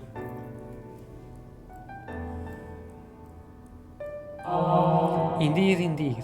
The same can be said regardless of one's opinion on the morality of intervention. There is a clear and undeniable benefit to Amurath in using the situation as a testbed for our newest creations, that we might develop and refine our defenses against a potential threat to our own fair city. How readily you see the moral high ground. Was not our young friend's point that we have an ethical obligation to aid those in need? Yet not only do you instead elect to focus on the benefit of Amurath alone, but you also deprive our distant neighbors of the agency to determine their own fate. I did think about the first part, how he went immediately to for the defense of Amurath and not the people of the other city themselves. So I agree with the first part, but not the other half. Like, if they're dying, they don't have any agency in the first place. If we go to help, then they will have agency. That's the thing. Like, they have no choice. You misunderstand me. What benefits Amurath benefits all creation, I firmly believe. For the knowledge and wisdom we stand to gain from intervention can then be shared with others, empowering everyone to more effectively surmount similar trials in the future. That's a fair point.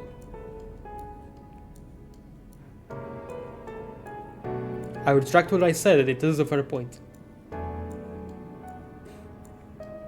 But such a thing should be considered after, probably.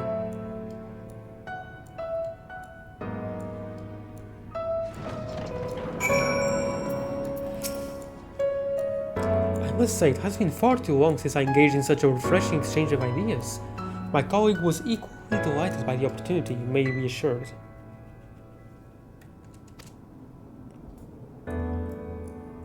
Sorry, hold on. I received a message, I need to reply.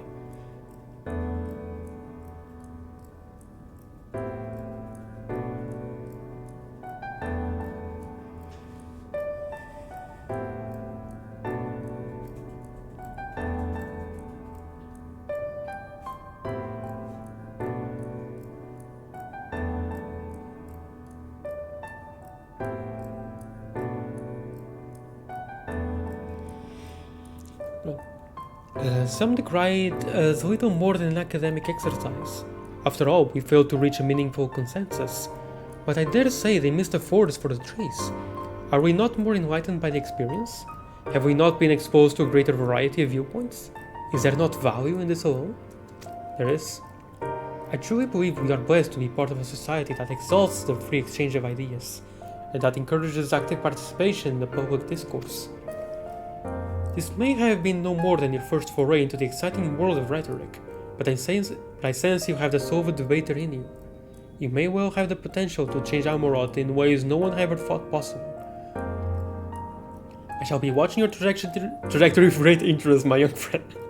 They couldn't help themselves, could they?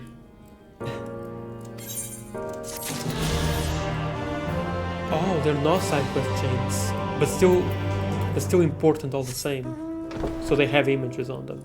Interesting.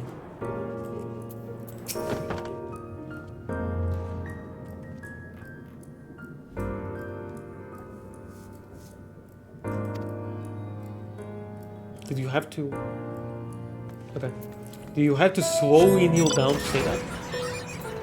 Actually, yeah, no, that actually shows the kindness, that's for sure.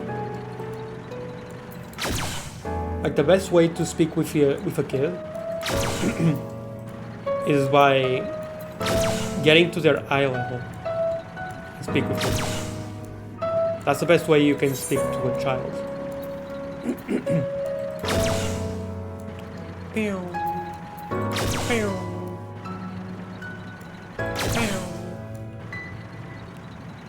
Pew. Pew. The door's opened with that. So let me do this first.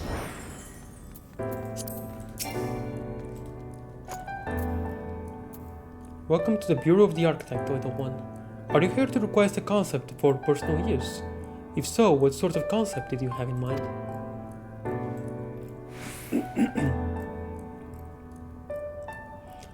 Communal robes. That will take but a moment to prepare. But before I fill the request, I should caution you. Pardon me for asking, but your creative potential is... relatively low, is it not? We are trained to assess these things, and I fear that you do not possess the ability to express this concept in physical form. It's almost as though you completely lack it, though that can possibly be. But regardless of the reason, you needn't worry. We have special tools that may be used to address this very eventuality. I will furnish you with an etheric rope you can use to restrain one of the misbegotten cubuses that congregate in the plaza north of the Academia Anither. So that's where the Academia Anither is. Am I even pronouncing that correctly? I don't know. You will need to awaken your quarry before you can reliably bind them, but once you have, you can repurpose their energies to create your own ropes. Interesting. Okay. Weaken cubus. Yeah, that's the kind of quest we've seen before. Responsible creation. Greetings and welcome to the Bureau of the Architect. Are you in need of assistance? It will be my pleasure to answer any questions you might have. To your left is a counter where you may submit registrations for new creations. To your right, you will find a counter where you may requisition concepts on file. Am I correct in assuming you are not familiar with the services we provide? I see. A more detailed explanation is in order then. You understand that by harnessing the powers of creation, we can give physical form to all manner of concepts, yes?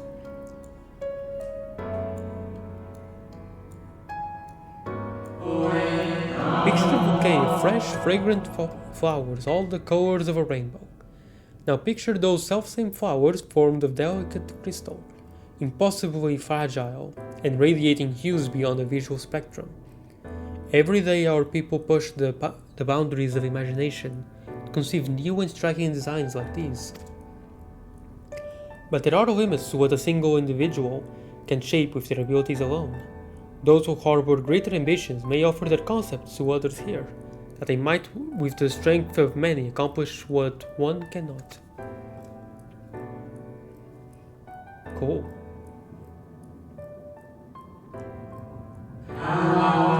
All concepts are approved for wider distribution, of course. Dangerous, subversive creations pose a risk to everyone, and so it is only after comprehensive evaluation, after the concept is judged to further the greater good, that we permit it to be shared with the community.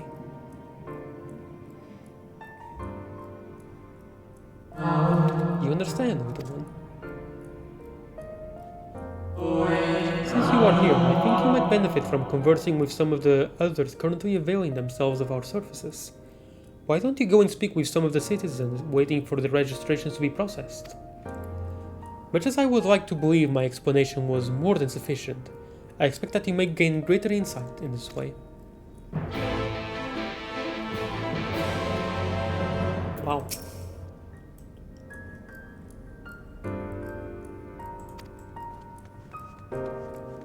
Adol's Amorantine.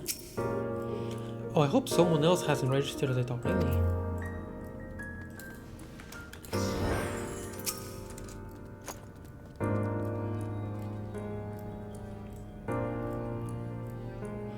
Hello, hello, little one. So rare it is to see one of your size roaming around here.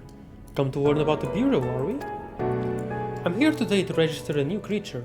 Boneless and with semi-translucent skin, it drifts through the air, like a dancer on the summer breeze, its tentacles trailing behind. It utilizes gas bladders to propel itself from place to place, you see.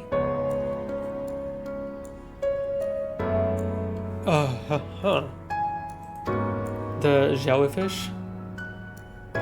Kinda. I'll admit it's not the most elegant of designs. I'd not shed a tear if it were rejected, quite frankly. But what can I say? I take pleasure in conceiving unorthodox designs. A beginner like you should take after me, though. If you're looking to pick up a few tips, you should probably ask someone else. Oh, is that my number that it's called? If you'll excuse me. The jellyfish, like you see over here. Around here somewhere. Maybe here? I think around here. Maybe? Or was it? No, it has to be around here, I think. Maybe.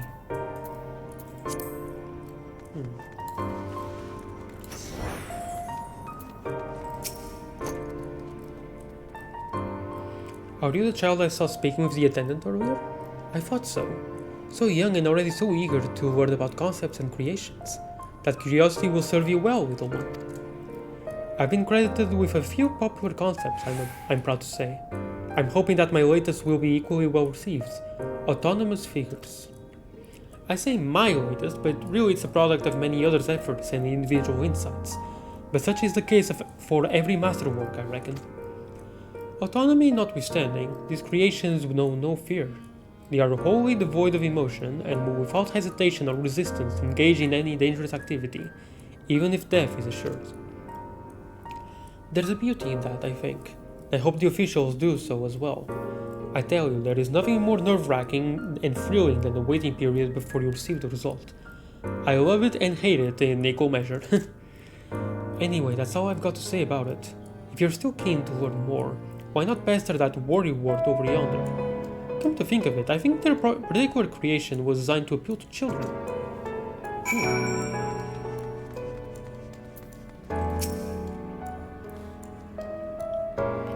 You there, an aspiring creator, come to learn about the Bureau and its inner workings, I trust. That's all well and good, but since you're here, perhaps you can help me with a little something. I've been refining a concept of mine for some time now. Adorable little creature designed to be the perfect plaything for any young citizen. But I'm still terribly unsure if it's ready to be submitted for approval. Which is why I was hoping you might first put it through its paces and tell me what you think. Your honest opinion, I'll have no flattering from you, young lady. This matrix will allow you to summon my creations, but don't use it here. Take it outside first, and don't be afraid to play rough. It's all part of the fun.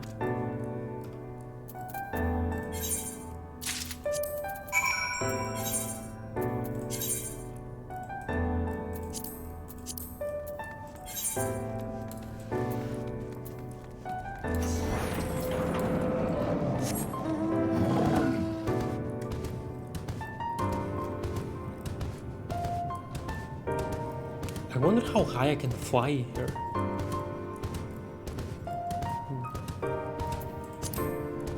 Oh. Oh, but yeah, that's the Ondo stuff. Oh dear, I see.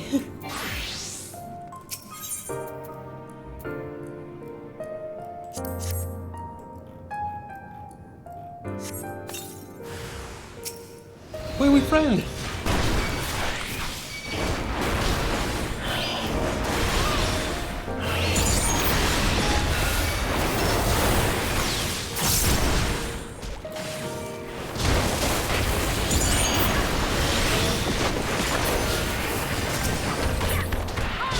Down I go. Bye bye.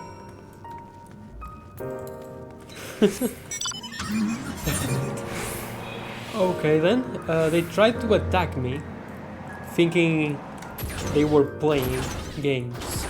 That is very concerning.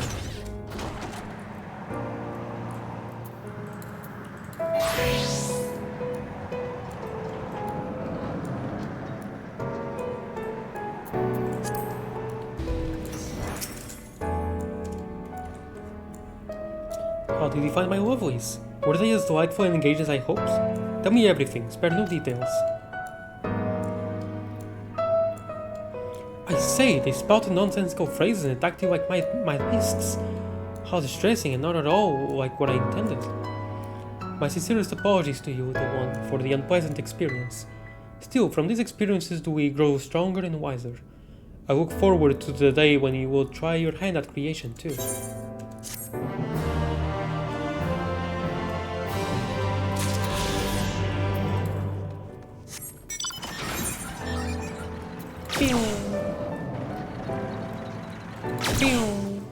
I got the tank again.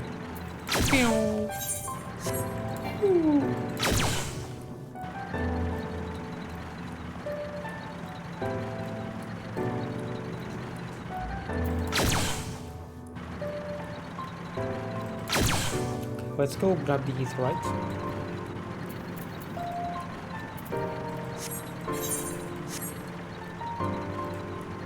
Going the wrong way. Ow. I find it interesting that Aetheryte wasn't there before. It really was to keep it hidden, right? Keep the secret alive. The Macarensis angle.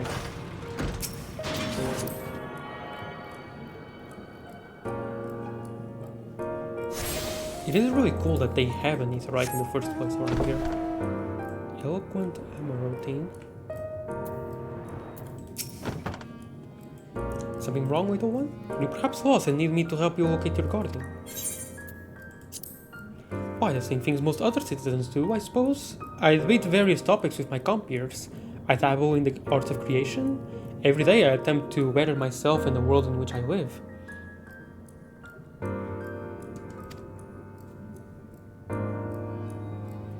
For we citizens of Amorot are the caretakers of this world, stewards who have harnessed the power of creation itself. It is an honor and a duty we do not consider lightly. You are yet young, so very, very young. You needn't concern yourself with such lofty concepts just yet. Attend to your studies, and I'm certain you will grow into a proud citizen and avid creator. Oh, do you hail from another city originally? Even so, surely you must know you stand in Amorot, the intellectual utopia that flourishes at the heart of our world. From the capital where our preeminent minds gather to carry out the duties of governance, to the academia neither, where devotees of knowledge strive to solve the greatest unsolved mysteries of our era, to the smaller but no less valuable institutions. Amorot has all that you will ever need and so very much more. Wow, you are eloquent. Yeah, this is really, really interesting and cool.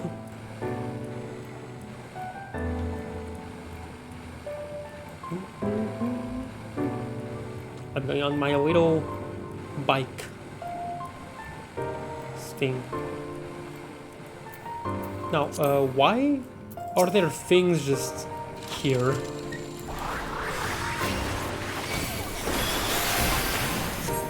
Just roaming around.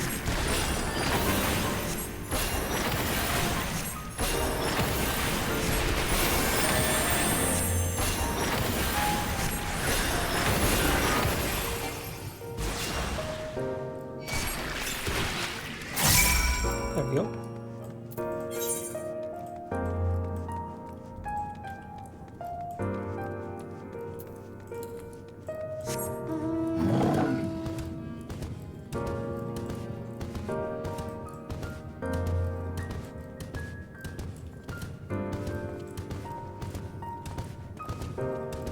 There's still so much of this map that I haven't explored yet. But I am kind of rushing to the end, to be fair. Well, I mean, not exactly rushing, I am doing side quests, but still. These side quests are really interesting. There's something else.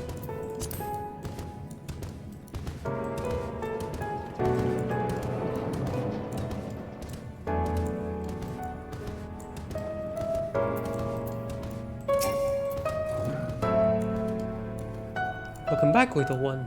Did you succeed in binding a pubis?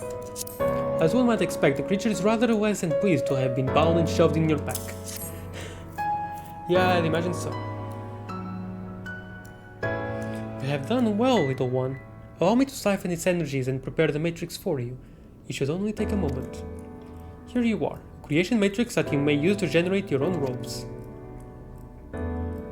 The first one I accepted is the last one I complete.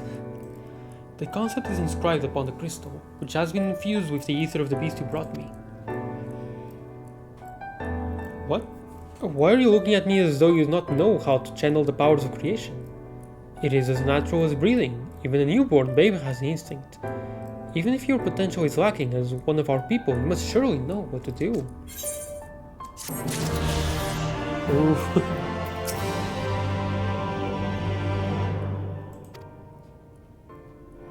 I do worry that you will struggle to utilize even the simplest of our concepts, considering your rather limited creative potential.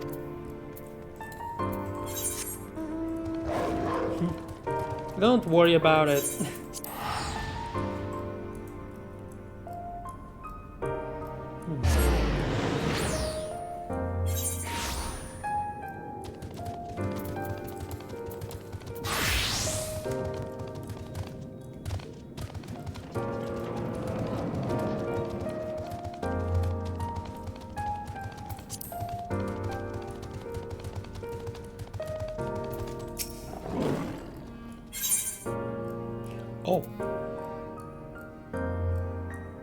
Oh, I get muyebi, shrimp, and fruitworm from here. Oh, I can also get the desert dessert frog from here. Not that I need it anymore.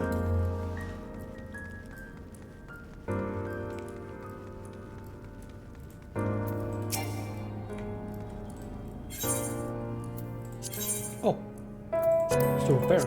Okay.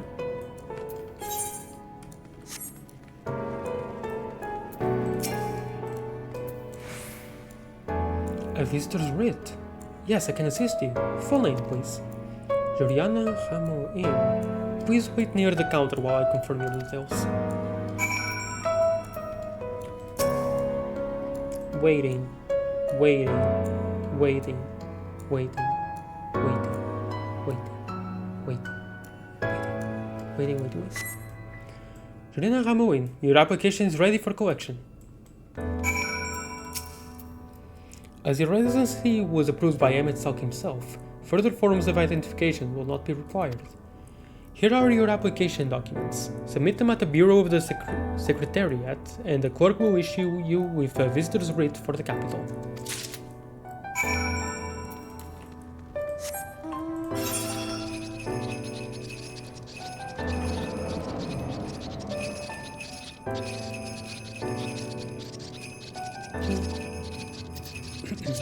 I just need one more ether current, but that's probably going to be the last quest, which will probably be named Shadowbringers.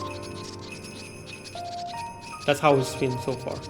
The last story quest of every expansion, except the Realm Reborn has been the name of the expansion.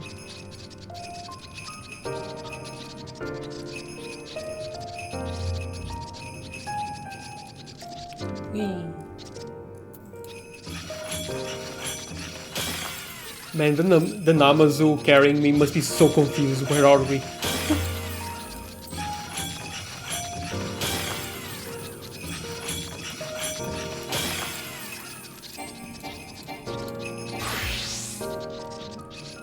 Get some experience, white mage.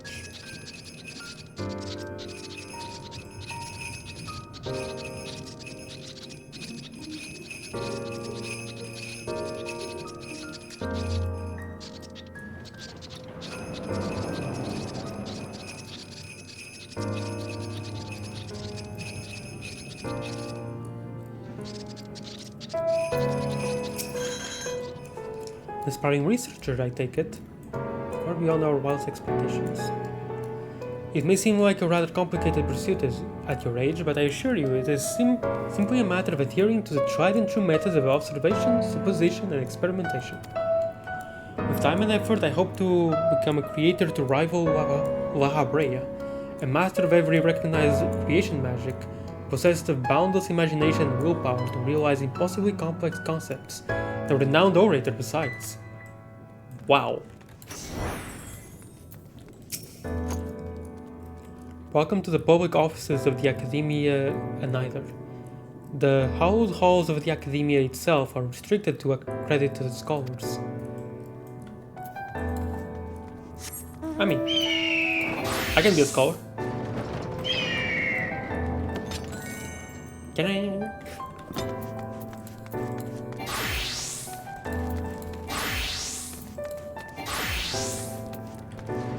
Oh.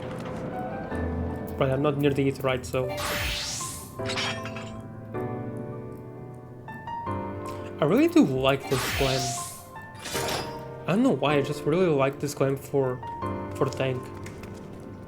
Just in general. Except Dark Knight, I don't think it works well for Dark Knight. But it also doesn't really work.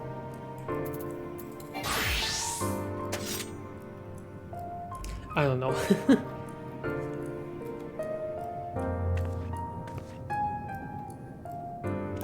I think for Gunbreaker and Paladin it might work well enough.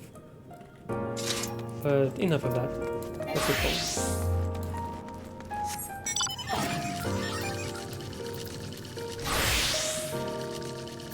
How the heck it's still up there? Level 80 unspoiled mineral of deposit to the north. Every time I switch to miner, it always shows up. It's the same one every time too.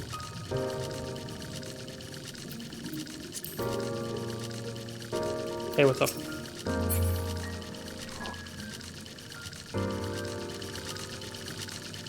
Oh, so I can fly as high as that at least, according to the map.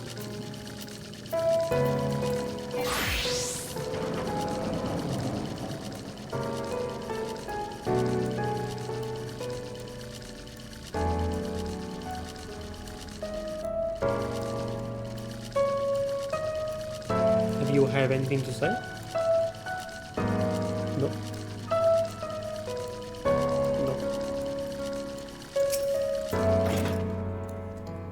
Next, please.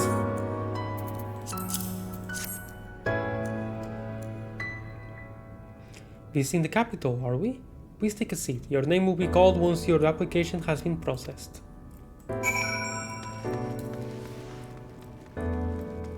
It's gonna be funny. Yes. I am one of you. I also sit in these massive chairs.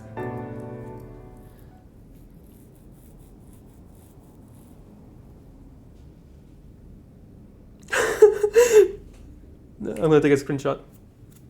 Oh, was it too late? No.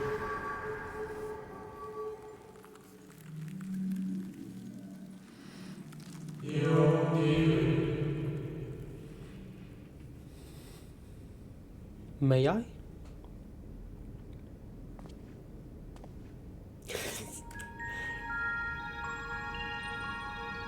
You're just so tiny.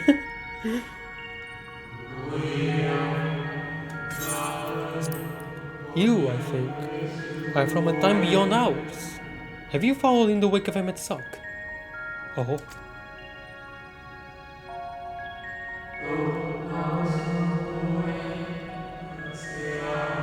Nay, there is no cause for alarm.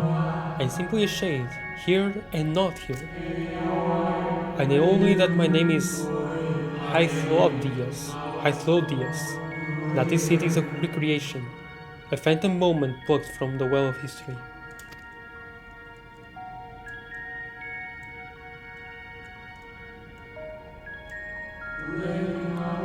These others seem unaware of their coexistence, but I wonder if Emmet Salk's mind was distracted when it came to my reconstitution.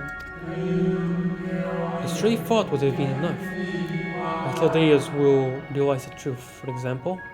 We were close friends once, you see. Oh.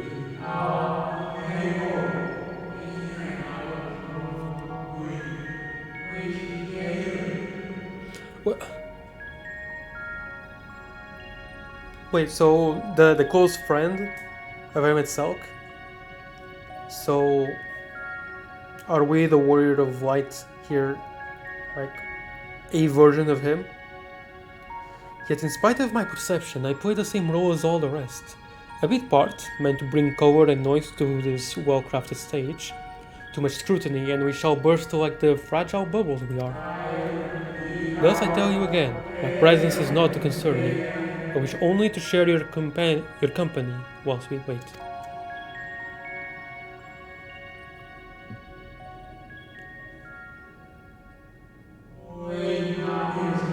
We've come this far, then you know of the catastrophe which awaits us on our morrow.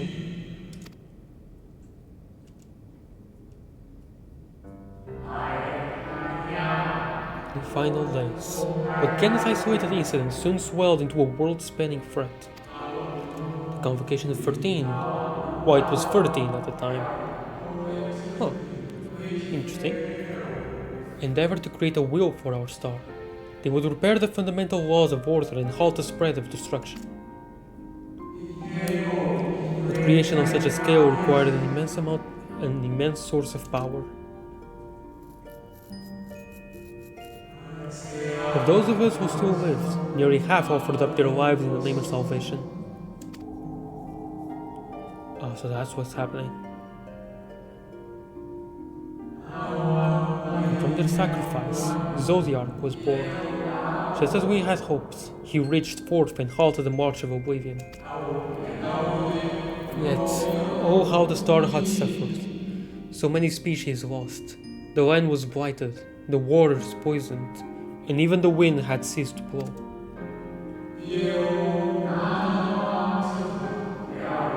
Once more did our people give up themselves to Zodiark. Another half of our race sacrificed to cleanse the world, to ensure that trees and grasses and myriad tiny lives would sprout and grow and flourish. I said I would stop the stream in half an hour, it's already been more than half an hour, my bad. The cycle of life had begun anew, and we reconsidered the means by which we might protect it. The convocation decided thus: we would nurture our world until it was bursting with vitality. Then, when the time was right, we would offer some portion of its living energy to Zodiark. In return, he would restore to us those brethren whose souls had fed his strength, and together we would resume our role as stewards. There were, however, those who disagreed with this plan. They argued that enough had been sacrificed to Zodiark, that this new world should belong to the lives newly born.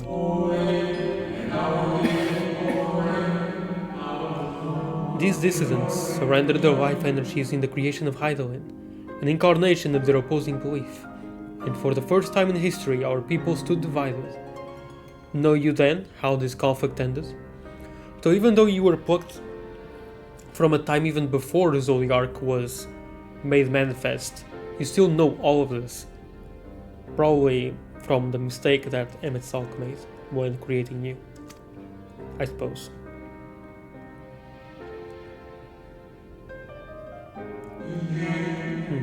I thought you might.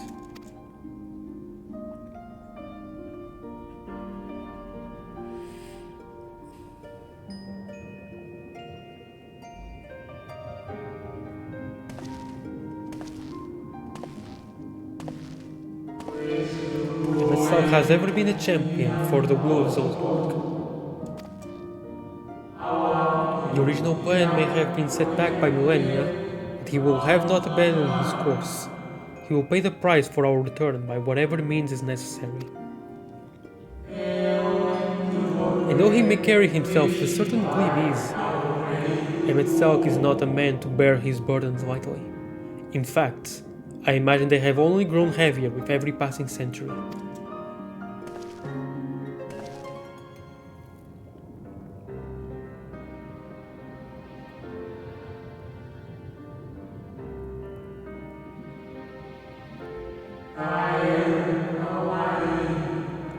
It is truly a terrible weight he has chosen to carry.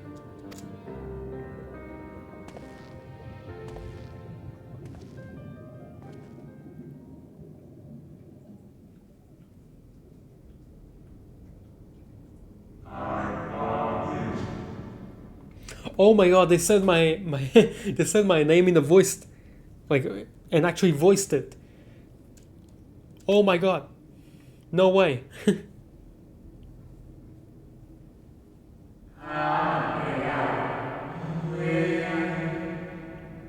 It seems your turn has come. Brave not to let me keep you.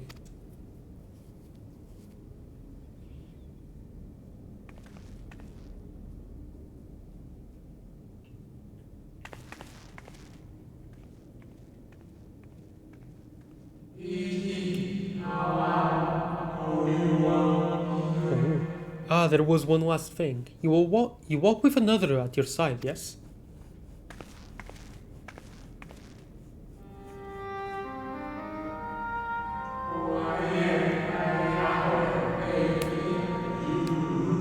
Nay, I see no definite form. Just the faintest suggestion of a second soul.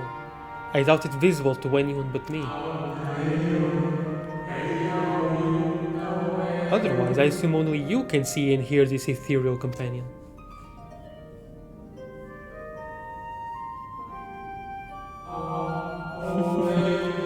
The connection is hardly coincidence. In our time, the two of you were one. The color of your souls tells a tale.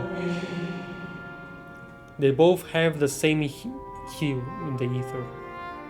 Mine is light blue. What's yours, Ardward? Oh wow, it's light blue too. Who could have guessed? Hue that distinctive cannot be mistaken, no matter how thin the soul is spread.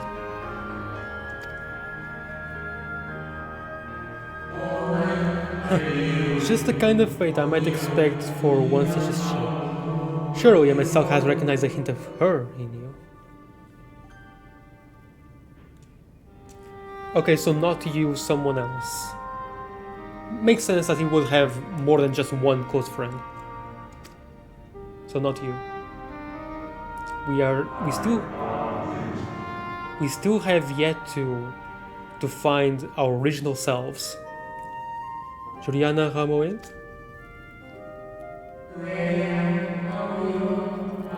Fare you well, my new old friend. May you find what it is you seek. He's gone. Oh no.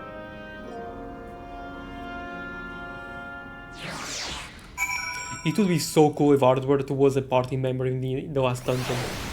Oh, that would be so cool. It's probably not gonna happen, but it would be cool. I just had that thought randomly. Your visitor's writ, as requested.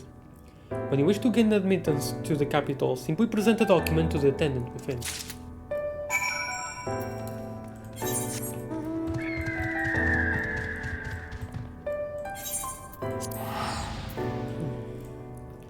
I wonder though.